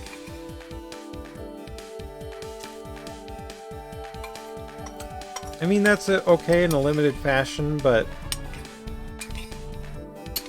I don't know, games like that I tend to have limited patience for. Like, Super Meat Boy is sort of similar in that it's like there's a specific way to do a level, and you just have to have the right timing, or figure out the right timing, and you'll get it.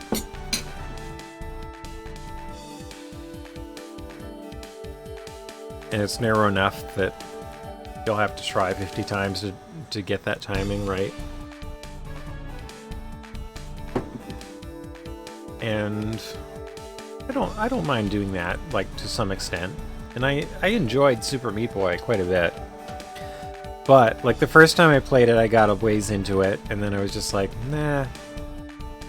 I'm not into this right now, and then I put it on hold for like 2 years, and then went back to it and beat it later, but...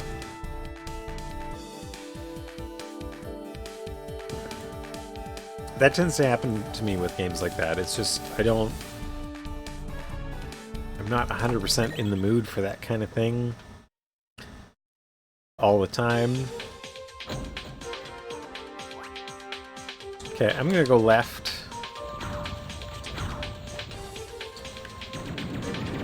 And I'm gonna try and pay attention here.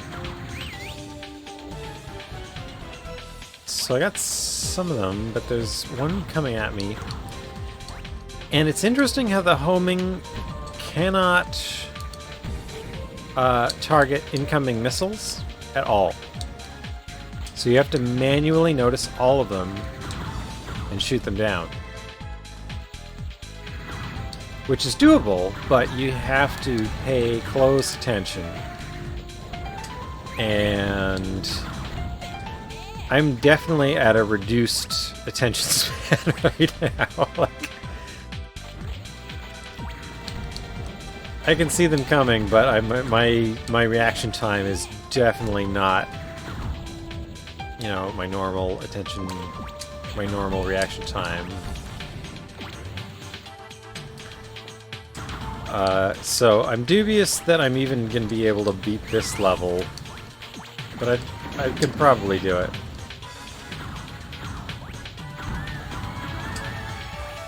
But you know, like, even sometimes when I'm working on Lizard, a lot of my testing technique was...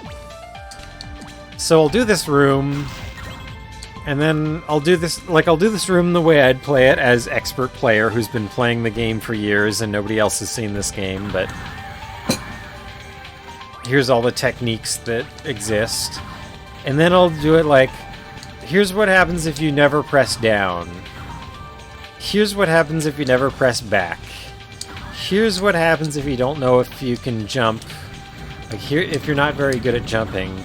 And then sometimes I would test the game, like I literally would drink and test the game just to see how it played after a few drinks. And I knew my reaction times were all shot and stuff like that. Because that's often equivalent to,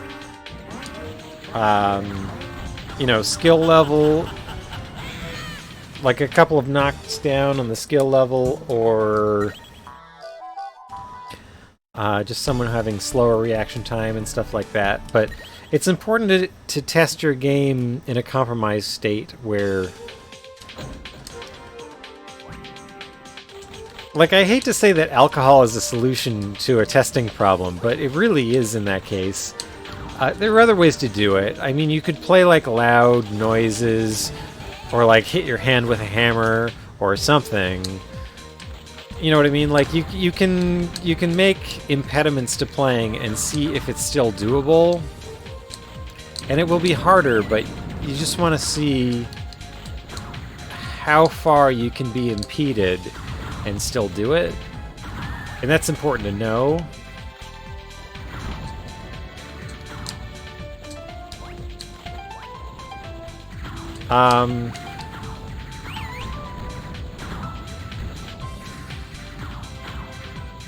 Like, it's just important to consider a lot of different play styles for any given game. Like, at least for, say, like an RPG style game,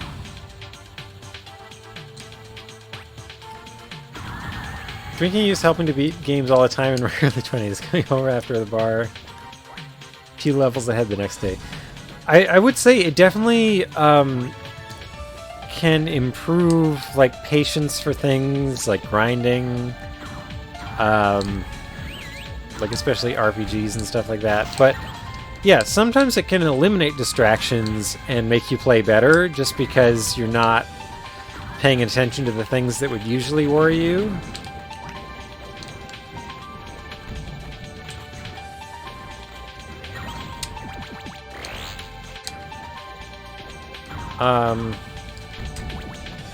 But at the same time, it can slow your reaction time. But basically what I'm saying is, like, when when trying to personally test your game, like beta testers are not an unlimited resource.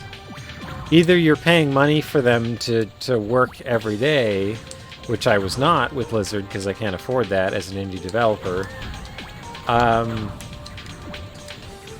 But I can test it myself, and I can give myself all sorts of arbitrary goals, like do this without pressing this button, do this without pressing down, do this without pressing up. And I feel that got me through a lot of the testing tasks that would have been done by QA on a larger budget game.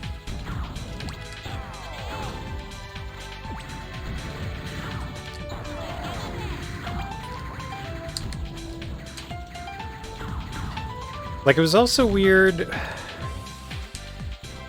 like when you're a programmer being paid a relatively high programmer salary and you know there's a QA team working at minimum wage or, you know, something close to that.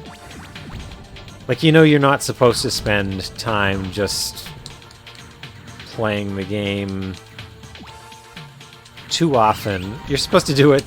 You're supposed to know the game somewhat. I mean, you don't want to be a programmer in your game and not know what you're doing at all, but like the idea of getting drunk and playing your own game, like I'm talking about, like you definitely would not do that on the clock, right? And if it's a game you're doing work for hire, like you wouldn't want to do work off the clock either. Like, sort of both sides of that are inappropriate. So it's not a thing you would do, but for a game that was my own game, that's what the delays are about. Well, what I'm saying is just that testing is a hugely important part of the game development process. And when you have salary hierarchies, sometimes not everybody can do the same, not everybody can do that job. It's sometimes inappropriate for a programmer to be doing QA's job, you know what I mean?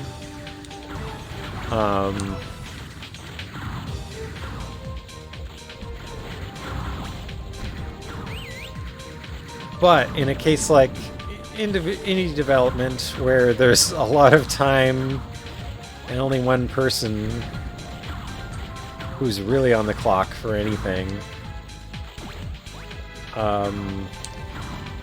I do a lot of testing work, and I would say I did more testing than programming by a large margin on Lizard.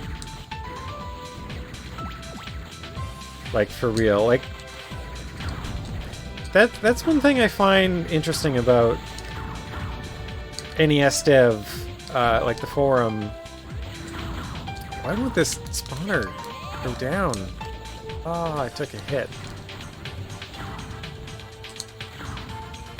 Why isn't this place safe yet? Why are there still enemies in here? And how do I get to that thing?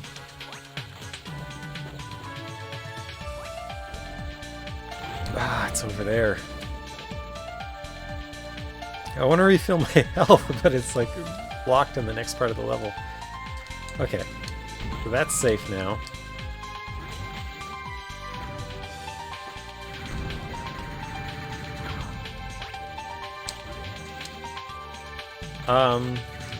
That's what I'm saying, like, there's a delegation of tasks that is very different in an indie game than would be different in a team of 50 or 100 people.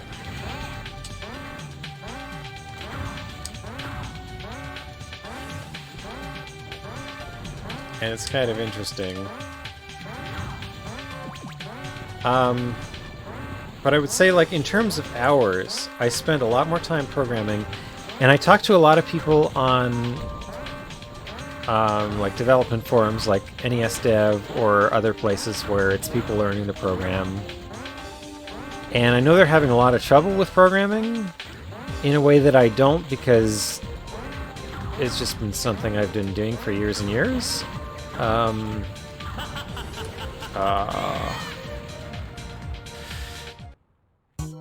I've still got a few attempts at this level on me, but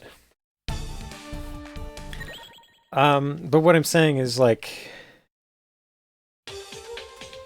talking to a lot of people like that, especially on NES Dev, like, there are a lot of people that are struggling to do the programming task and act like it's the hardest part of making a game, and to me, it's not. Like, programming is something you have to do, and it is highly skilled labor, but it's sort of like one of the least volatile things for me, and like testing every level in so many different ways, like what I'm saying, like, what do you do if you don't know that you can do this in the game yet? What do you do if you don't know if you can do that in the game yet?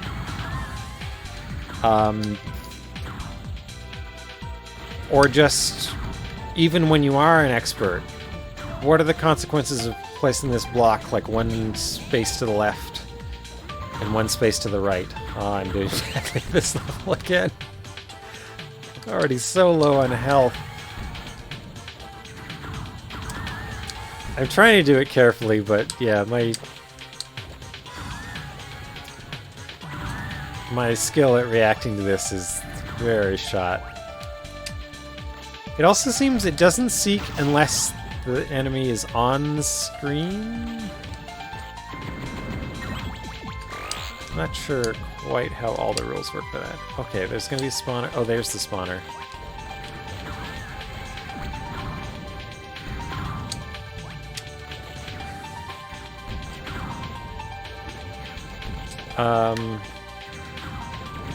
So in my view, that kind of testing is most of the job of game development. Like building things, level design, and figuring out the consequences of that level design.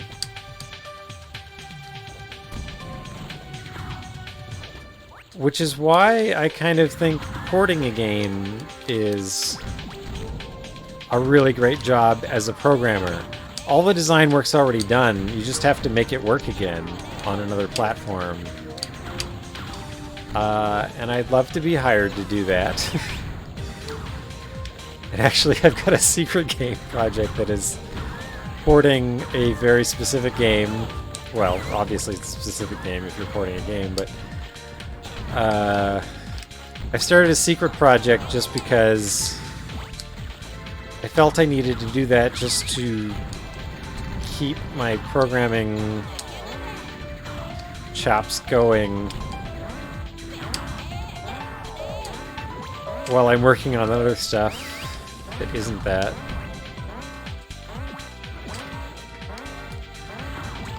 Oh, I'm doing so poorly here. I'm gonna start going right again.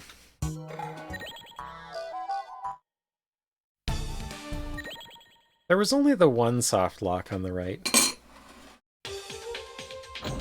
I think.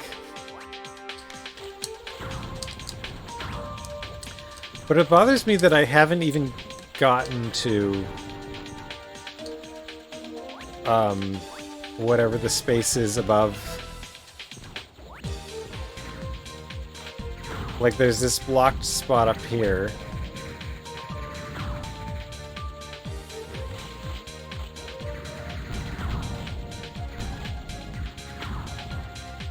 Right here, where there's two, like, launchers. So I can destroy these two launchers, but I haven't realized what destroying them is for yet. And maybe I will if I get a bit further in this level.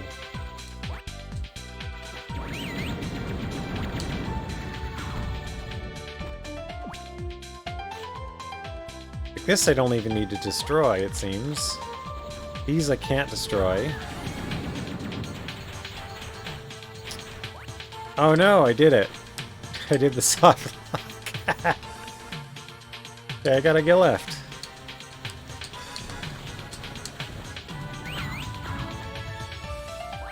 I forgot about the one spot where you can soft lock that I said there's only one spot.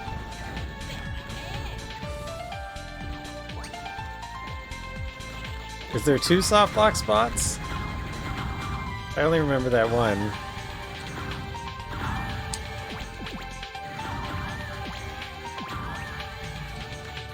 But at least it's not technically a soft lock because you can go left.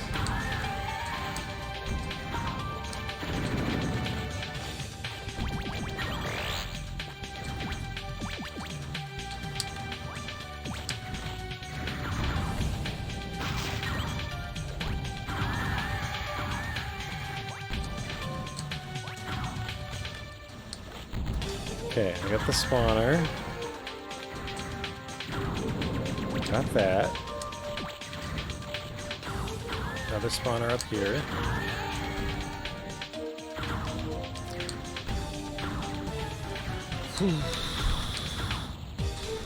Around the corner.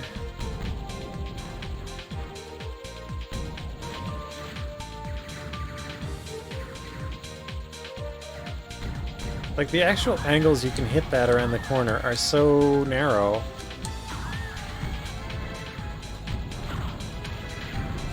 Oh, one of those. Okay.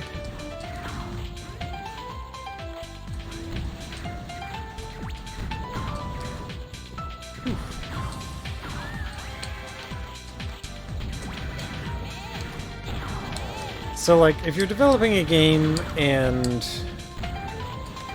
programming is hard, that definitely makes it hard. I'm not trying to say that a lot of the people on NES Dev who seem to think that programming is the hardest part are wrong. It's right for them. It isn't for me, and I'm like in a different facet of challenge, I guess. Like, or different. What's the word?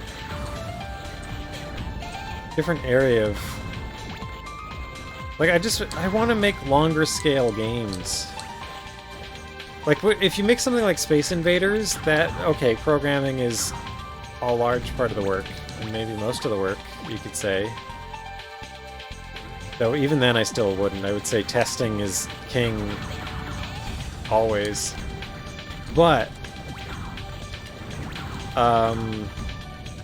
like making Lizard, most of it was not programming. Most of it was making a thing and then thinking hard about the consequences of it, testing it in 100 different ways, and deciding if that was what I wanted it to be. And that took a lot of time. Okay. Oh, there's another one. There's so many of these. Come on, hit it. There we go. Alright. So I made it. Oh, I made it here. I've been here before.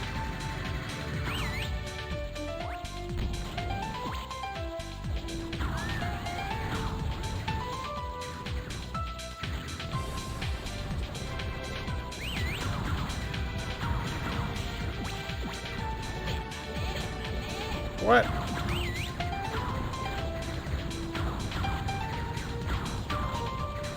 Why can't I hit that thing?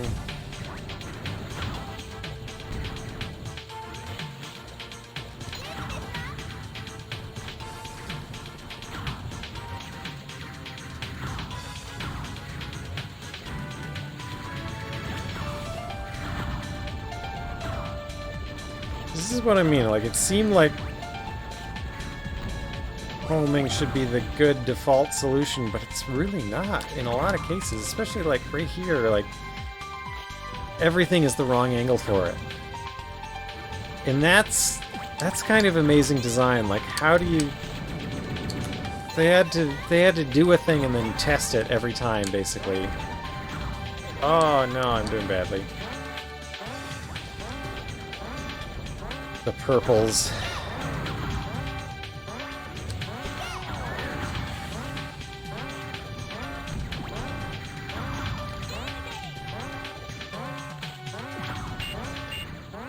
Whoa! I haven't even seen the info station yet. Fruit is healthy, please tuck in. Are they the legendary fruits?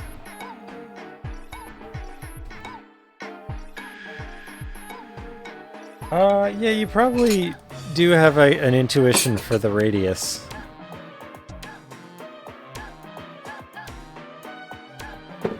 But it's clear they took it into account, like, at almost every turn. Illegal fruit trading. Huge profits. The art of war, I'm convinced of this. Ooh. I didn't know when that conversation was going to end. Okay, so I feel that's halfway through the level. Maybe more. I'm gonna go right again, though. This will be the last level for tonight, though. Once I beat this, I'm gonna stop for sure. I've definitely reached my point of stopping, or should stopping, whatever the word is.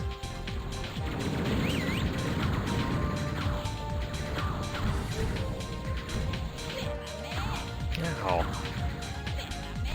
How's that thing getting, like, through?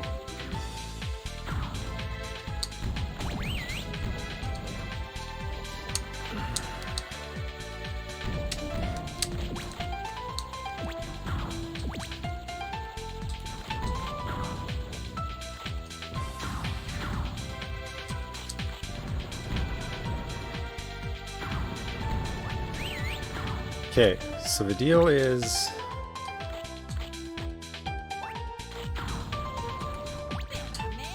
What am I doing?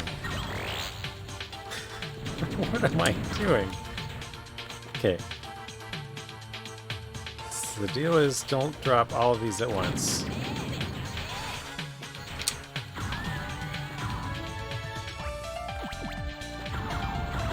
I guess that worked, but not great.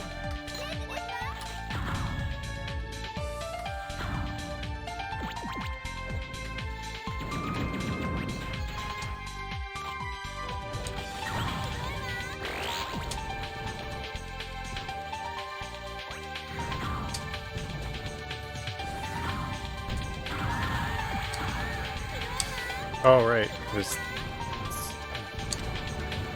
Okay, definitely got here before. I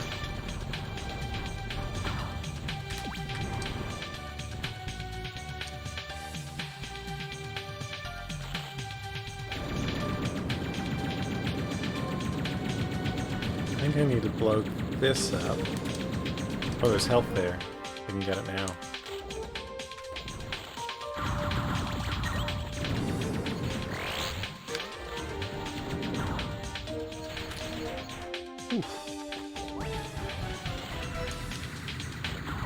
Oh, this was the other stopping point. Okay.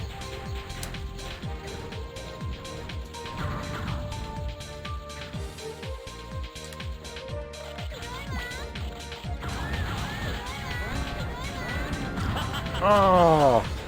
I thought I could power through that, but I needed to destroy those. It is a pretty tricky game.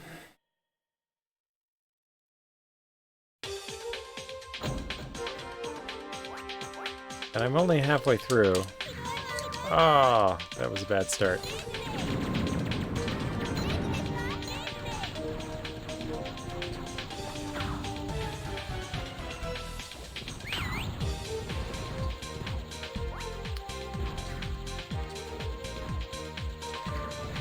But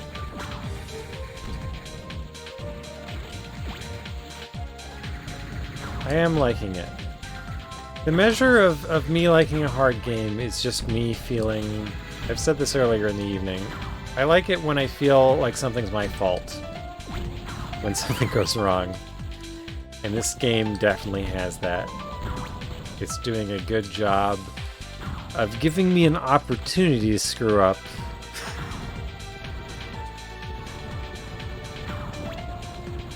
And then I do screw up, but It was my fault. I would say in some cases, like, I don't know the consequences. Like, here, if you blow up all the blocks above, you will blockade yourself. And then you have to do the other side of the level, which is less cruel than some other levels that I've encountered today. There was one other level where you get totally stuck.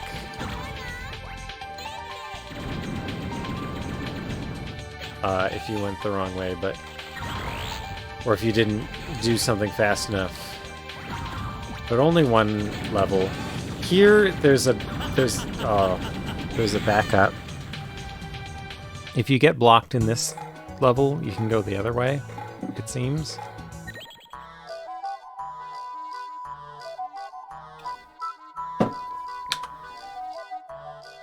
Is there a way to... I want to take a screenshot of that. Just to send to Hungry Goria. Because the rumor is she'll play any game that has a meat stick in it.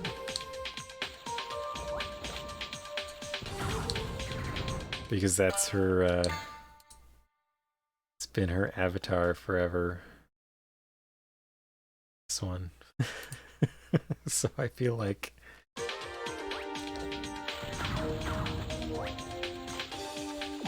I should trick her into playing this game. And I know she has a Dreamcast. I don't know if she has this game for it.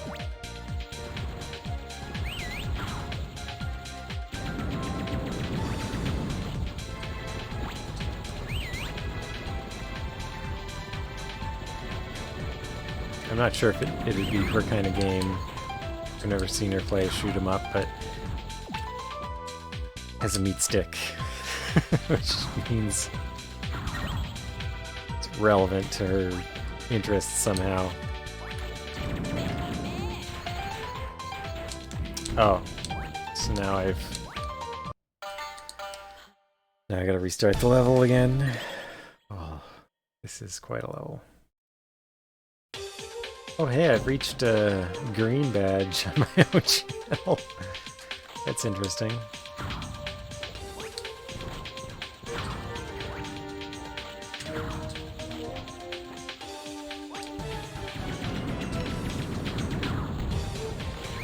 I didn't think it had been 6 months since I filled in the affiliate papers, but I guess it is.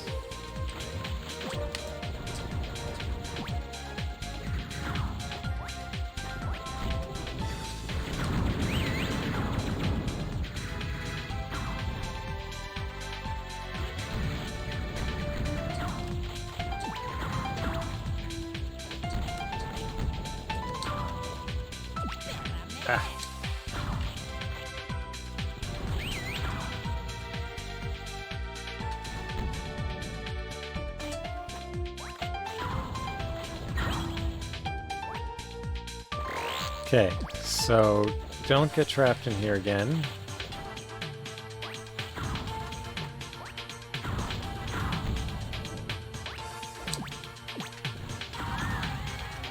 So I should be fine now. There we go.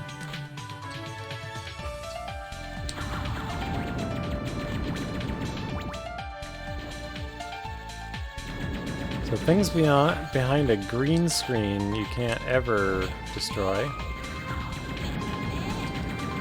Unless you blow up a bomb next to them, like right here.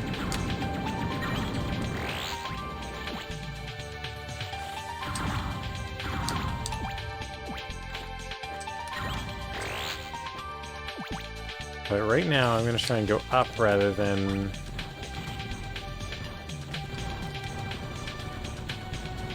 other directions.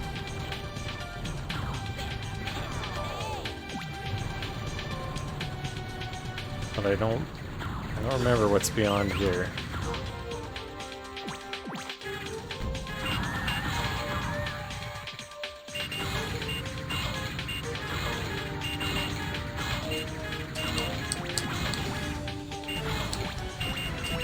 Okay, so this is... Well, that's worth it. Okay, so I gotta be careful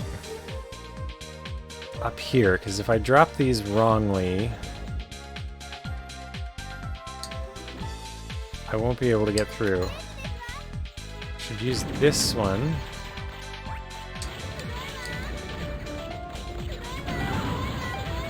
Whoa, whoa! That was like a whole bar of life in such an instant. I could have pressed the counterattack button, but I was too slow to do it. I pressed it like immediately after I died.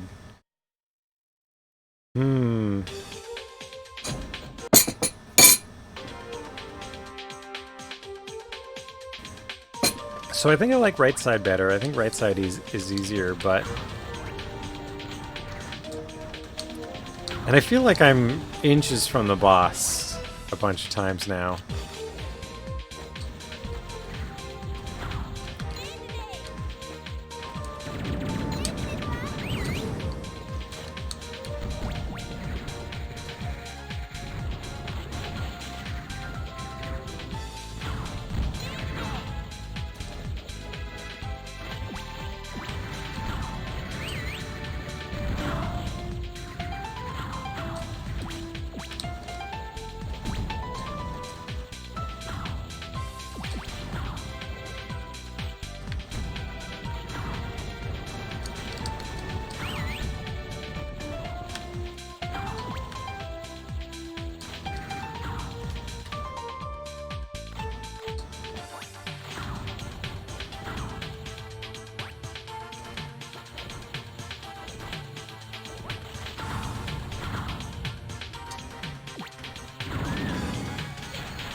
This you can always get through.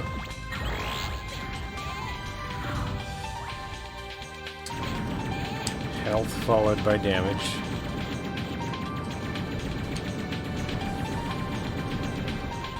So I can go up here.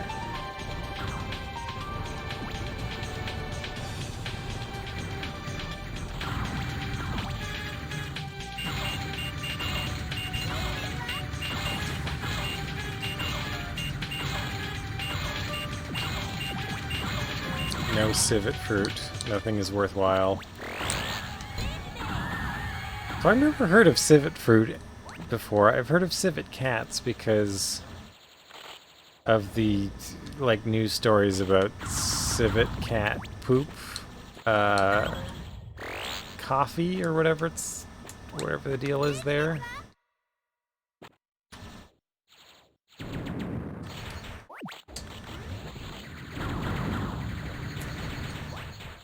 Oh, I did it again.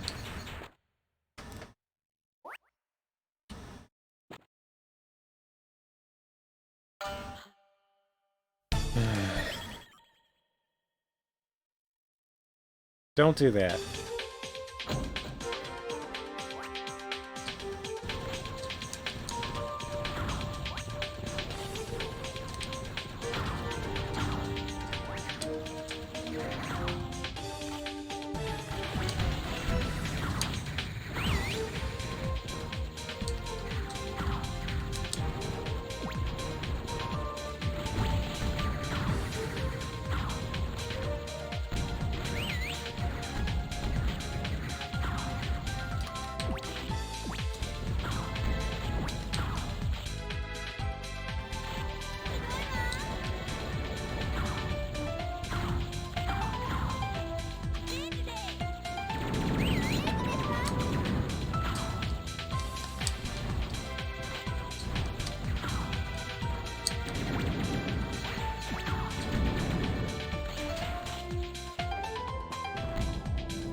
And I just locked myself out. So that's what I get for willy-nilly using that.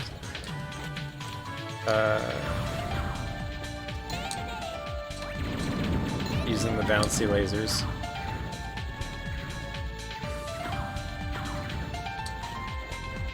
So there's advantages and disadvantages to both that are really interesting to me.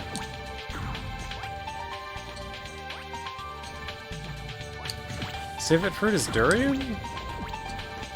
So it's not just another stinky fruit, it's actually durian again? There's only one stinky fruit?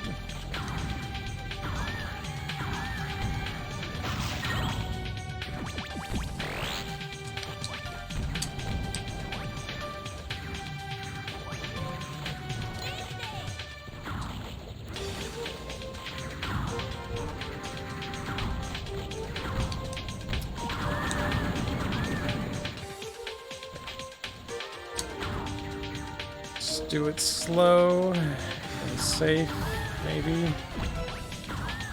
Maybe. There we go. Oh, I didn't quite get it.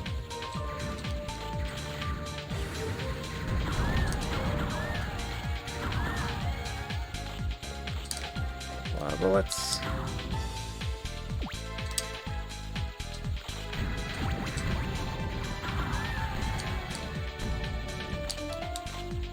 Use my counterattack more often.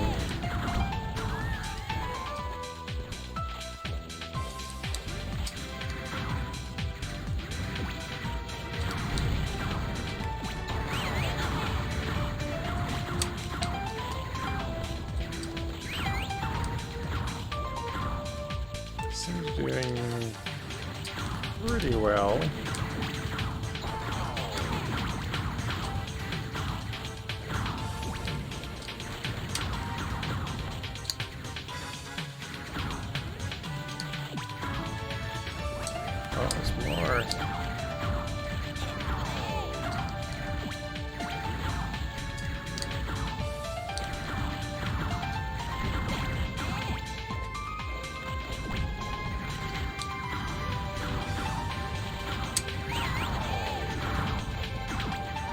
Okay. Oh no!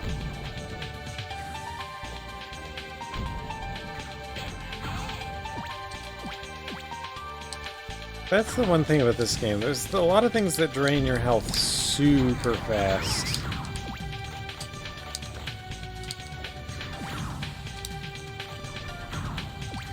Like, I'll be super careful through a lot of a level, and then I make a small mistake, and then it snowballs.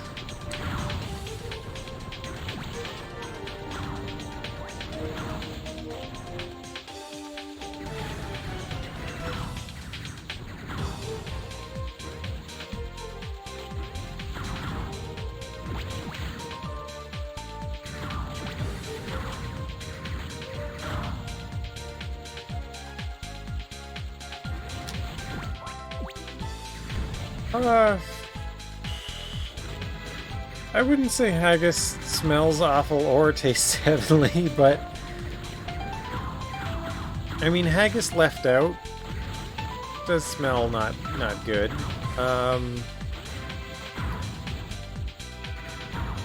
But I mean, like, served, it's fine and it tastes good. But I think of haggis as like sort of just like a comfort food that you made from whatever you had on hand. So, like, in places of Scotland, they had a lot of sheep or whatever. So they just... You've got sheep, you've got leftover fat and oats. Let's throw them together in a sheep's stomach. And, we'll eat it. We'll serve it with, you know, potatoes and whatever you got. And, like, as a meal, I like haggis. I would definitely say it tastes good. But it's also not something I'd want to eat all the time. But it definitely seems like one of those comfort food things, like poutine. Like, I don't want to eat poutine all the time either, but it's delicious when you have the right moment for it.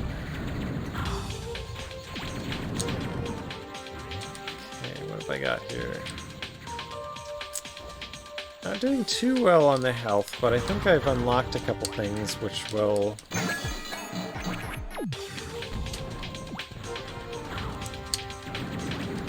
be fruitful if I can get there.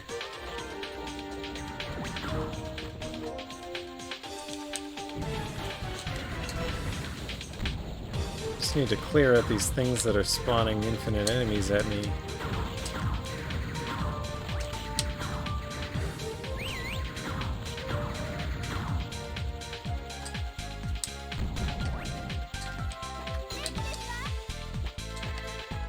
Oh, I'm already way into the negative on time, aren't I?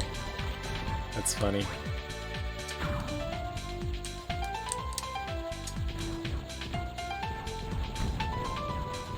Even these are hard to hit with a diagonal.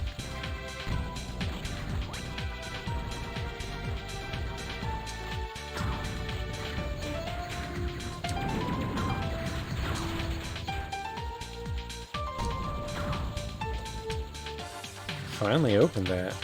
Okay. Let's see. Is it worth going back this way? Yes. Oh yes, definitely. Oh no, I forgot this is full of things.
Go.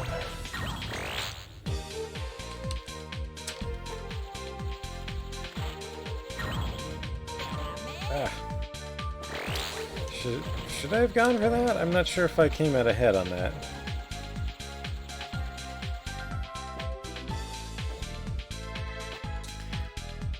Yearly smoked meat poutine. Christmas every year. 2,000 calories. What? 2,000 or 2 pounds of sodium.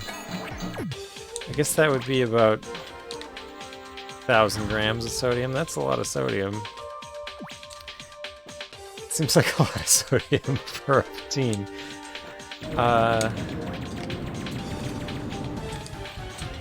But yeah, I have it once in a while. Actually, I bought a bunch of cheese curds and I've put them in the freezer. I've been waiting for an opportunity to cook poutine for myself. I should probably do that soon. Christmas is a good time to cook lavish comfort foods. Okay, so this is a full health? Yeah.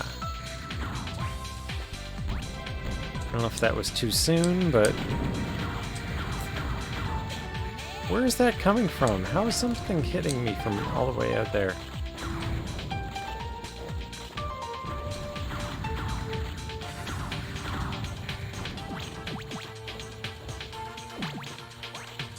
Okay, I did not unlock that from the other side.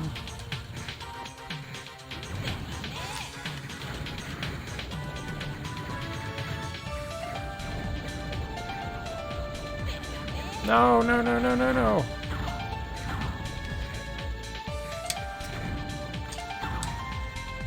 This is the thing, like, it seems like the homing missile should be able to defend you, but it really can't.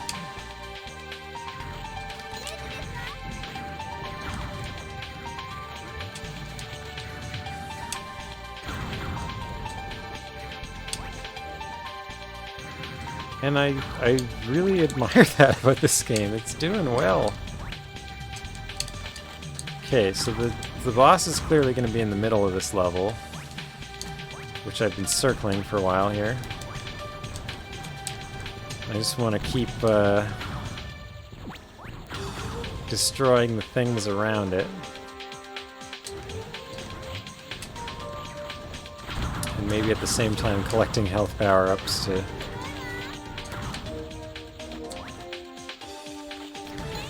Why are you a thing? No! Get away from me.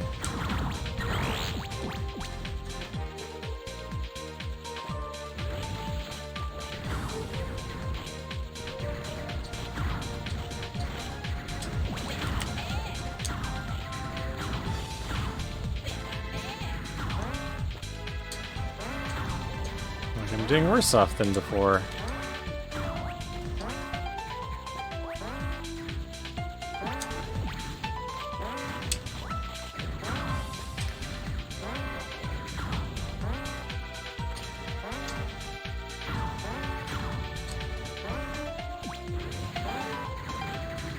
Come on.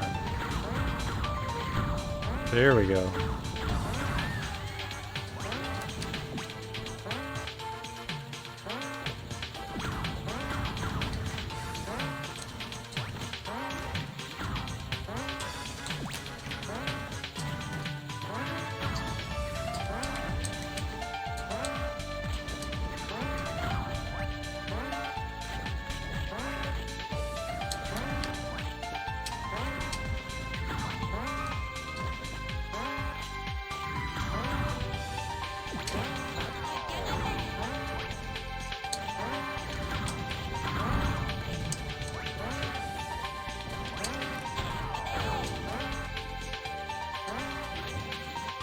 Okay.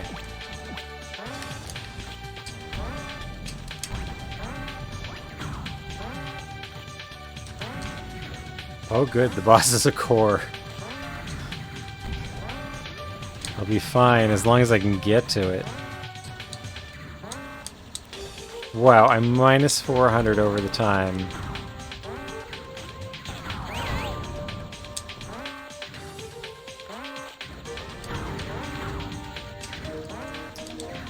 Why they don't die?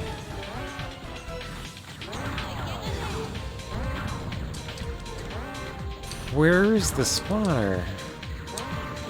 There it is.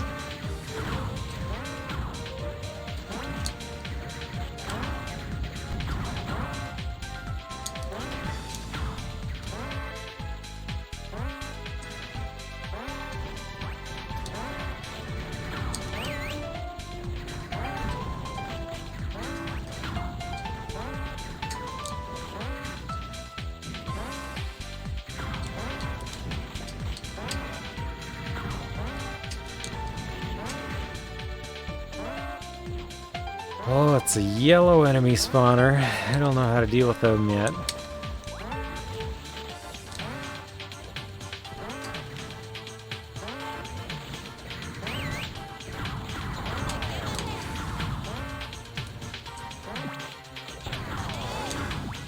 There we go.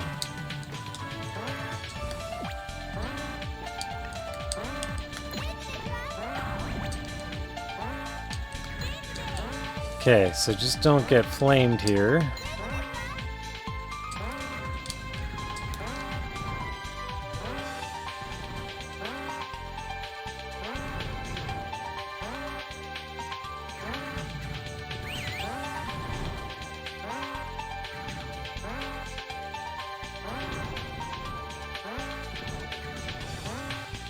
Am I hitting it? I think I'm hitting it. There we go.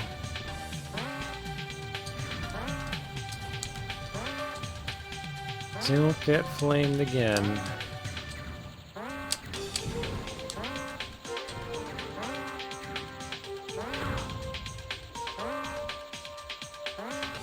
Oh, I got him. What do you mean? What do you mean when you say you want my power? What sort of power does a weird fish like you have? He's not a fish. Does that look like a fish to you? That looks like just a regular man.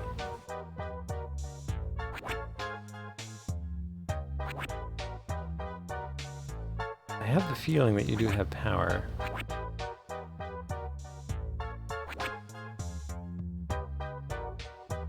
In the world of politics, your death will be a swift and short one? What does this mean?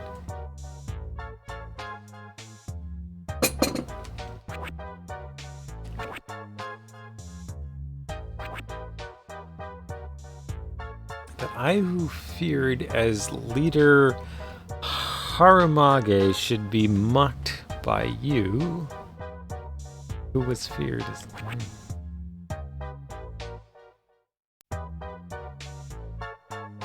Kikyo Dine book. I can't believe it.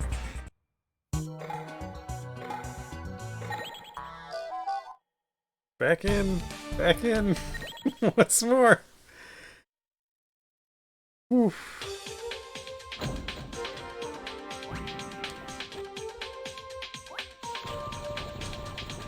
I didn't see where I was when I started the battle. And I didn't have much health left, so I just took it and it didn't go well.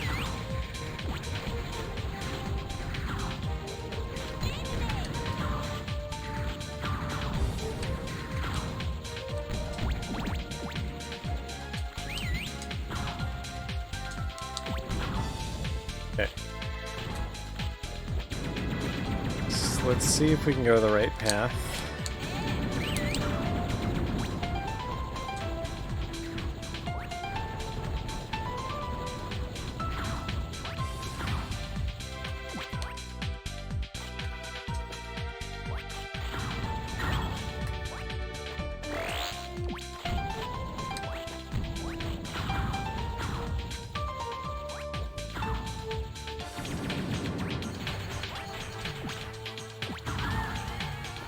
So far, so good.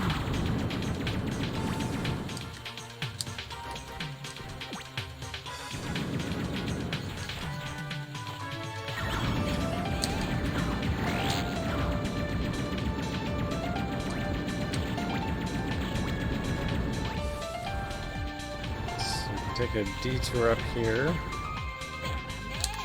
Oh, don't do that.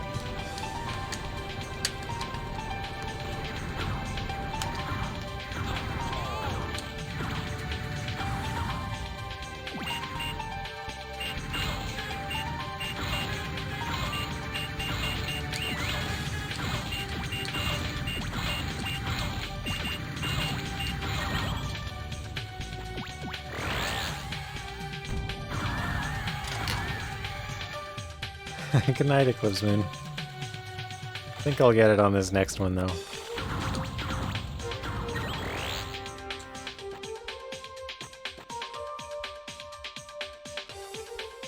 Okay. So. Don't do that. Do not do that. That's the tricky part.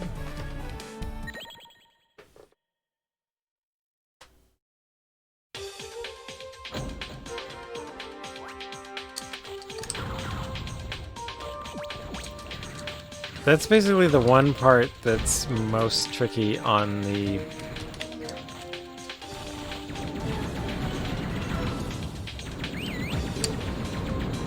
on the right-hand side. I think.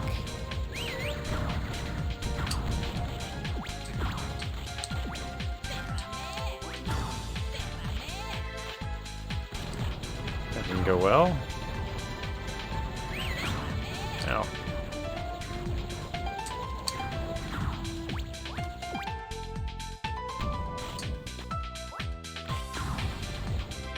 Oh, thanks for the raid, KOS Legion Gairu.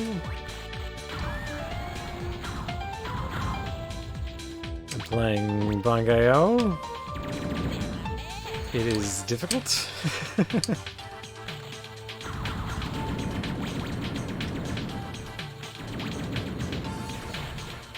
I'm just trying to complete this one level and then I'll go to sleep, but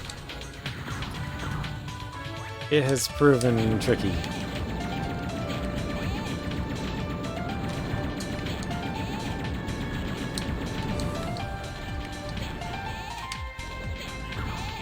It is a very interesting game. I really like how... Like, it's clearly designed around there being...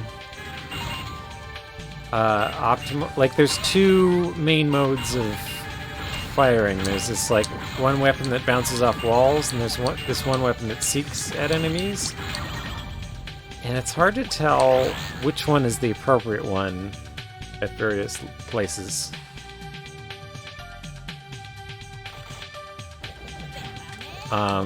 But like routing a good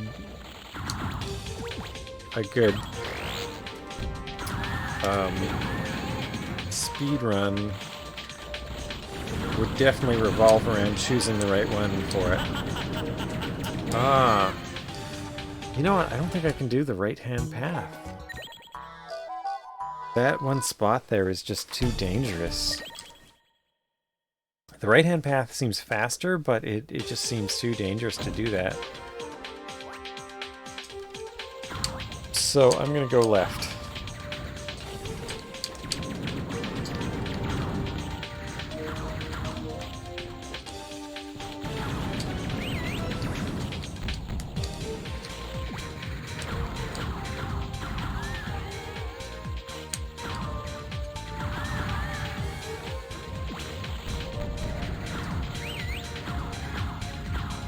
Yeah, like the game is definitely designed around score and speed, so that's kind of cool about it. And they're not things that I can do very well in my first playthrough, but I really like how it seems to be designed around that, even though I'm having a lot of trouble with this particular level. And I'm only halfway through the game. There's a lot to go.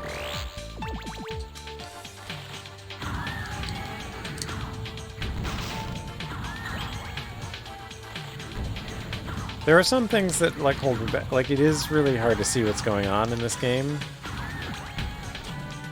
But once you get to know a level, that's not really the main concern. I don't think.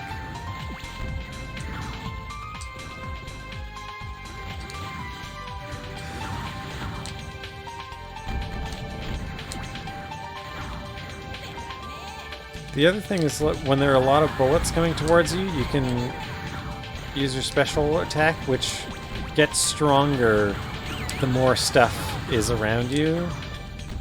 So it's like a perfect counterattack.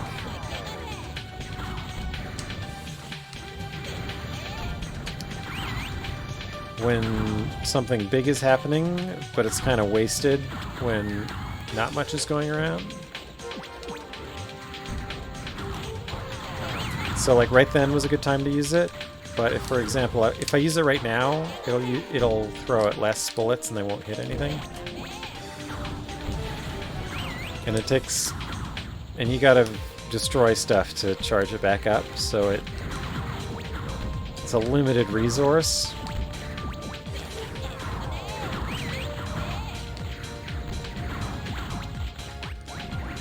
So you want to save it for the moments that matter.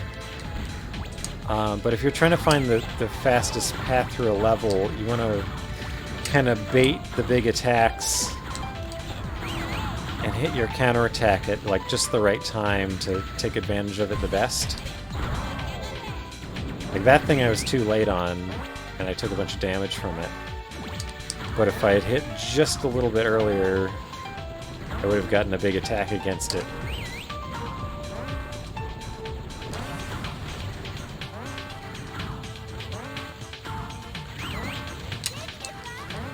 And right here, and like everything is designed around kind of like the angles of... your homing attack isn't really that effective at homing. It can only bend at a certain kind of angle. So a lot of stuff is really hard to hit with it, and it's better to take your bouncy shot on it.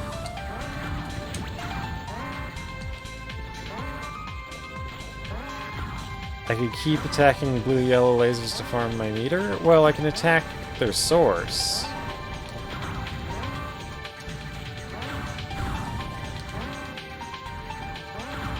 And I think I can attack like missiles that are coming at me. Does it have a limit? Yeah, it seems to burn out after a while, but it's got a longer range than the homing attack, I think.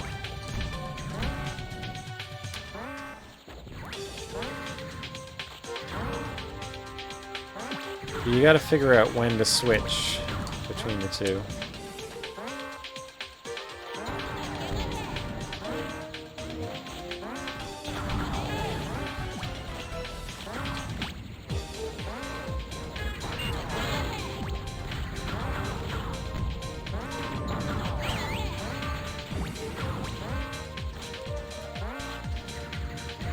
Oh, I need more health pretty bad. There's some up there, but... Oh yeah, and you find this, like, info station in every level that somebody talks to you, but the dialogue is really silly.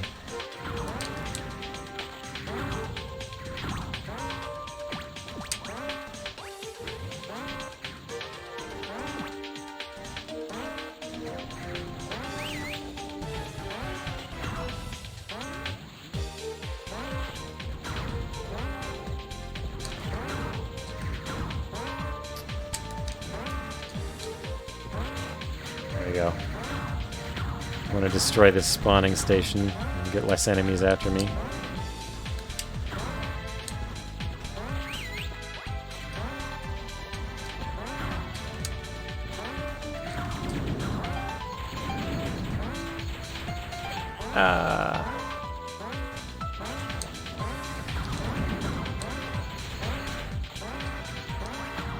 Just want to knock this down. There we go.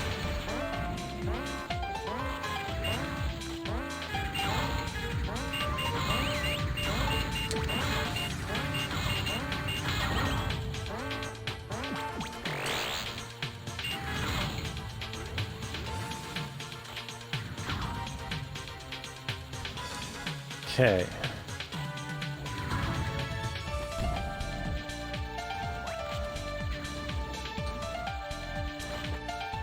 All right.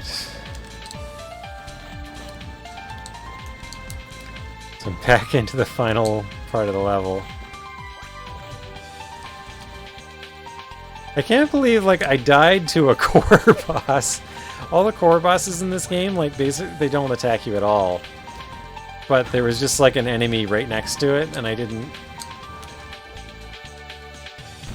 properly prepare against it, and got wiped out. I only had, like, 1 health left.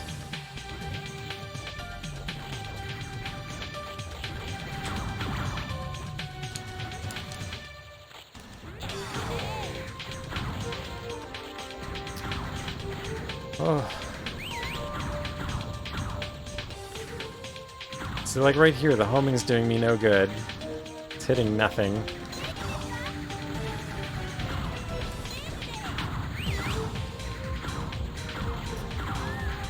There we go. Full health, full health, full health! If I can just get over there! Yes! Okay. Probably doing pretty good. Oh no, don't take hits. Yeah, it's been in the negative for, well, I guess a minute now. But last time I got to the boss, it was like minus 400. Oh, there's another full health. There's like so many full healths, and didn't use any of them last time. Okay. It's a launcher.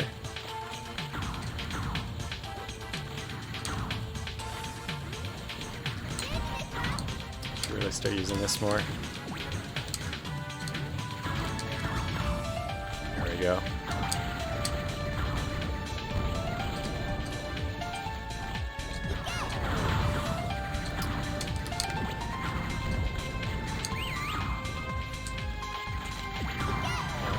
So you can shoot down like every bullet that comes after you, but you have to aim directly at it.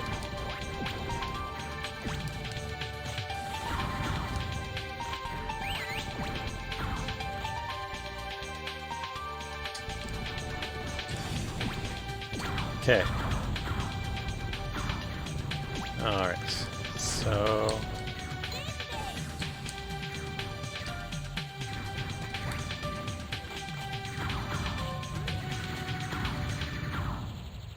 there we go.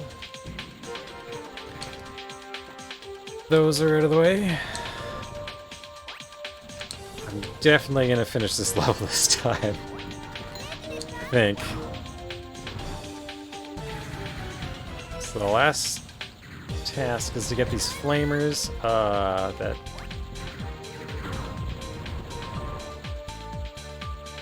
got one of them.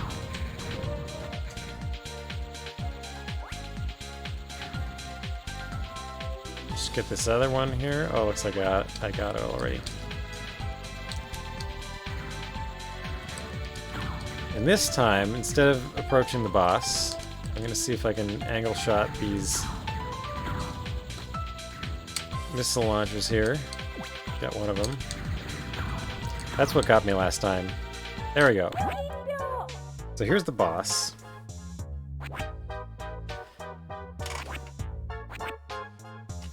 This boss...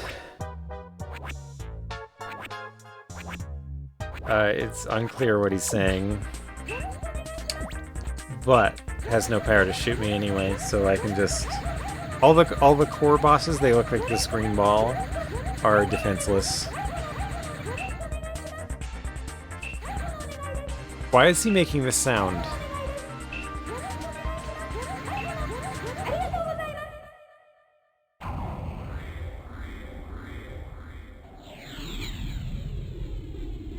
Well, I hear Gozaimasu. I didn't hear what it said before.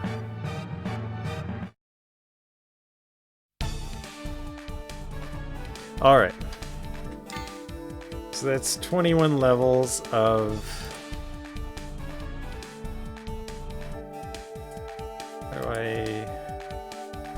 21 levels of... or 20 levels of... Bangai-O. I'm going to finish this game. There are 44 levels, as far as I know. But that was more than I can handle for today. Oh, I need to set a save state. Okay, so...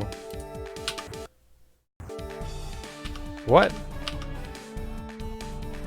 Just rotated the window. I don't know why it did that, but I think I also saved a state.